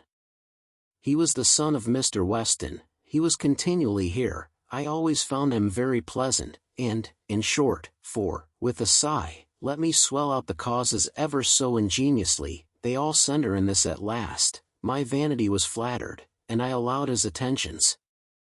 Latterly, however, for some time, indeed, I have had no idea of their meaning anything. I thought them a habit, a trick, nothing that called for seriousness on my side. He has imposed on me, but he has not injured me. I have never been attached to him. And now I can tolerably comprehend his behavior. He never wished to attach me. It was merely a blind to conceal his real situation with another. It was his object to blind all about him, and no one, I am sure, could be more effectually blinded than myself, except that I was not blinded, that it was my good fortune, that, in short, I was somehow or other safe from him. She had hoped for an answer here, for a few words to say that her conduct was at least intelligible, but he was silent, and, as far as she could judge, deep in thought. At last, intolerably in his usual tone, he said, I have never had a high opinion of Frank Churchill. I can suppose, however, that I may have underrated him. My acquaintance with him has been but trifling, and even if I have not underrated him hitherto, he may yet turn out well. With such a woman he has a chance. I have no motive for wishing him ill, and for her sake, whose happiness will be involved in his good character and conduct, I shall certainly wish him well. I have no doubt of their being happy together, said Emma. I believe them to be very mutually and very sincerely attached. He is a most fortunate man, returned Mr. Knightley, with energy. So early in life, at 23, a period when, if a man chooses a wife, he generally chooses ill. At 23 to have drawn such a prize. What years of felicity that man, in all human calculation, has before him, assured of the love of such a woman, the disinterested love, for Jane Fairfax's character vouches for her disinterestedness, everything in his favor, equality of situation, I mean, as far as regards society, and all the habits and manners that are important, equality in every point but one, and that one, since the purity of her heart is not to be doubted, such as must increase his felicity, for it will be his to bestow. The only advantages she wants. A man would always wish to give a woman a better home than the one he takes her from, and he who can do it, where there is no doubt of her regard, must, I think, be the happiest of mortals. Frank Churchill is, indeed, the favorite of fortune. Everything turns out for his good. He meets with a young woman at a watering place, gains her affection, cannot even weary her by negligent treatment, and had he and all his family sought round the world for a perfect wife for him, they could not have found her superior. His aunt is in the wait, his aunt dies, he has only to speak, his friends are eager to promote his happiness, he had used everybody ill, and they are all delighted to forgive him. He is a fortunate man indeed. You speak as if you envied him. And I do envy him, Emma. In one respect he is the object of my envy. Emma could say no more. They seemed to be within half a sentence of Harriet, and her immediate feeling was to avert the subject, if possible. She made her plan. She would speak of something totally different, the children in Brunswick Square, and she only waited for breath to begin, when Mr. Knightley startled her, by saying, You will not ask me what is the point of envy. You are determined, I see, to have no curiosity. You are wise, but I cannot be wise. Emma, I must tell you what you will not ask, though I may wish it unsaid the next moment. Oh! Then, don't speak it, she eagerly cried. Take a little time, consider, do not commit yourself. Thank you, said he, in an accent of deep mortification, and not another syllable followed. Emma could not bear to give him pain. He was wishing to confide in her, perhaps to consult her, cost her what it would, she would listen. She might assist his resolution, or reconcile him to it, She might give just praise to Harriet, or, by representing to him his own independence, relieve him from that state of indecision, which must be more intolerable than any alternative to such a mind as his. They had reached the house. "You are going in, I suppose," said he. "No," replied Emma, quite confirmed by the depressed manner in which he still spoke. "I should like to take another turn. Mr. Perry is not gone." And, after proceeding a few steps, she added, "I stopped you ungraciously, just now, Mr. Knightley, and, I am afraid, gave you pain, but if you have any wish to speak openly to me as a friend, or to ask my opinion of anything that you may have in contemplation, as a friend, indeed, you may command me. I will hear whatever you like. I will tell you exactly what I think." "As a friend," repeated Mr. Knightley.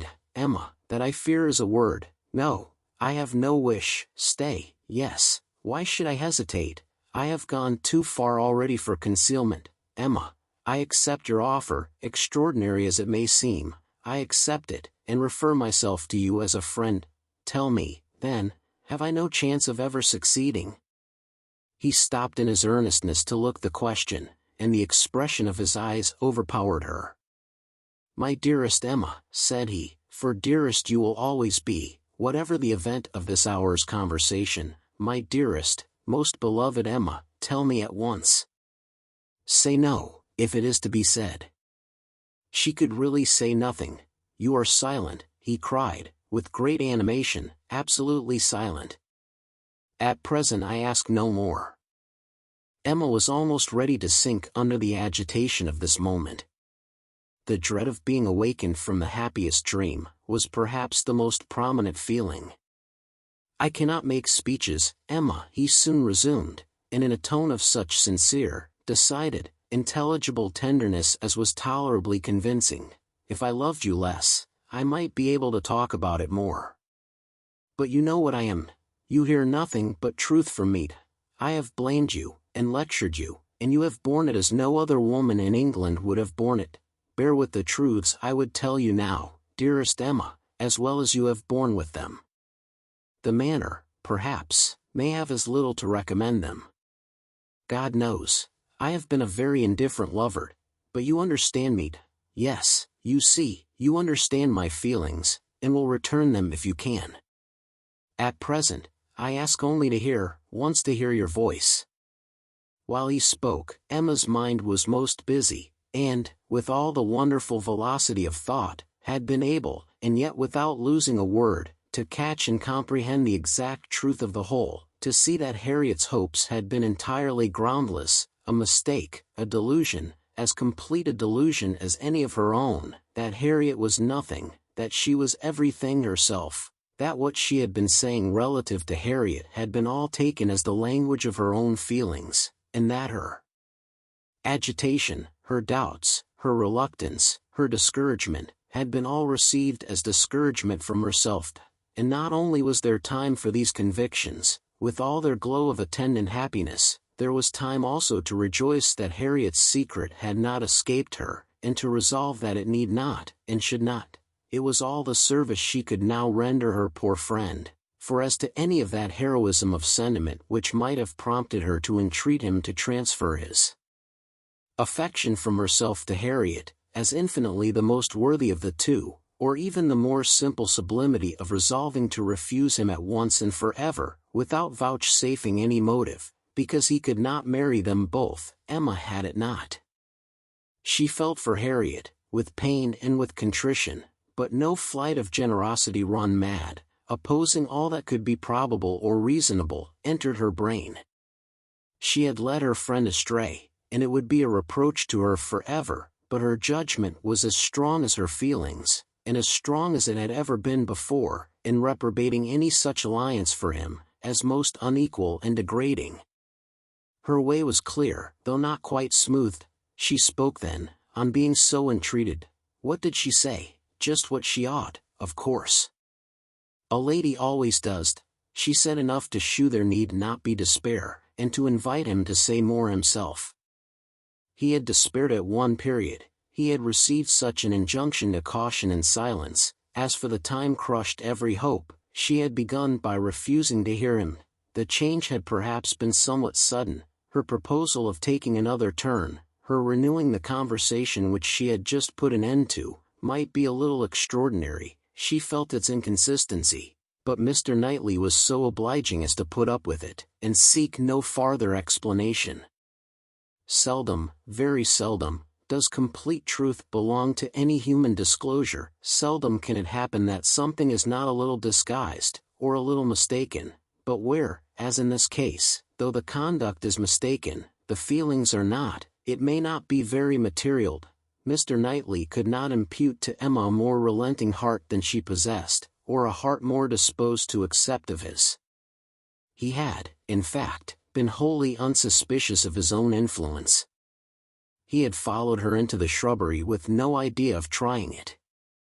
He had come, in his anxiety to see how she bore Frank Churchill's engagement, with no selfish view, no view at all, but of endeavoring, if she allowed him an opening, to soothe or to counsel her. The rest had been the work of the moment, the immediate effect of what he heard, on his feelings. The delightful assurance of her total indifference towards Frank Churchill, of her having a heart completely disengaged from him, had given birth to the hope that, in time, he might gain her affection himself, but it had been no present hope. He had only, in the momentary conquest of eagerness over judgment, aspired to be told that she did not forbid his attempt to attach her. The superior hopes which gradually opened were so much the more enchanting. The affection, which he had been asking to be allowed to create, if he could, was already his. Within half an hour, he had passed from a thoroughly distressed state of mind, to something so like perfect happiness, that it could bear no other name. Her change was equaled. This 1/2 hour had given to each the same precious certainty of being beloved, had cleared from each the same degree of ignorance, jealousy, or distrust. On his side, there had been a long-standing jealousy, old as the arrival, or even the expectation, of Frank Churchill. He had been in love with Emma, and jealous of Frank Churchill, from about the same period, one sentiment having probably enlightened him as to the other. It was his jealousy of Frank Churchill that had taken him from the country. The Box Hill party had decided him on going away. He would save himself from witnessing again such permitted, encouraged attentions. He had gone to learn to be indifferent, but he had gone to a wrong place. There was too much domestic happiness in his brother's house. Woman wore too amiable a form in it. Isabella was too much like Emma, differing only in those striking inferiorities, which always brought the other in brilliancy before him. For much to have been done, even had his time been longer. He had stayed on, however, vigorously, day after day, till this very morning's post had conveyed the history of Jane Fairfax. Then, with the gladness which must be felt, nay, which he did not scruple to feel, having never believed Frank Churchill to be at all deserving Emma, was there so much fond solicitude, so much keen anxiety for her, that he could stay no longer. He had ridden home through the rain, and had walked up directly after dinner, to see how this sweetest and best of all creatures, faultless in spite of all her faults, bore the discovery. He had found her agitated and low. Frank Churchill was a villain. He heard her declare that she had never loved him. Frank Churchill's character was not desperate. She was his own Emma, by hand and word, when they returned into the house, and if he could have thought of Frank Churchill then, he might have deemed him a very good sort of fellow. Chapter 14. What totally different feelings did Emma take back into the house from what she had brought out? She had then been only daring to hope for a little respite of suffering. She was now in an exquisite flutter of happiness, and such happiness moreover as she believed must still be greater when the flutter should have passed away. They sat down to tea, the same party round the same table. How often it had been collected, and how often had her eyes fallen on the same shrubs in the lawn, and observed the same beautiful effect of the western sun, but never in such a state of spirits, never in anything like it, and it was with difficulty that she could summon enough of her usual self to be the attentive lady of the house, or even the attentive daughter. Poor Mr. Woodhouse little suspected what was plotting against him in the breast of that man whom he was so cordially welcoming, and so anxiously hoping might not have taken cold from his ride. Could he have seen the heart, he would have cared very little for the lungs, but without the most distant imagination of the impending evil, without the slightest perception of anything extraordinary in the looks or ways of either, he repeated to them very comfortably all the articles of news he had received from Mr. Perry, and talked on with much self-contentment, totally unsuspicious of what they could have told him in return. As long as Mr. Knightley remained with them, Emma's fever continued, but when he was gone, she began to be a little tranquilized and subdued, and in the course of the sleepless night, which was the tax for such an evening, she found one or two such very serious points to consider, as made her feel that even her happiness must have some alloy. Her father, and Harriet. She could not be alone without feeling the full weight of their separate claims, and how to guard the comfort of both to the utmost, was the question. With respect to her father, it was a question soon answered. She hardly knew yet what Mr. Knightley would ask, but a very short parley with her own heart produced the most solemn resolution of never quitting her father. She even wept over the idea of it, as a sin of thought. While he lived, it must be only an engagement, but she flattered herself that if divested of the danger of drawing her away, it might become an increase of comfort to him. How to do her best by Harriet was of more difficult decision, how to spare her from any unnecessary pain, how to make her any possible atonement, how to appear least her enemy. On these subjects, her perplexity and distress were very great, and her mind had to pass again and again through every bitter reproach and sorrowful regret that had ever surrounded it. She could only resolve at last that she would still avoid a meeting with her, and communicate all that need be told by letter, that it would be inexpressibly desirable to have her removed just now for a time from Highbury, and, indulging in one scheme more, nearly resolve that it might be practicable to get an invitation for her to Brunswick Square. Isabella had been pleased with Harriet, and a few weeks spent in London must give her some amusement. She did not think it in Harriet's nature to escape being benefited by novelty and variety, by the streets, the shops, and the children. At any rate, it would be a proof of attention and kindness in herself, from whom everything was due, a separation for the present, an averting of the evil day, when they must all be together again. She rose early, and wrote her letter to Harriet, an employment which left her so very serious, so nearly sad, that Mr. Knightley, in walking up to Hartfield to breakfast, did not arrive at all too soon, and half an hour stolen afterwards to go over the same ground again with him, literally and figuratively, was quite necessary to reinstate her in a proper share of the happiness of the evening before. He had not left her long, by no means long enough for her to have the slightest inclination for thinking of anybody else, when a letter was brought her from Randalls, a very thick letter. She guessed what it must contain, and deprecated the necessity of reading it. She was now in perfect charity with Frank Churchill. She wanted no explanations, she wanted only to have her thoughts to herself, and as for understanding anything he wrote, she was sure she was incapable of it. It must be waded through, however. She opened the packet. It was too surely so, a note from Mrs. Weston to herself, ushered in the letter from Frank to Mrs. Weston. I have the greatest pleasure, my dear Emma, in forwarding to you the enclosed. I know what thorough justice you will do it, and have scarcely a doubt of its happy effect. I think we shall never materially disagree about the writer again, but I will not delay you by a long preface. We are quite well. This letter has been the cure of all the little nervousness I have been feeling lately. I did not quite like your looks on Tuesday, but it was an ungenial morning, and though you will never own being affected by weather, I think everybody feels a northeast wind. I felt for your dear father very much in the storm of Tuesday afternoon and yesterday morning, but had the comfort of hearing last night, by Mr. Perry, that it had not made him ill. Yours ever, A.W. To Mrs. Weston. Windsor, July. My dear Madam, If I made myself intelligible yesterday, this letter will be expected, but expected or not, I know it will be read with candor and indulgence. You are all goodness, and I believe there will be need of even all your goodness to allow for some parts of my past conduct, but I have been forgiven by one who had still more to resent. My courage rises while I write. It is very difficult for the prosperous to be humble. I have already met with such success in 2 applications for pardon, that I may be in danger of thinking myself too sure of yours, and of those among your friends who have had any ground of offense.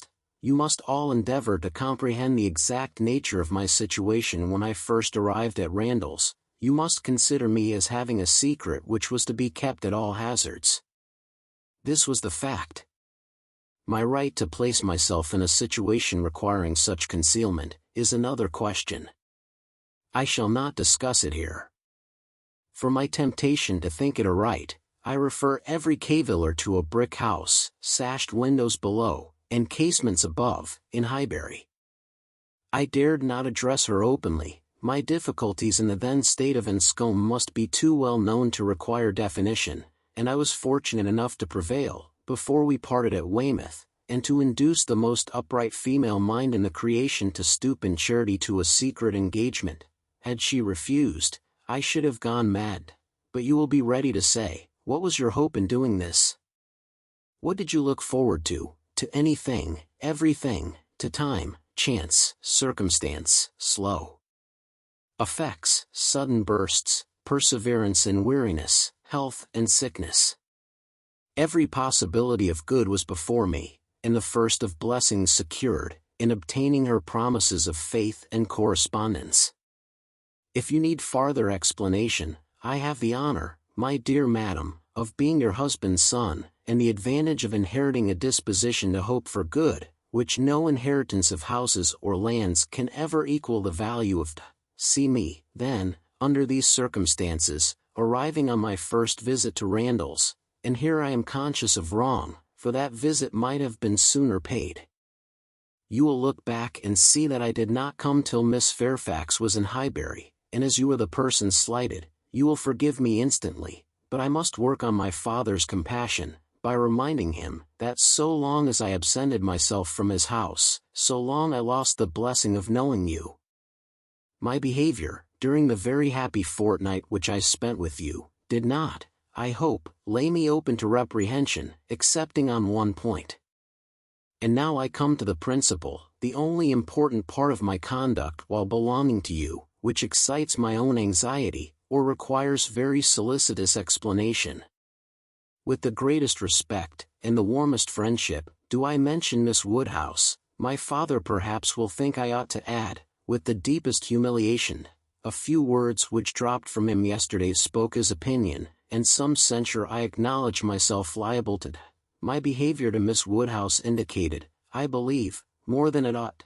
In order to assist a concealment so essential to me, I was led on to make more than an allowable use of the sort of intimacy into which we were immediately thrown. I cannot deny that Miss Woodhouse was my ostensible object, but I am sure you will believe the declaration, that had I not been convinced of her indifference, I would not have been induced by any selfish views to go on. Amiable and delightful as Miss Woodhouse is, she never gave me the idea of a young woman likely to be attached, and that she was perfectly free from any tendency to being attached to me, was as much my conviction as my wish. She received my attentions with an easy, friendly, good-humoured playfulness, which exactly suited me. We seemed to understand each other.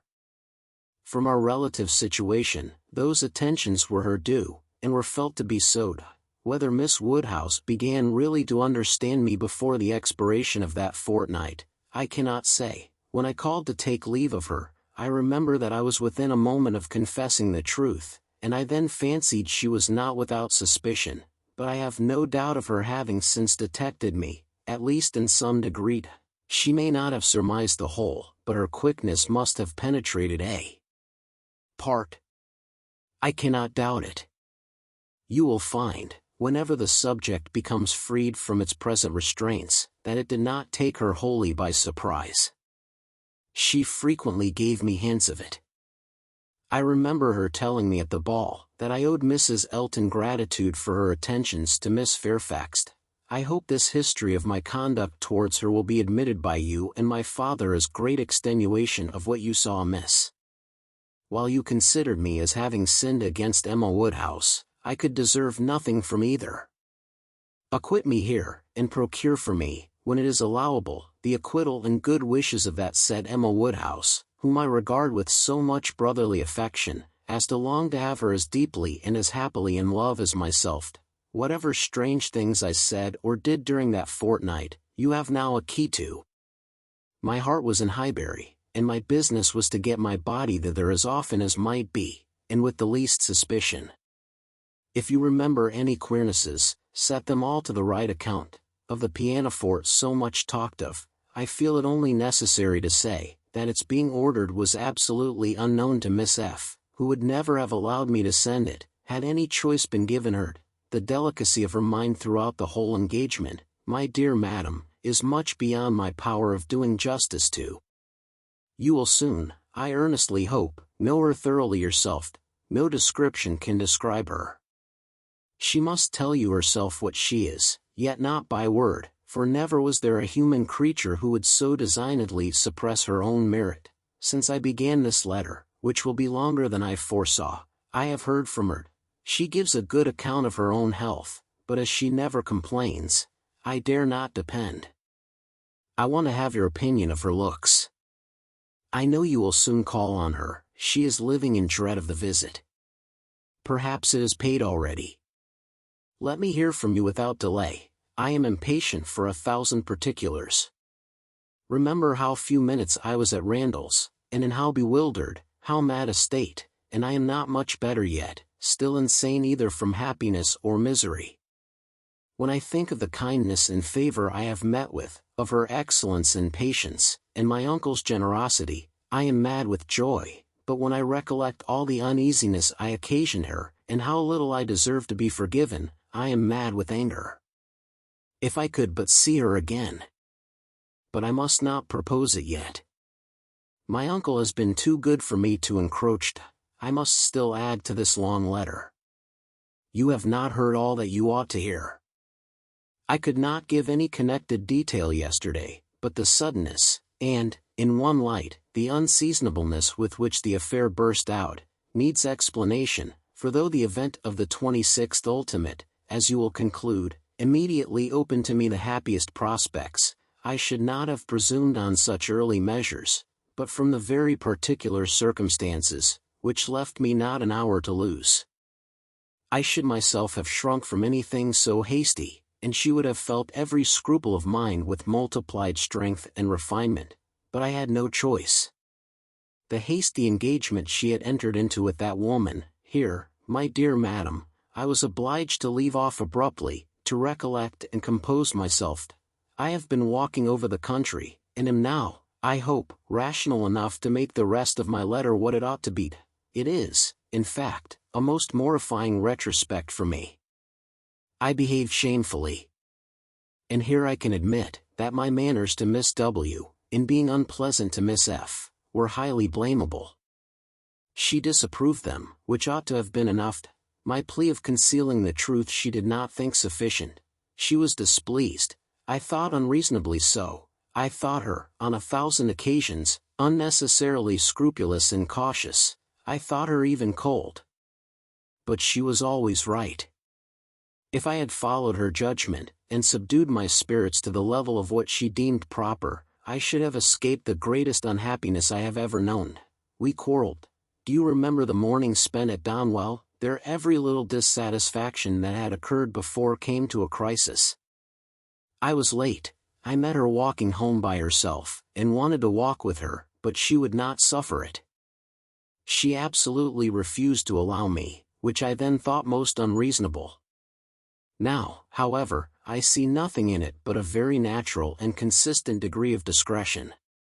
While I, to blind the world to our engagement, was behaving 1 hour with objectionable particularity to another woman, was she to be consenting the next to a proposal which might have made every previous caution useless, had we been met walking together between Donwell and Highbury, the truth must have been suspected. I was mad enough, however, to resent. I doubted her affection. I doubted it more the next day on Box Hill, when, provoked by such conduct on my side, such shameful, insolent neglect of her, and such apparent devotion to Miss W., as it would have been impossible for any woman of sense to endure, she spoke her resentment in a form of words perfectly intelligible to me. In short, my dear madam, it was a quarrel blameless on her side, abominable on mine, and I returned the same evening to Richmond, though I might have stayed with you till the next morning, merely because I would be as angry with her as possible. Even then, I was not such a fool as not to mean to be reconciled in time, but I was the injured person, injured by her coldness, and I went away determined that she should make the first advances. I shall always congratulate myself that you were not of the Box Hill party. Had you witnessed my behavior there, I can hardly suppose you would ever have thought well of me again. Its effect upon her appears in the immediate resolution it produced. As soon as she found I was really gone from Randalls, she closed with the offer of that officious Mrs. Elton, the whole system of whose treatment of her, by the by, has ever filled me with indignation and hatred. I must not quarrel with the spirit of forbearance which has been so richly extended towards myself, but, otherwise, I should loudly protest against the share of it which that woman has known. Jane, indeed, you will observe that I have not yet indulged myself in calling her by that name, even to you. Think, then, what I must have endured in hearing it bandied between the Eltons with all the vulgarity of needless repetition, and all the insolence of imaginary superiority. Have patience with me, I shall soon have done. She closed with this offer, resolving to break with me entirely, and wrote the next day to tell me that we never were to meet again. She felt the engagement to be a source of repentance and misery to each. She dissolved it. This letter reached me on the very morning of my poor aunt's death.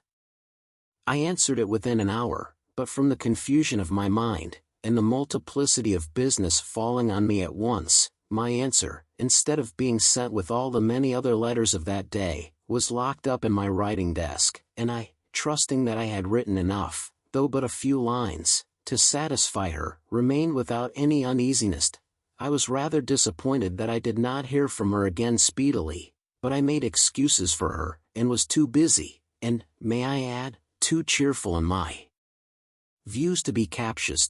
We removed to Windsor, and 2 days afterwards I received a parcel from her, my own letters all returned, and a few lines at the same time by the post, stating her extreme surprise at not having had the smallest reply to her last, and adding, that a silence on such a point could not be misconstrued, and as it must be equally desirable to both to have every subordinate arrangement concluded as soon as possible, she now sent me, by a safe conveyance, all my letters, and requested, that if I could not directly command hers, so as to send them to Highbury within a week, I would forward them after that period to her at, in short, the full direction to Mr. Smallridge's, near Bristol, stared me in the face.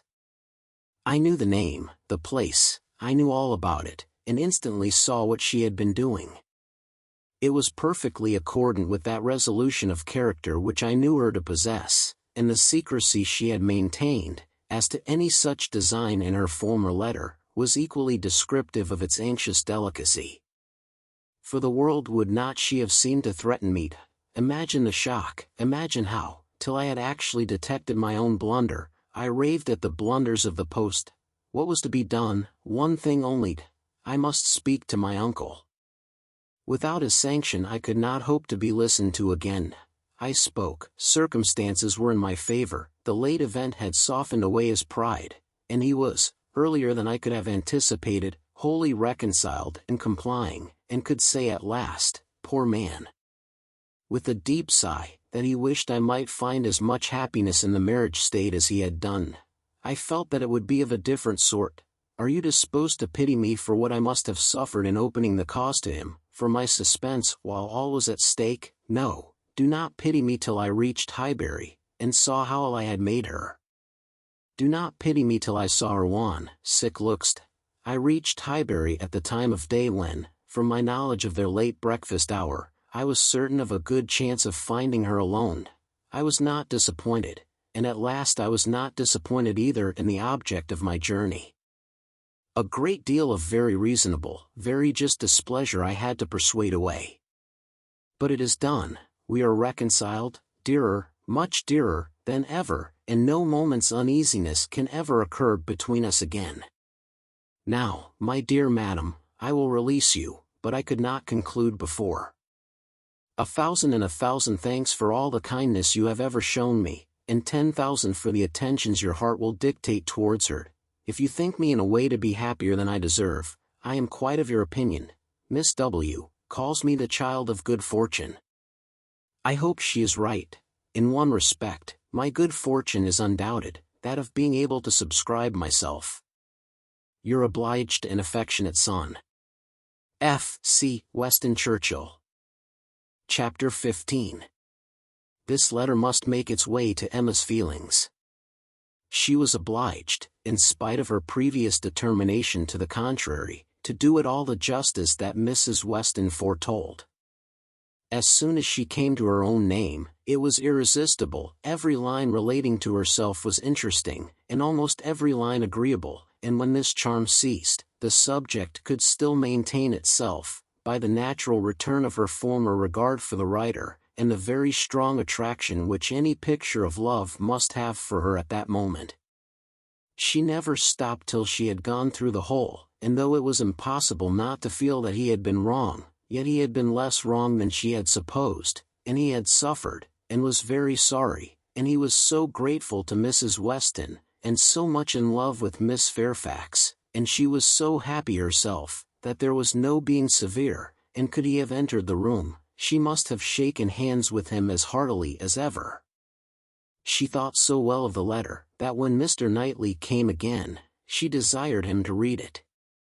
She was sure of Mrs. Weston's wishing it to be communicated, especially to one, who, like Mr. Knightley, had seen so much to blame in his conduct. I shall be very glad to look it over, said he, but it seems long. I will take it home with me at night. But that would not do. Mr. Weston was to call in the evening, and she must return it by him. I would rather be talking to you, he replied, but as it seems a matter of justice, it shall be done. He began, stopping, however, almost directly to say, had I been offered the sight of one of this gentleman's letters to his mother-in-law a few months ago, Emma, it would not have been taken with such indifference. He proceeded a little farther, reading to himself, and then, with a smile, observed, "Humph! A fine complimentary opening, but it is his way. One man's style must not be the rule of another's. We will not be severe. It will be natural for me," he added shortly afterwards, "to speak my opinion aloud as I read. By doing it, I shall feel that I am near you.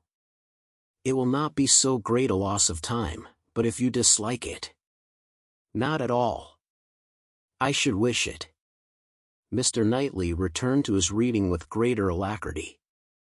"He trifles here," said he, "as to the temptation. He knows he is wrong, and has nothing rational to urge. Bad. He ought not to have formed the engagement. His father's disposition. He is unjust, however, to his father." Mr. Weston's sanguine temper was a blessing on all his upright and honorable exertions, but Mr. Weston earned every present comfort before he endeavored to gain it. Very true, he did not come till Miss Fairfax was here. "And I have not forgotten," said Emma, "how sure you were that he might have come sooner if he would. You pass it over very handsomely, but you were perfectly right. I was not quite impartial in my judgment, Emma, but yet, I think, had you not been in the case, I should still have distrusted him."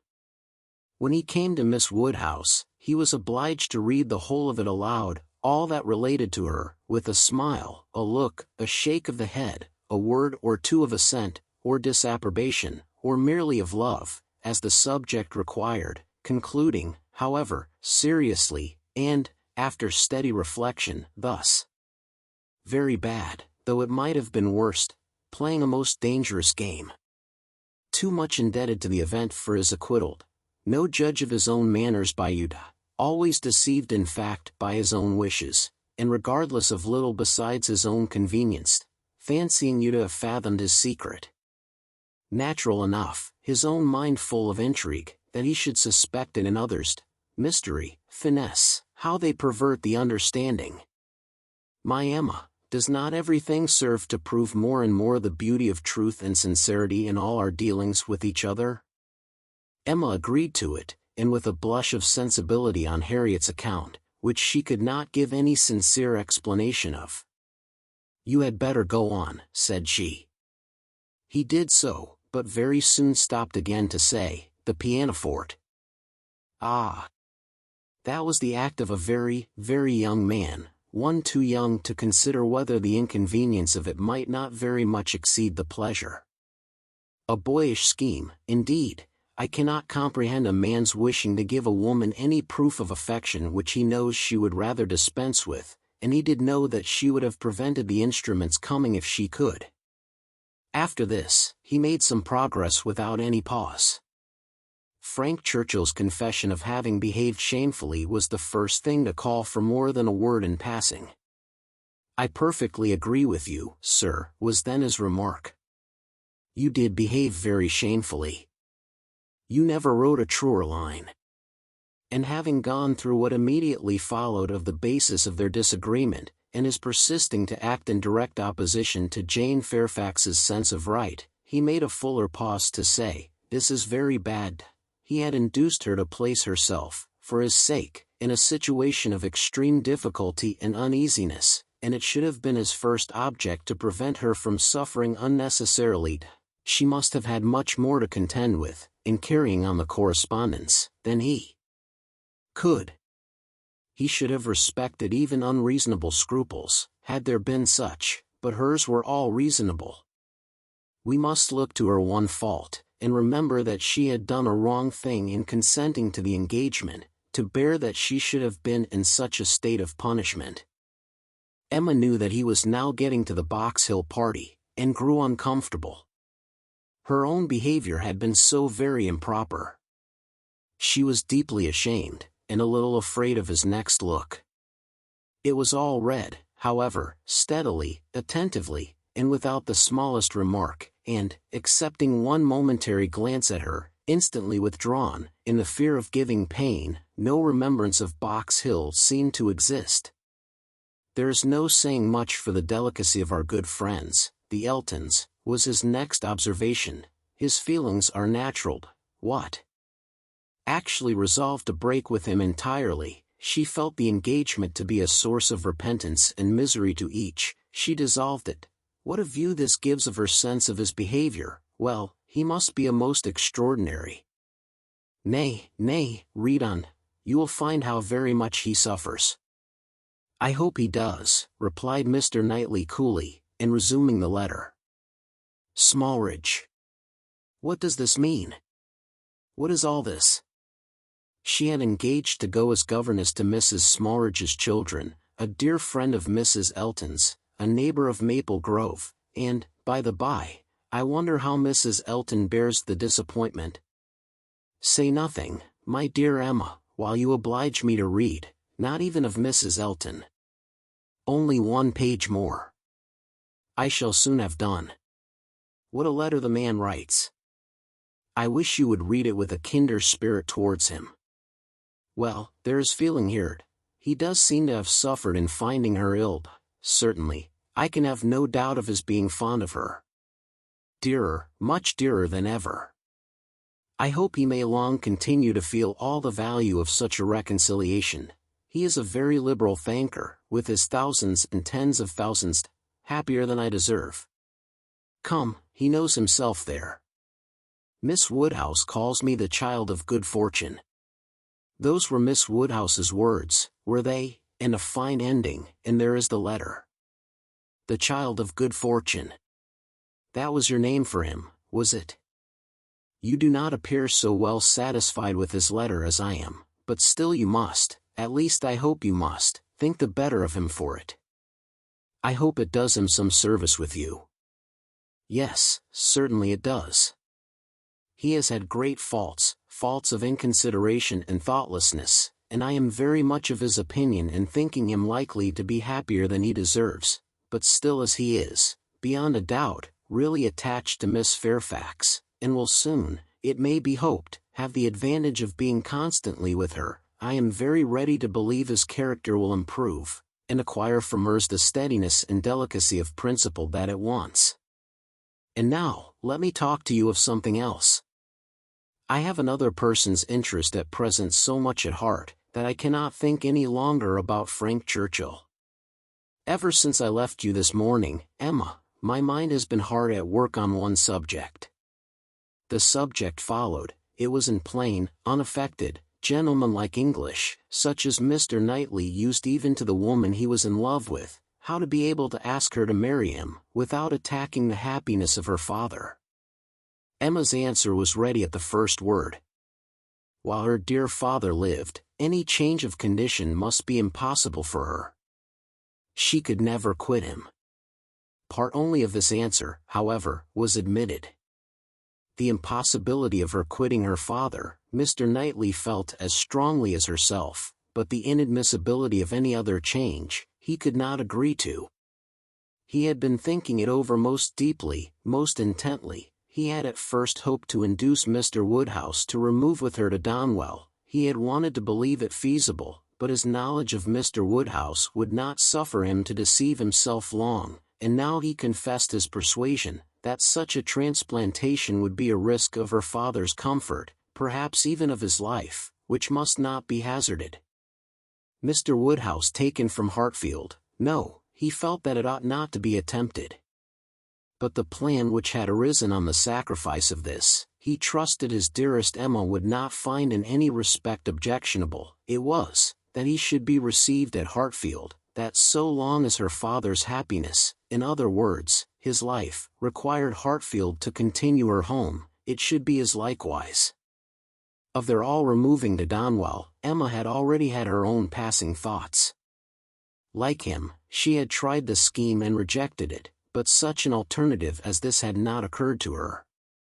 She was sensible of all the affection it evinced. She felt that, in quitting Donwell, he must be sacrificing a great deal of independence of hours and habits, that in living constantly with her father, and in no house of his own, there would be much, very much, to be borne with. She promised to think of it, and advised him to think of it more, but he was fully convinced that no reflection could alter his wishes or his opinion on the subject. He had given it, he could assure her, very long and calm consideration. He had been walking away from William Larkins the whole morning, to have his thoughts to himself. Ah! There is one difficulty unprovided for, cried Emma. I am sure William Larkins will not like it. You must get his consent before you ask mine. She promised, however, to think of it, and pretty nearly promised, moreover, to think of it, with the intention of finding it a very good scheme.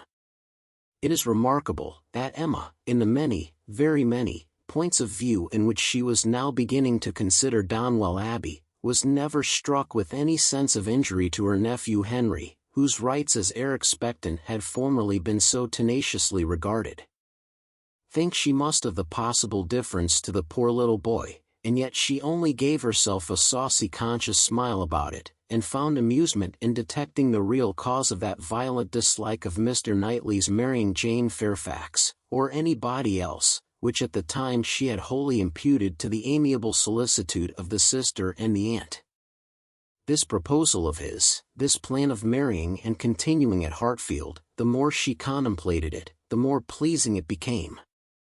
His evils seemed to lessen, her own advantages to increase, their mutual good to outweigh every drawback.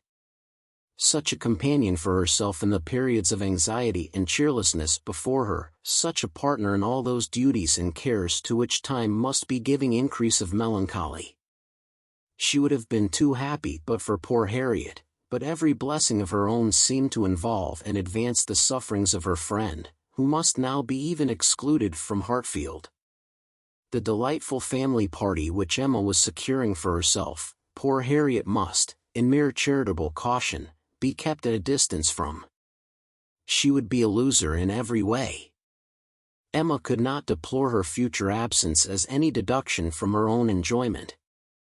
In such a party, Harriet would be rather a dead weight than otherwise, but for the poor girl herself, it seemed a peculiarly cruel necessity that was to be placing her in such a state of unmerited punishment. In time, of course, Mr. Knightley would be forgotten, that is, supplanted, but this could not be expected to happen very early. Mr. Knightley himself would be doing nothing to assist the cure, not like Mr. Elton.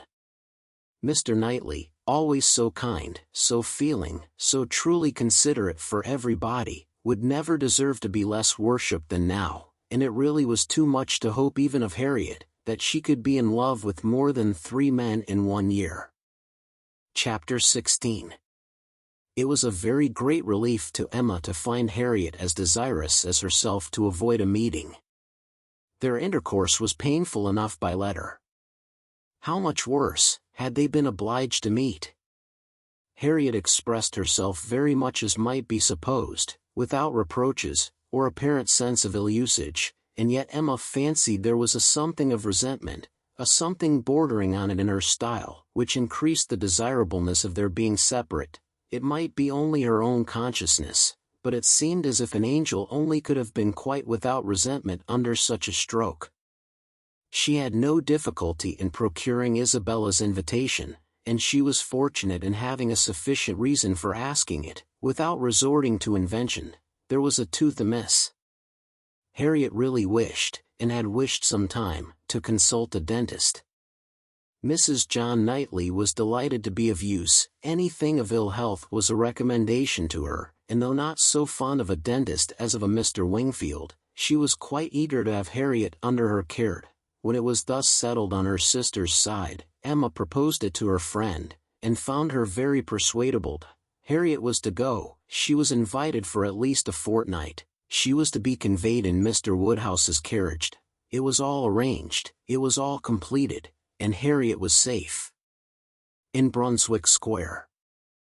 Now Emma could, indeed, enjoy Mr. Knightley's visits. Now she could talk, and she could listen with true happiness, unchecked by that sense of injustice, of guilt, of something most painful, which had haunted her when remembering how disappointed a heart was near her, how much might at that moment, and at a little distance, be enduring by the feelings which she had led astray herself.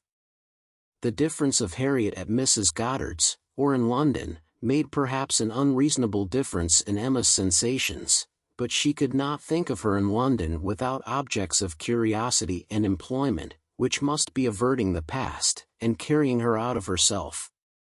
She would not allow any other anxiety to succeed directly to the place in her mind which Harriet had occupied.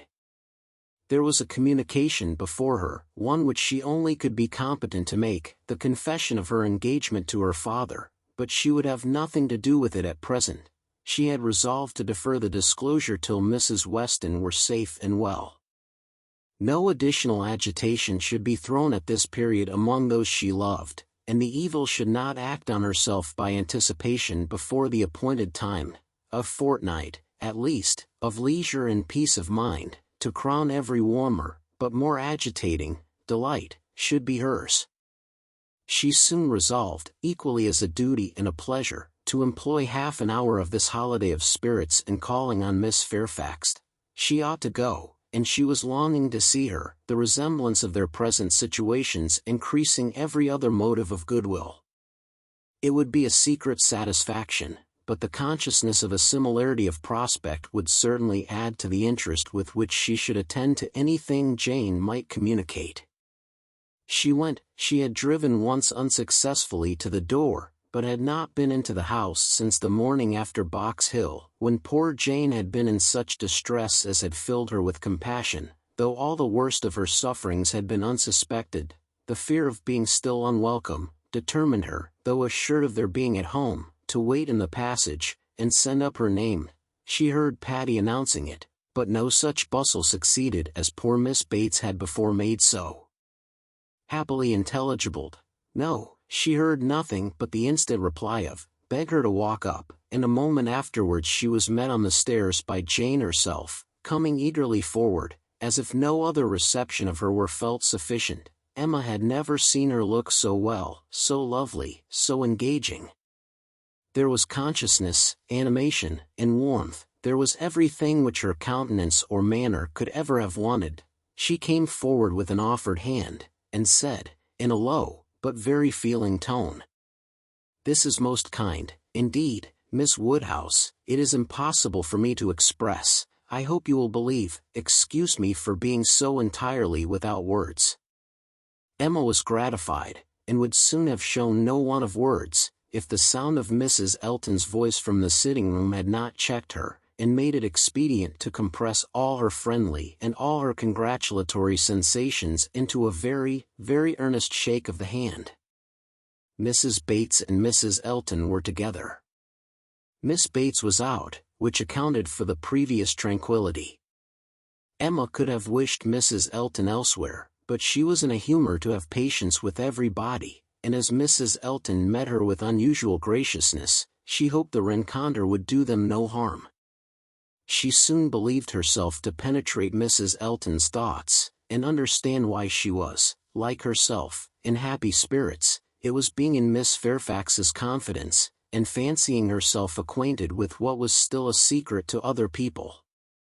Emma saw symptoms of it immediately in the expression of her face, and while paying her own compliments to Mrs. Bates, and appearing to attend to the good old lady's replies, she saw her with a sort of anxious parade of mystery fold up a letter which she had apparently been reading aloud to Miss Fairfax, and return it into the purple and gold reticule by her side, saying, with significant nods, "We can finish this some other time, you know.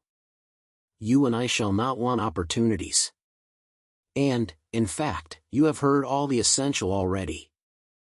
I only wanted to prove to you that Mrs. S. admits our apology, and is not offended. You see how delightfully she writes. Oh! She is a sweet creature. You would have doted on her, had you gone, but not a word more. Let us be discreet, quite on our good behavior. Hush, you remember those lines. I forget the poem at this moment. For when a lady's in the case, you know all other things give place. Now I say, my dear, in our case, for a lady, read, Mum. A word to the wise. I am in a fine flow of spirits, and but I want to set your heart at ease as to Mrs. S. My representation, you see, has quite appeased her. And again, on Emma's merely turning her head to look at Mrs. Bates's knitting, she added, in a half-whisper, I mention no names, you will observe. Oh! No. Cautious as a minister of state. I managed it extremely well. Emma could not doubt. It was a palpable display, repeated on every possible occasion. When they had all talked a little while in harmony of the weather and Mrs. Weston, she found herself abruptly addressed with, Do not you think, Miss Woodhouse, our saucy little friend here is charmingly recovered? Do not you think her cure does Perry the highest credit? Here was a side glance of great meaning at Jane. Upon my word, Perry has restored her in a wonderful short time. Oh! If you had seen her, as I did, when she was at the worst. And when Mrs. Bates was saying something to Emma, whispered farther, we do not say a word of any assistance that Perry might have, not a word of a certain young physician from Windsor. Oh! No, Perry shall have all the credit. I have scarce had the pleasure of seeing you, Miss Woodhouse, she shortly afterwards began, since the party to Box Hill. Very pleasant party.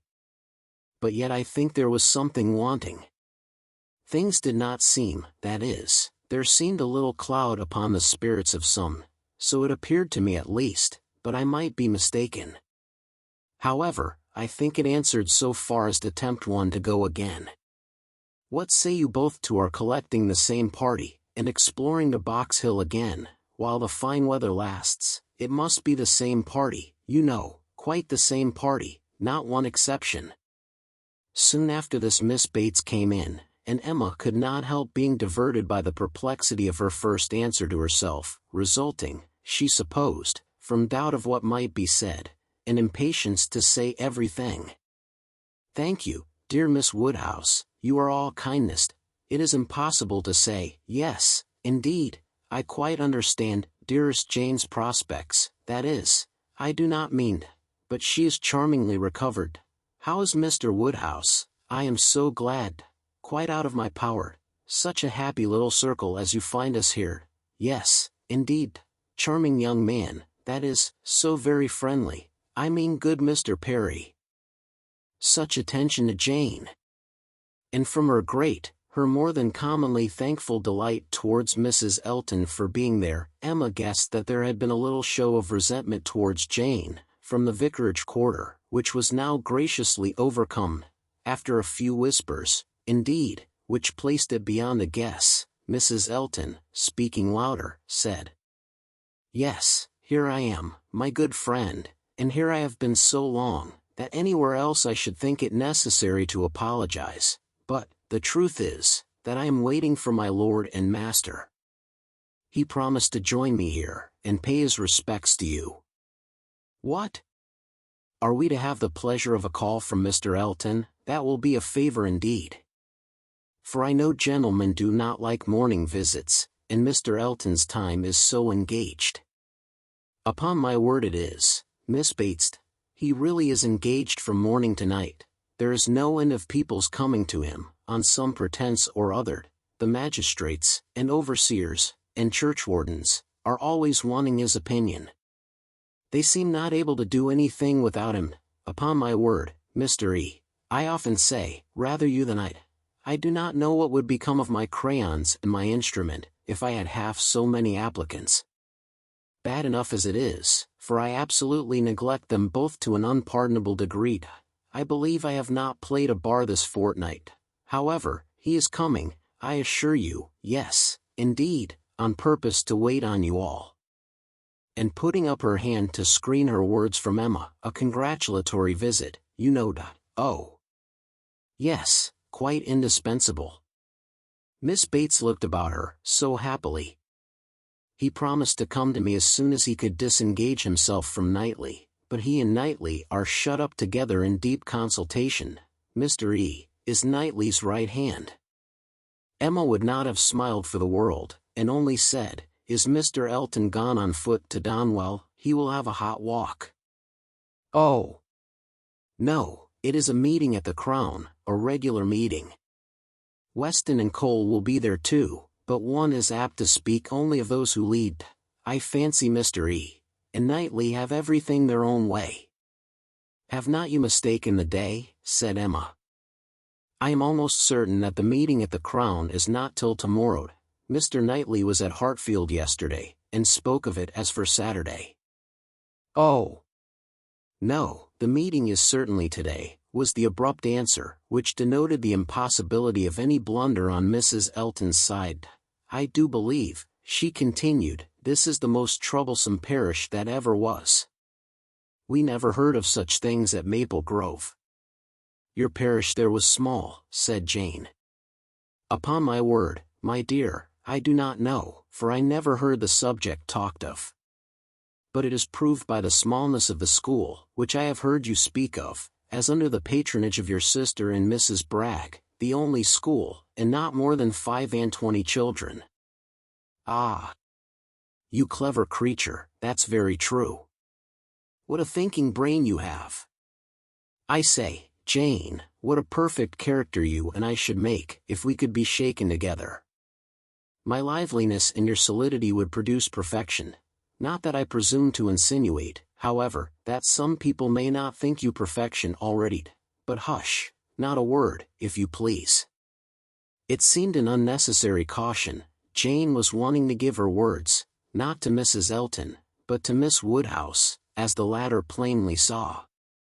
The wish of distinguishing her, as far as civility permitted, was very evident, though it could not often proceed beyond a look. Mr. Elton made his appearance. His lady greeted him with some of her sparkling vivacity. "Very pretty, sir, upon my word, to send me on here, to be an encumbrance to my friends, so long before you vouchsafed to come, but you knew what a dutiful creature you had to deal with. You knew I should not stir till my lord and master appeared. Here have I been sitting this hour, giving these young ladies a sample of true conjugal obedience, for who can say, how soon it may be wanted? Mr. Elton was so hot and tired, that all this wit seemed thrown away. His civilities to the other ladies must be paid, but his subsequent object was to lament over himself for the heat he was suffering, and the walk he had had for nothing. When I got to Donwell, said he, Knightley could not be found. Very odd. Very unaccountable. After the note I sent him this morning, and the message he returned, that he should certainly be at home till 1.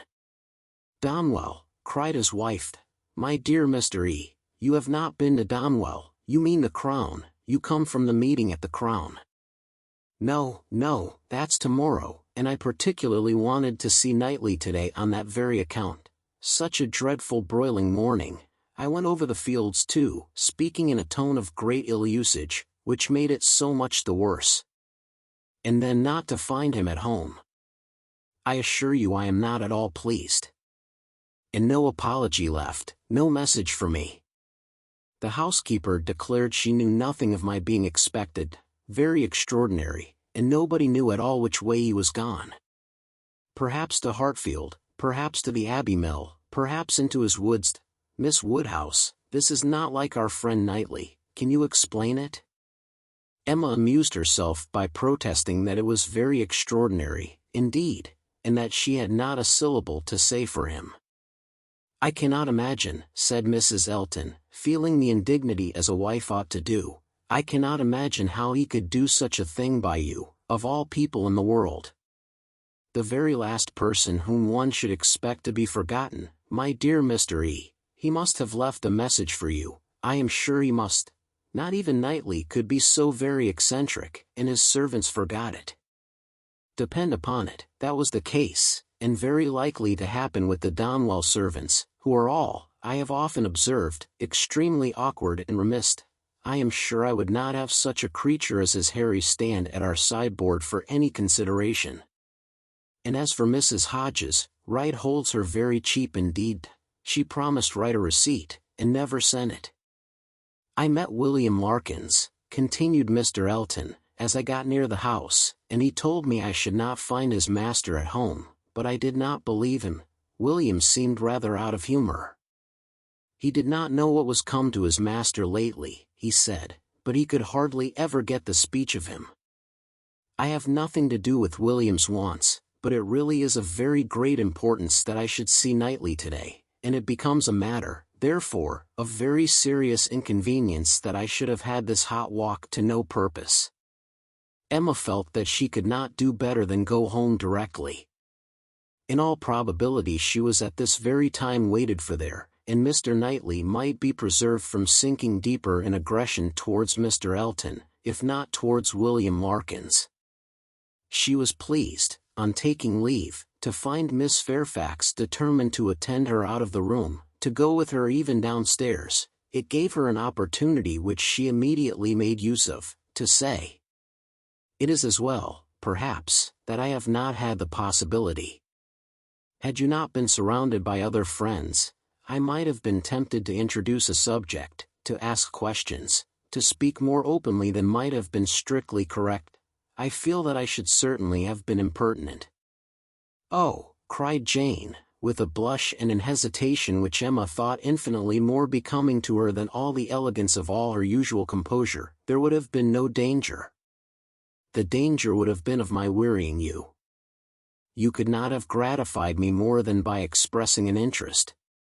Indeed, Miss Woodhouse, speaking more collectedly, with the consciousness which I have of misconduct, very great misconduct, it is particularly consoling to me to know that those of my friends, whose good opinion is most worth preserving, are not disgusted to such a degree as to, I have not time for half that I could wish to say. I long to make apologies, excuses, to urge something from myself. I feel it so very due. But, unfortunately, in short, if your compassion does not stand my friend." "Oh!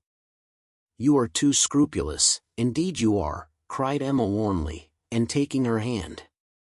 "You owe me no apologies, and everybody to whom you might be supposed to owe them, is so perfectly satisfied, so delighted even.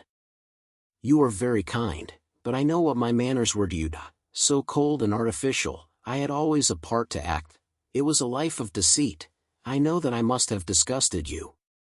Pray say no more. I feel that all the apologies should be on my side. Let us forgive each other at once. We must do whatever is to be done quickest, and I think our feelings will lose no time there. I hope you have pleasant accounts from Windsor? Very. And the next news, I suppose, will be that we are to lose you, just as I begin to know you. Oh! As to all that, of course nothing can be thought of yet.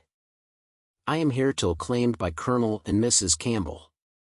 Nothing can be actually settled yet, perhaps, replied Emma, smiling, but, excuse me, it must be thought of. The smile was returned as Jane answered. You are very right, it has been thought of. And I will own to you, I am sure it will be safe, that so far as our living with Mr. Churchill at Enscombe, it is settled. There must be 3 months, at least, of deep mourning, but when they are over, I imagine there will be nothing more to wait for. Thank you, this is just what I wanted to be assured of. Oh! If you knew how much I love everything that is decided and open, goodbye. Chapter 17. Mrs. Weston's friends were all made happy by her safety, and if the satisfaction of her well-doing could be increased to Emma, it was by knowing her to be the mother of a little girl. She had been decided in wishing for a Miss Weston. She would not acknowledge that it was with any view of making a match for her, hereafter, with either of Isabella's sons, but she was convinced that a daughter would suit both father and mother best.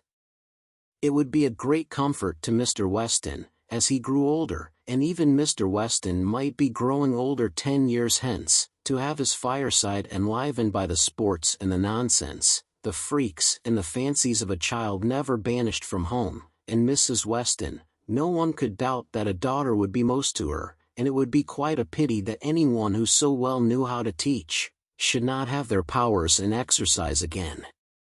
She has had the advantage, you know, of practicing on me, she continued, like la Baronne d'Almaine on la Comtesse d'Austulus, in Madame de Genlis Adelaide and Theodore, and we shall now see her own little Adelaide educated on a more perfect plan. That is, replied Mr. Knightley, she will indulge her even more than she did you, and believe that she does not indulge her at all. It will be the only difference. Poor child, cried Emma, at that rate, what will become of her? Nothing very bad, the fate of thousands. She will be disagreeable in infancy, and correct herself as she grows older. I am losing all my bitterness against spoilt children, my dearest Emma. I, who am owing all my happiness to you, would not it be horrible ingratitude in me to be severe on them? Emma laughed, and replied, but I had the assistance of all your endeavors to counteract the indulgence of other people. I doubt whether my own sense would have corrected me without it. Do you? I have no doubt. Nature gave you understanding, Miss Taylor gave you principles.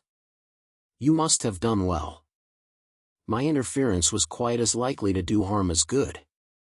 It was very natural for you to say, what right has he to lecture me? And I am afraid very natural for you to feel that it was done in a disagreeable manner. I do not believe I did you any good. The good was all to myself, by making you an object of the tenderest affection to me. I could not think about you so much without doting on you, faults and all, and by dint of fancying so many errors, have been in love with you ever since you were 13 at least. I am sure you are of use to me, cried Emma. I was very often influenced rightly by you, oftener than I would own at the time. I am very sure you did me good. And if poor little Anna Weston is to be spoiled, it will be the greatest humanity in you to do as much for her as you have done for me, except falling in love with her when she is 13. How often, when you were a girl, have you said to me, with one of your saucy looks, Mr. Knightley, I am going to do so and so, Papa says I may, or I have Miss Taylor's leave, something which, you knew, I did not approve.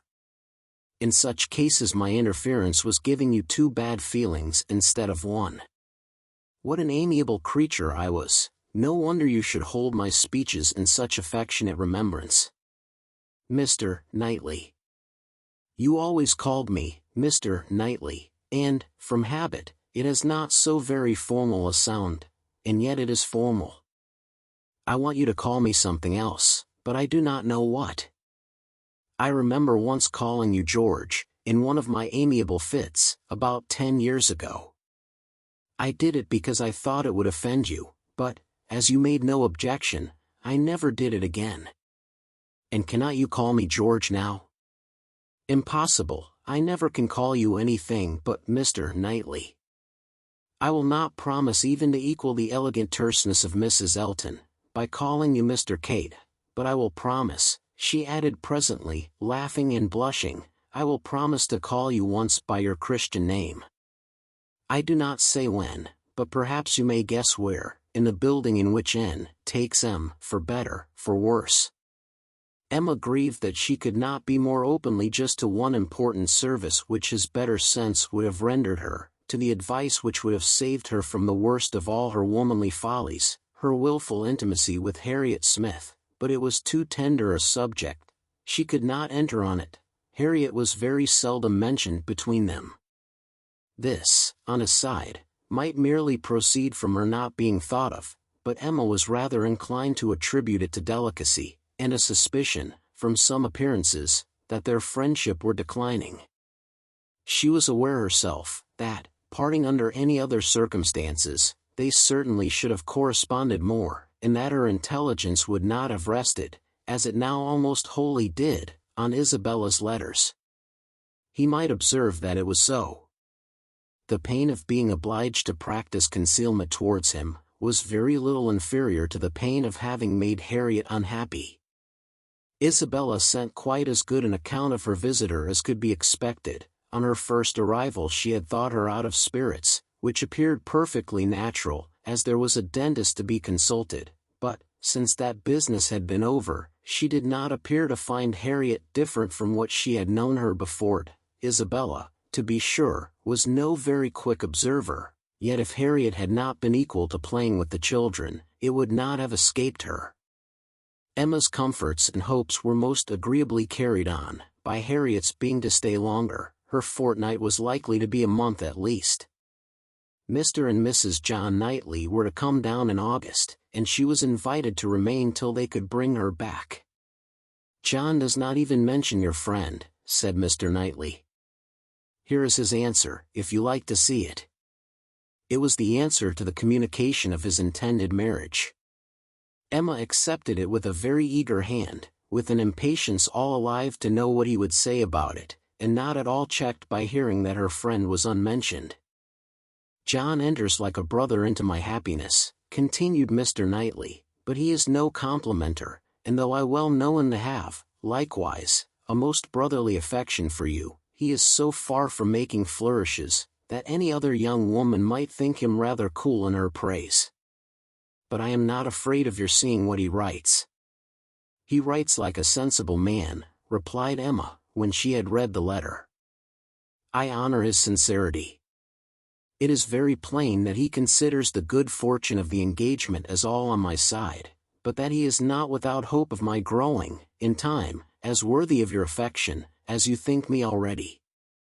Had he said anything to bear a different construction, I should not have believed him. "My Emma, he means no such thing. He only means—" "He and I should differ very little in our estimation of the two," interrupted she, with a sort of serious smile, "much less, perhaps, than he is aware of, if we could enter without ceremony or reserve on the subject. Emma, my dear Emma." "Oh," she cried with more thorough gaiety, "if you fancy your brother does not do me justice, only wait till my dear father is in the secret, and hear his opinion.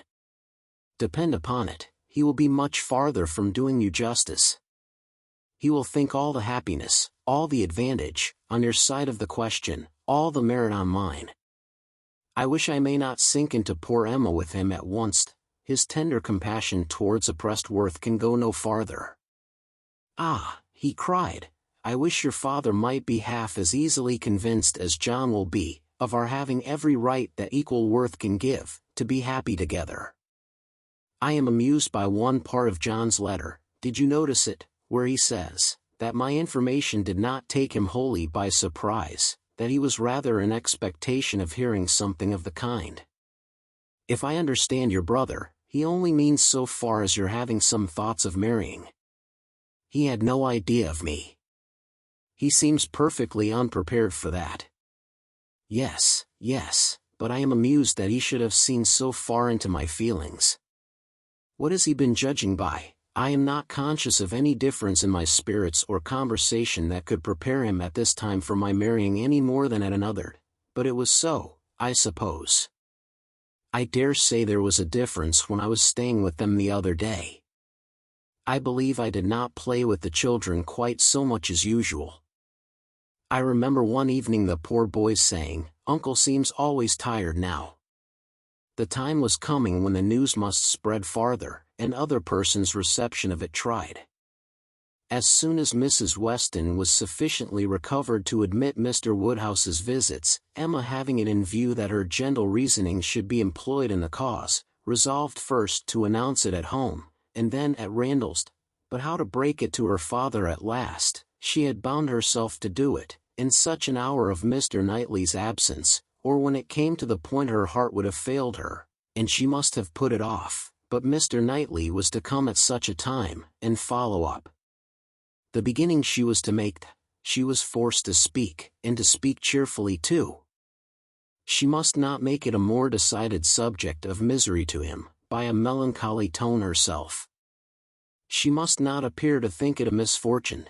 With all the spirits she could command, she prepared him first for something strange, and then, in a few words, said, that if his consent and approbation could be obtained, which, she trusted, would be attended with no difficulty, since it was a plan to promote the happiness of all, she and Mr. Knightley meant to marry, by which means Hartfield would receive the constant addition of that person's company whom she knew he loved, next to his daughters.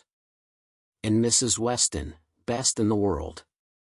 Poor man, it was at first a considerable shock to him, and he tried earnestly to dissuade her from it. She was reminded, more than once, of having always said she would never marry, and assured that it would be a great deal better for her to remain single, and told of poor Isabella, and poor Miss Taylor, but it would not do. Emma hung about him affectionately, and smiled, and said it must be so, and that he must not class her with Isabella and Mrs. Weston, whose marriages taking them from Hartfield, had, indeed, made a melancholy change, but she was not going from Hartfield. She should be always there. She was introducing no change in their numbers or their comforts but for the better, and she was very sure that he would be a great deal the happier for having Mr. Knightley always at hand, when he were once got used to the idea. Did he not love Mr. Knightley very much? He would not deny that he did, she was sure. Whom did he ever want to consult on business but Mr. Knightley, who was so useful to him, who so ready to write his letters, who so glad to assist him, who so cheerful, so attentive, so attached to him? Would not he like to have him always on the spot? Yes. That was all very true. Mr. Knightley could not be there too often. He should be glad to see him every day, but they did see him every day as it was. Why could not they go on as they had done? Mr. Woodhouse could not be soon reconciled, but the worst was overcome, the idea was given, time and continual repetition must do the rest. To Emma's entreaties and assurances succeeded Mr. Knightley's, whose fond praise of her gave the subject even a kind of welcome, and he was soon used to be talked to by each, on every fair occasion. They had all the assistance which Isabella could give, by letters of the strongest approbation, and Mrs. Weston was ready, on the first meeting, to consider the subject in the most serviceable light, first, as a settled, and, secondly, as a good one, well aware of the nearly equal importance of the two recommendations to Mr. Woodhouse's mind. It was agreed upon, as what was to be, and everybody by whom he was used to be guided assuring him that it would be for his happiness, and having some feelings himself which almost admitted it, he began to think that some time or other, in another year or two, perhaps, it might not be so very bad if the marriage did take place. Mrs. Weston was acting no part, feigning no feelings in all that she said to him in favor of the event. She had been extremely surprised, never more so, than when Emma first opened the affair to her, but she saw in it only increase of happiness to all, and had no scruple in urging him to the utmost. She had such a regard for Mr. Knightley, as to think he deserved even her dearest Emma, and it was in every respect so proper, suitable, and unexceptionable a connection, and in one respect, one point of the highest importance, so peculiarly eligible, so singularly fortunate, that now it seemed as if Emma could not safely have attached herself to any other creature, and that she had herself been the stupidest of beings in not having thought of it, and wished it long ago. How very few of those men in a rank of life to address Emma would have renounced their own home for Hartfield.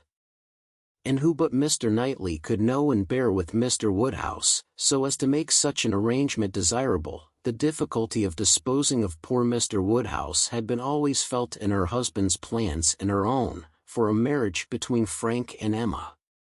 How to settle the claims of Enscombe and Hartfield had been a continual impediment, less acknowledged by Mr. Weston than by herself, but even he had never been able to finish the subject better than by saying, "Those matters will take care of themselves, the young people will find a way." But here there was nothing to be shifted off in a wild speculation on the future. It was all right, all open, all equal. No sacrifice on any side worth the name. It was a union of the highest promise of felicity in itself, and without one real, rational difficulty to oppose or delay it. Mrs. Weston, with her baby on her knee, indulging in such reflections as these, was one of the happiest women in the world. If anything could increase her delight, it was perceiving that the baby would soon have outgrown its first set of caps. The news was universally a surprise wherever it spread, and Mr. Weston had his 5 minutes' share of it, but 5 minutes were enough to familiarize the idea to his quickness of mind. He saw the advantages of the match, and rejoiced in them with all the constancy of his wife, but the wonder of it was very soon nothing, and by the end of an hour he was not far from believing that he had always foreseen it. "It is to be a secret, I conclude," said he. "These matters are always a secret, till it is found out that everybody knows them. Only let me be told when I may speak out. I wonder whether Jane has any suspicion." He went to Highbury the next morning, and satisfied himself on that point. He told her the news. Was not she like a daughter, his eldest daughter, he must tell her, and Miss Bates being present, it passed, of course, to Mrs. Cole, Mrs. Perry, and Mrs. Elton, immediately afterwards. It was no more than the principals were prepared for. They had calculated from the time of its being known at Randalls, how soon it would be over Highbury, and were thinking of themselves, as the evening wonder in many a family circle, with great sagacity. In general, it was a very well-approved match. Some might think him, and others might think her, the most in luck. One set might recommend their all removing to Donwell, and leaving Hartfield for the John Knightleys, and another might predict disagreements among their servants, but yet, upon the whole, there was no serious objection raised, except in one habitation, the vicarage. There, the surprise was not softened by any satisfaction. Mr. Elton cared little about it, compared with his wife. He only hoped the young lady's pride would now be contented, and supposed she had always meant to catch Knightley if she could, and, on the point of living at Hartfield, could daringly exclaim, "Rather he than I." But Mrs. Elton was very much discomposed indeed. Poor Knightley! Poor fellow, sad business for him. She was extremely concerned, for, though very eccentric, he had 1,000 good qualities. How could he be so taken in? Did not think him at all in love, not in the least. Poor Knightley, there would be an end of all pleasant intercourse with him. How happy he had been to come and dine with them whenever they asked him. But that would be all over now. Poor fellow, no more exploring parties to Donwell made for her. Oh, no, there would be a Mrs. Knightley to throw cold water on everything, extremely disagreeable. But she was not at all sorry that she had abused the housekeeper the other date. Shocking plan, living together. It would never do. She knew a family near Maple Grove who had tried it, and been obliged to separate before the end of the first quarter. Chapter 18. Time passed on. A few more tomorrows, and the party from London would be arriving. It was an alarming change, and Emma was thinking of it one morning, as what must bring a great deal to agitate and grieve her, when Mr. Knightley came in, and distressing thoughts were put by. After the first chat of pleasure he was silent, and then, in a graver tone, began with, "I have something to tell you, Emma, some news." "Good or bad?" said she, quickly, looking up in his face. "I do not know which it ought to be called." "Oh, good, I am sure. I see it in your countenance. You are trying not to smile."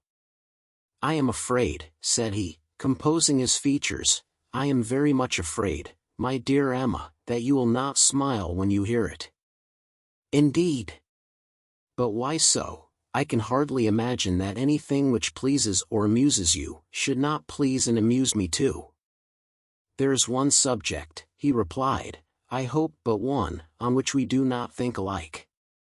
He paused a moment, again smiling, with his eyes fixed on her face. "Does nothing occur to you? Do not you recollect Harriet Smith?" Her cheeks flushed at the name, and she felt afraid of something, though she knew not what. "Have you heard from her yourself this morning?" cried he. "You have, I believe, and know the whole." "No, I have not. I know nothing. Pray tell me." "You are prepared for the worst, I see, and very bad it is. Harriet Smith marries Robert Martin." Emma gave a start, which did not seem like being prepared, and her eyes, in eager gaze, said, "No, this is impossible," but her lips were closed. "It is so, indeed," continued Mr. Knightley. "I have it from Robert Martin himself. He left me not half an hour ago." She was still looking at him with the most speaking amazement. "You like it, my Emma, as little as I feared. I wish our opinions were the same. But in time they will. Time, you may be sure, will make one or the other of us think differently, and, in the meanwhile, we need not talk much on the subject." "You mistake me, you quite mistake me," she replied, exerting herself. "It is not that such a circumstance would now make me unhappy, but I cannot believe it. It seems an impossibility. You cannot mean to say that Harriet Smith has accepted Robert Martin. You cannot mean that he has even proposed to her again, yet. You only mean that he intends it." "I mean that he has done it," answered Mr. Knightley, with smiling but determined decision, "and been accepted." "Good God!" she cried. "Well." Then, having recourse to her work-basket, in excuse for leaning down her face, and concealing all the exquisite feelings of delight and entertainment which she knew she must be expressing, she added, "Well, now tell me everything, make this intelligible to me. How, where, when, let me know it all. I never was more surprised, but it does not make me unhappy, I assure you. How has it been possible?" "It is a very simple story. He went to town on business 3 days ago, and I got him to take charge of some papers which I was wanting to send to John. He delivered these papers to John, at his chambers, and was asked by him to join their party the same evening to Astley's. They were going to take the 2 eldest boys to Astley's. The party was to be our brother and sister, Henry, John, and Miss Smith. My friend Robert could not resist. They called for him in their way, were all extremely amused, and my brother asked him to dine with them the next day, which he did, and in the course of that visit, as I understand, he found an opportunity of speaking to Harriet, and certainly did not speak in vain. She made him, by her acceptance, as happy even as he is deserving. He came down by yesterday's coach, and was with me this morning immediately after breakfast, to report his proceedings, first on my affairs, and then on his own. This is all that I can relate of the how, where, and when. Your friend Harriet will make a much longer history when you see her. She will give you all the minute particulars, which only woman's language can make interesting. In our communications we deal only in the great. However, I must say, that Robert Martin's heart seemed for him, and to me, very overflowing, and that he did mention, without its being much to the purpose, that on quitting their box at Astley's, my brother took charge of Mrs. John Knightley and little John, and he followed with Miss Smith and Henry, and that at one time they were in such a crowd, as to make Miss Smith rather uneasy. He stopped. Emma dared not attempt any immediate reply. To speak, she was sure would be to betray a most unreasonable degree of happiness. She must wait a moment, or he would think her mad. Her silence disturbed him, and after observing her a little while, he added, "Emma, my love, you said that this circumstance would not now make you unhappy, but I am afraid it gives you more pain than you expected. His situation is an evil, but you must consider it as what satisfies your friend, and I will answer for your thinking better and better of him as you know him more. His good sense and good principles would delight you. As far as the man is concerned, you could not wish your friend in better hands. His rank in society I would alter if I could, which is saying a great deal I assure you. Emma, you laugh at me about William Larkins, but I could quite as ill spare Robert Martin." He wanted her to look up and smile, and having now brought herself not to smile too broadly, she did, cheerfully answering, "You need not be at any pains to reconcile me to the match. I think Harriet is doing extremely well. Her connections may be worse than his. In respectability of character, there can be no doubt that they are. I have been silent from surprise merely, excessive surprise. You cannot imagine how suddenly it has come on me. How peculiarly unprepared I was, for I had reason to believe her very lately more determined against him, much more, than she was before." "You ought to know your friend best," replied Mr. Knightley, "but I should say she was a good-tempered, soft-hearted girl, not likely to be very, very determined against any young man who told her he loved her." Emma could not help laughing as she answered, "Upon my word, I believe you know her quite as well as I do.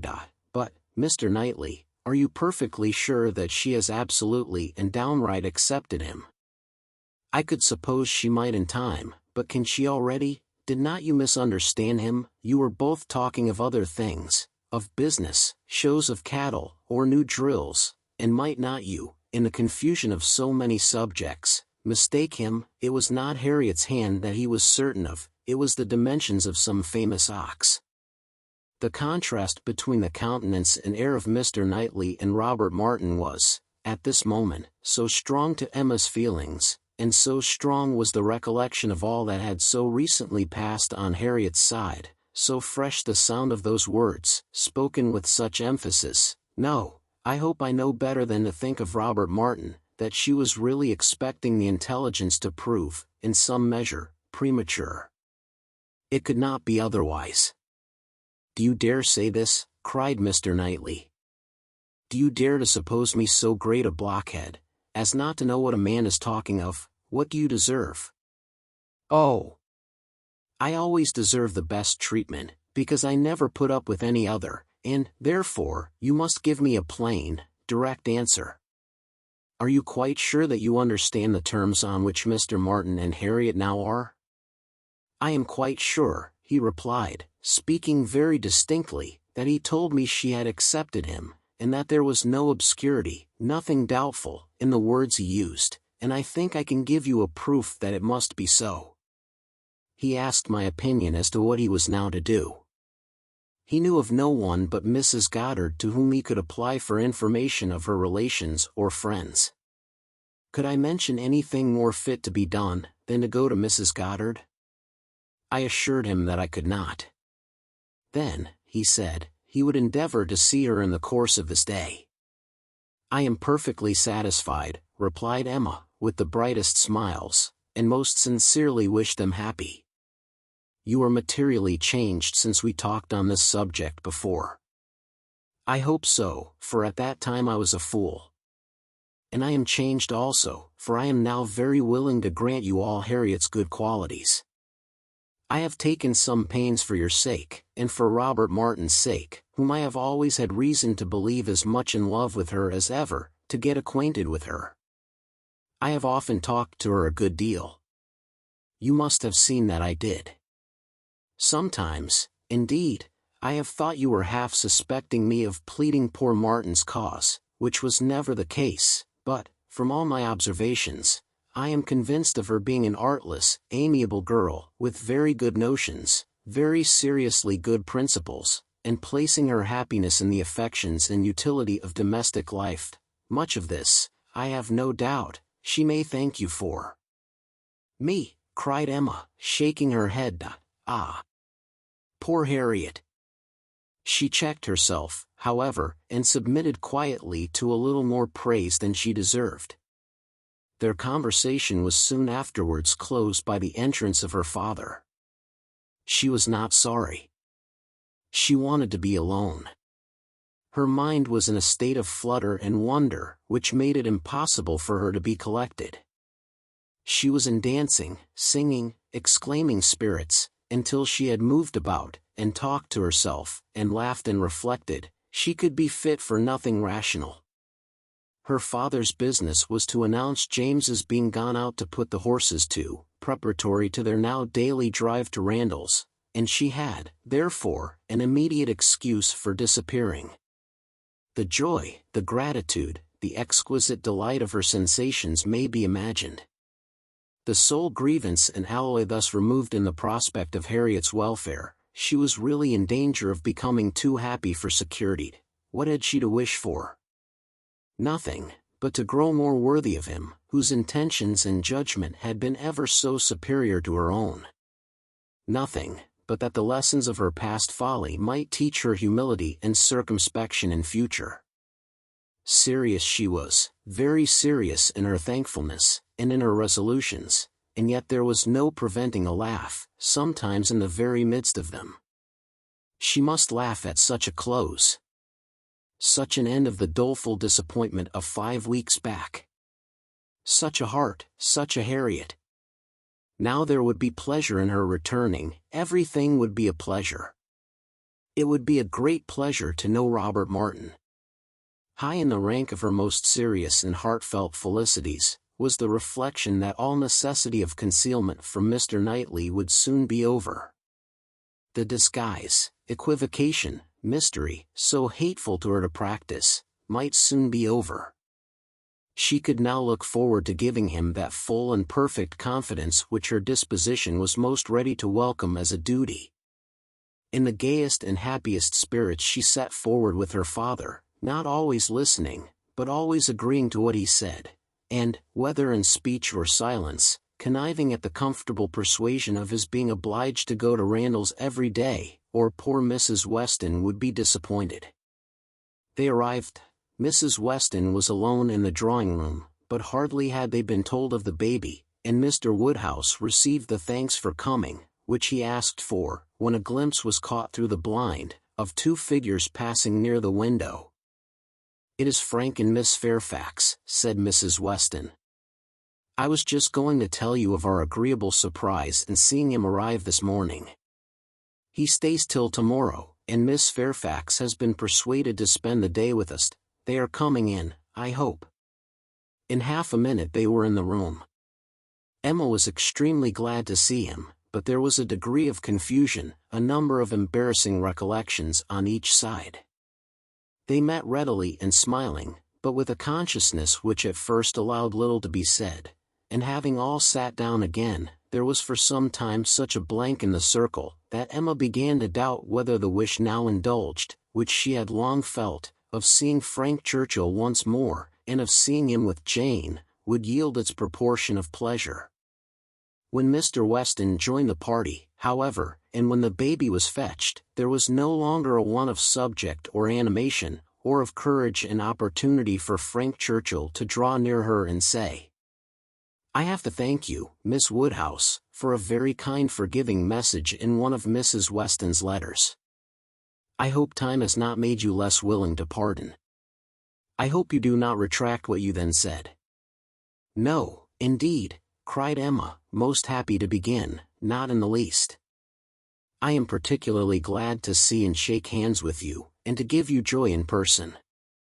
He thanked her with all his heart, and continued some time to speak with serious feeling of his gratitude and happiness. Is not she looking well, said he, turning his eyes towards Jane. Better than she ever used to do. You see how my father and Mrs. Weston dote upon her. But his spirits were soon rising again, and with laughing eyes, after mentioning the expected return of the Campbells, he named the name of Dixon. Emma blushed, and forbade its being pronounced in her hearing. I can never think of it, she cried, without extreme shame. The shame, he answered, is all mine, or ought to be. But is it possible that you had no suspicion, I mean of late? Early, I know, you had none. I never had the smallest, I assure you. That appears quite wonderful. I was once very near, and I wish I had, it would have been better. But though I was always doing wrong things, they were very bad wrong things, and such as did me no service. It would have been a much better transgression had I broken the bond of secrecy and told you everything. It is not now worth a regret, said Emma. I have some hope, resumed he, of my uncle's being persuaded to pay a visit at Randall's. He wants to be introduced to her. When the Campbells are returned, we shall meet them in London, and continue there, I trust, till we may carry her northward. But now, I am at such a distance from her, is not it hard, Miss Woodhouse, till this morning, we have not once met since the day of reconciliation. Do not you pity me? Emma spoke her pity so very kindly, that with a sudden accession of gay thought, he cried, Ah! By the by, then sinking his voice, and looking demure for the moment, I hope Mr. Knightley is well? He paused. She colored and laughed. I know you saw my letter, and think you may remember my wish in your favor. Let me return your congratulations. I assure you that I have heard the news with the warmest interest and satisfaction. He is a man whom I cannot presume to praise. Emma was delighted, and only wanted him to go on in the same style, but his mind was the next moment in his own concerns and with his own Jane, and his next words were, Did you ever see such a skin, such smoothness? Such delicacy, and yet without being actually fair, one cannot call her fair. It is a most uncommon complexion, with her dark eyelashes and hair, a most distinguishing complexion. So peculiarly the lady in it, just color enough for beauty. I have always admired her complexion, replied Emma, archly, but do not I remember the time when you found fault with her for being so pale, when we first began to talk of her? Have you quite forgotten? Oh! No, what an impudent dog I was, how could I dare? But he laughed so heartily at the recollection, that Emma could not help saying, I do suspect that in the midst of your perplexities at that time, you had very great amusement in tricking us all. I am sure you had. I am sure it was a consolation to you. Oh! No, no, no, how can you suspect me of such a thing? I was the most miserable wretch. Not quite so miserable as to be insensible to mirth. I am sure it was a source of high entertainment to you, to feel that you were taking us all in. Perhaps I am the readier to suspect, because, to tell you the truth, I think it might have been some amusement to myself in the same situation. I think there is a little likeness between us. He bowed. If not in our dispositions, she presently added, with a look of true sensibility, there is a likeness in our destiny, the destiny which bids fair to connect us with two characters so much superior to our own. True, true, he answered, warmly. No, not true on your side. You can have no superior, but most true on mine. She is a complete angel. Look at her. Is not she an angel in every gesture? Observe the turn of her throat. Observe her eyes, as she is looking up at my father, you will be glad to hear, inclining his head, and whispering seriously, that my uncle means to give her all my aunt's jewels. They are to be new set. I am resolved to have some and an ornament for the head. Will not it be beautiful in her dark hair? Very beautiful, indeed, replied Emma, and she spoke so kindly, that he gratefully burst out. How delighted I am to see you again. And to see you in such excellent looks, I would not have missed this meeting for the world. I should certainly have called at Hartfield, had you failed to come. The others had been talking of the child, Mrs. Weston giving an account of a little alarm she had been under, the evening before, from the infant's appearing not quite well. She believed she had been foolish, but it had alarmed her, and she had been within half a minute of sending for Mr. Perry. Perhaps she ought to be ashamed, but Mr. Weston had been almost as uneasy as herself. In 10 minutes, however, the child had been perfectly well again. This was her history, and particularly interesting it was to Mr. Woodhouse, who commended her very much for thinking of sending for Perry, and only regretted that she had not done it. She should always send for Perry, if the child appeared in the slightest degree disordered, were it only for a moment. She could not be too soon alarmed, nor send for Perry too often. It was a pity, perhaps, that he had not come last night, for, though the child seemed well now, very well considering, it would probably have been better if Perry had seen it. Frank Churchill caught the name. Perry, said he to Emma, and trying, as he spoke, to catch Miss Fairfax's eye. My friend Mr. Perry. What are they saying about Mr. Perry? Has he been here this morning, and how does he travel now? Has he set up his carriage? Emma soon recollected, and understood him, and while she joined in the laugh, it was evident from Jane's countenance that she too was really hearing him, though trying to seem deaf. Such an extraordinary dream of mine, he cried. I can never think of it without laughing. She hears us, Miss Woodhouse. I see it in her cheek, her smile, her vain attempt to frown. Look at her. Do not you see that, at this instant, the very passage of her own letter, which sent me the report, is passing under her eye, that the whole blunder is spread before her, that she can attend to nothing else, though pretending to listen to the others?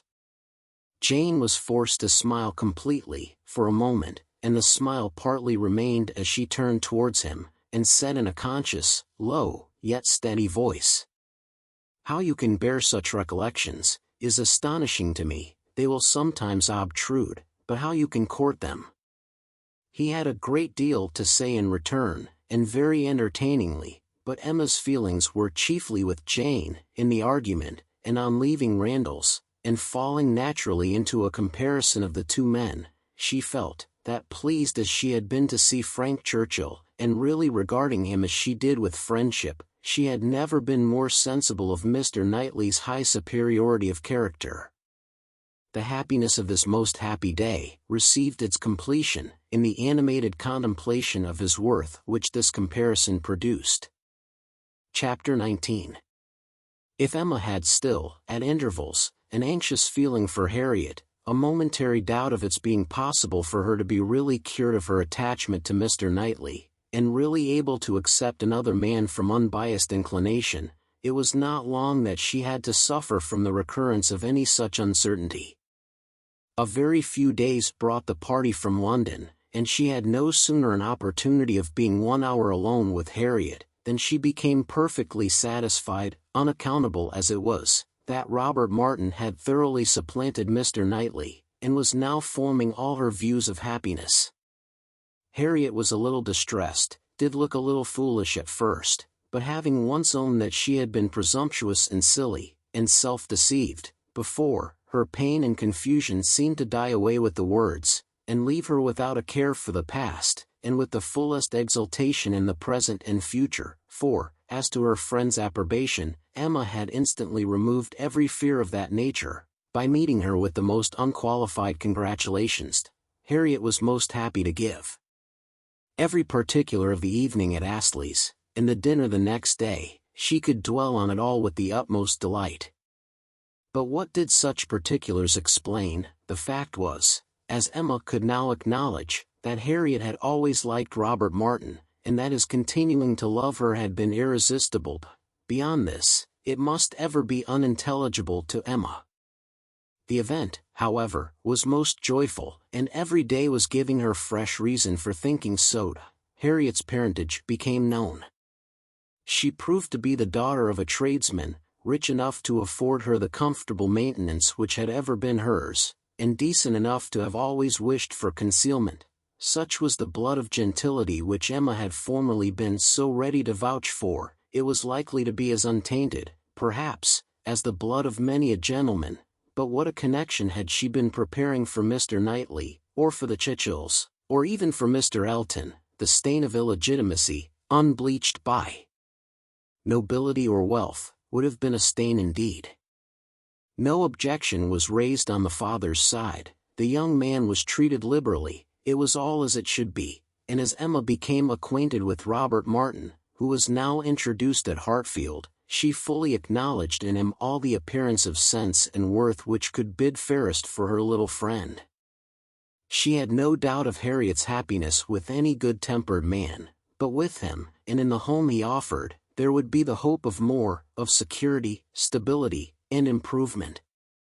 She would be placed in the midst of those who loved her, and who had better sense than herself, retired enough for safety, and occupied enough for cheerfulness.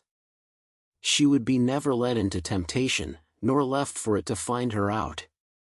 She would be respectable and happy, and Emma admitted her to be the luckiest creature in the world, to have created so steady and persevering an affection in such a man, or, if not quite the luckiest, to yield only to herself. Harriet, necessarily drawn away by her engagements with the Martins, was less and less at Hartfield, which was not to be regretted. The intimacy between her and Emma must sink, their friendship must change into a calmer sort of goodwill, and, fortunately, what ought to be, and must be, seemed already beginning, and in the most gradual, natural manner. Before the end of September, Emma attended Harriet to church, and saw her hand bestowed on Robert Martin with so complete a satisfaction, as no remembrances, even connected with Mr. Elton as he stood before them, could impair it. Perhaps, indeed, at that time she scarcely saw Mr. Elton, but as the clergyman whose blessing at the altar might next fall on herself, Robert Martin and Harriet Smith, the latest couple engaged of the three, were the first to be married. Jane Fairfax had already quitted Highbury, and was restored to the comforts of her beloved home with the Campbells. The Mr. Churchills were also in town, and they were only waiting for November. The intermediate month was the one fixed on, as far as they dared, by Emma and Mr. Knightley. They had determined that their marriage ought to be concluded while John and Isabella were still at Hartfield, to allow them the fortnight's absence and a tour to the seaside, which was the plan. John and Isabella, and every other friend, were agreed in approving it. But Mr. Woodhouse, how was Mr. Woodhouse to be induced to consent, he, who had never yet alluded to their marriage but as a distant event? When first sounded on the subject, he was so miserable that they were almost hopeless. A second allusion, indeed, gave less pain. He began to think it was to be, and that he could not prevent it, a very promising step of the mind on its way to resignation. Still, however, he was not happy. Nay, he appeared so much otherwise, that his daughter's courage failed. She could not bear to see him suffering, to know him fancying himself neglected, and though her understanding almost acquiesced in the assurance of both the Mr. Knightleys, that when once the event were over, his distress would be soon over too, she hesitated, she could not proceed. In this state of suspense they were befriended, not by any sudden illumination of Mr. Woodhouse's mind, or any wonderful change of his nervous system, but by the operation of the same system in another way. Mrs. Weston's poultry house was robbed one night of all her turkeys, evidently by the ingenuity of man. Other poultry yards in the neighborhood also suffered. Pilfering was housebreaking to Mr. Woodhouse's fears. He was very uneasy, and but for the sense of his son-in-law's protection, would have been under wretched alarm every night of his life. The strength, resolution, and presence of mind of the Mr. Knightleys commanded his fullest dependence. While either of them protected him and his, Hartfield was safe, but Mr. John Knightley must be in London again by the end of the first week in November. The result of this distress was, that, with a much more voluntary, cheerful consent than his daughter had ever presumed to hope for at the moment, she was able to fix her wedding day, and Mr. Elton was called on, within a month from the marriage of Mr. and Mrs. Robert Martin, to join the hands of Mr. Knightley and Miss Woodhouse.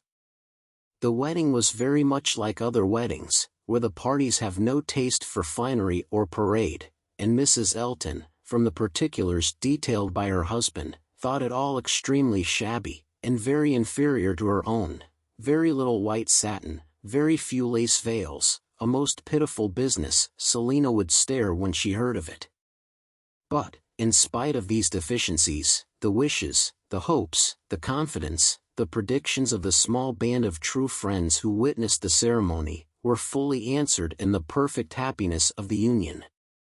The end.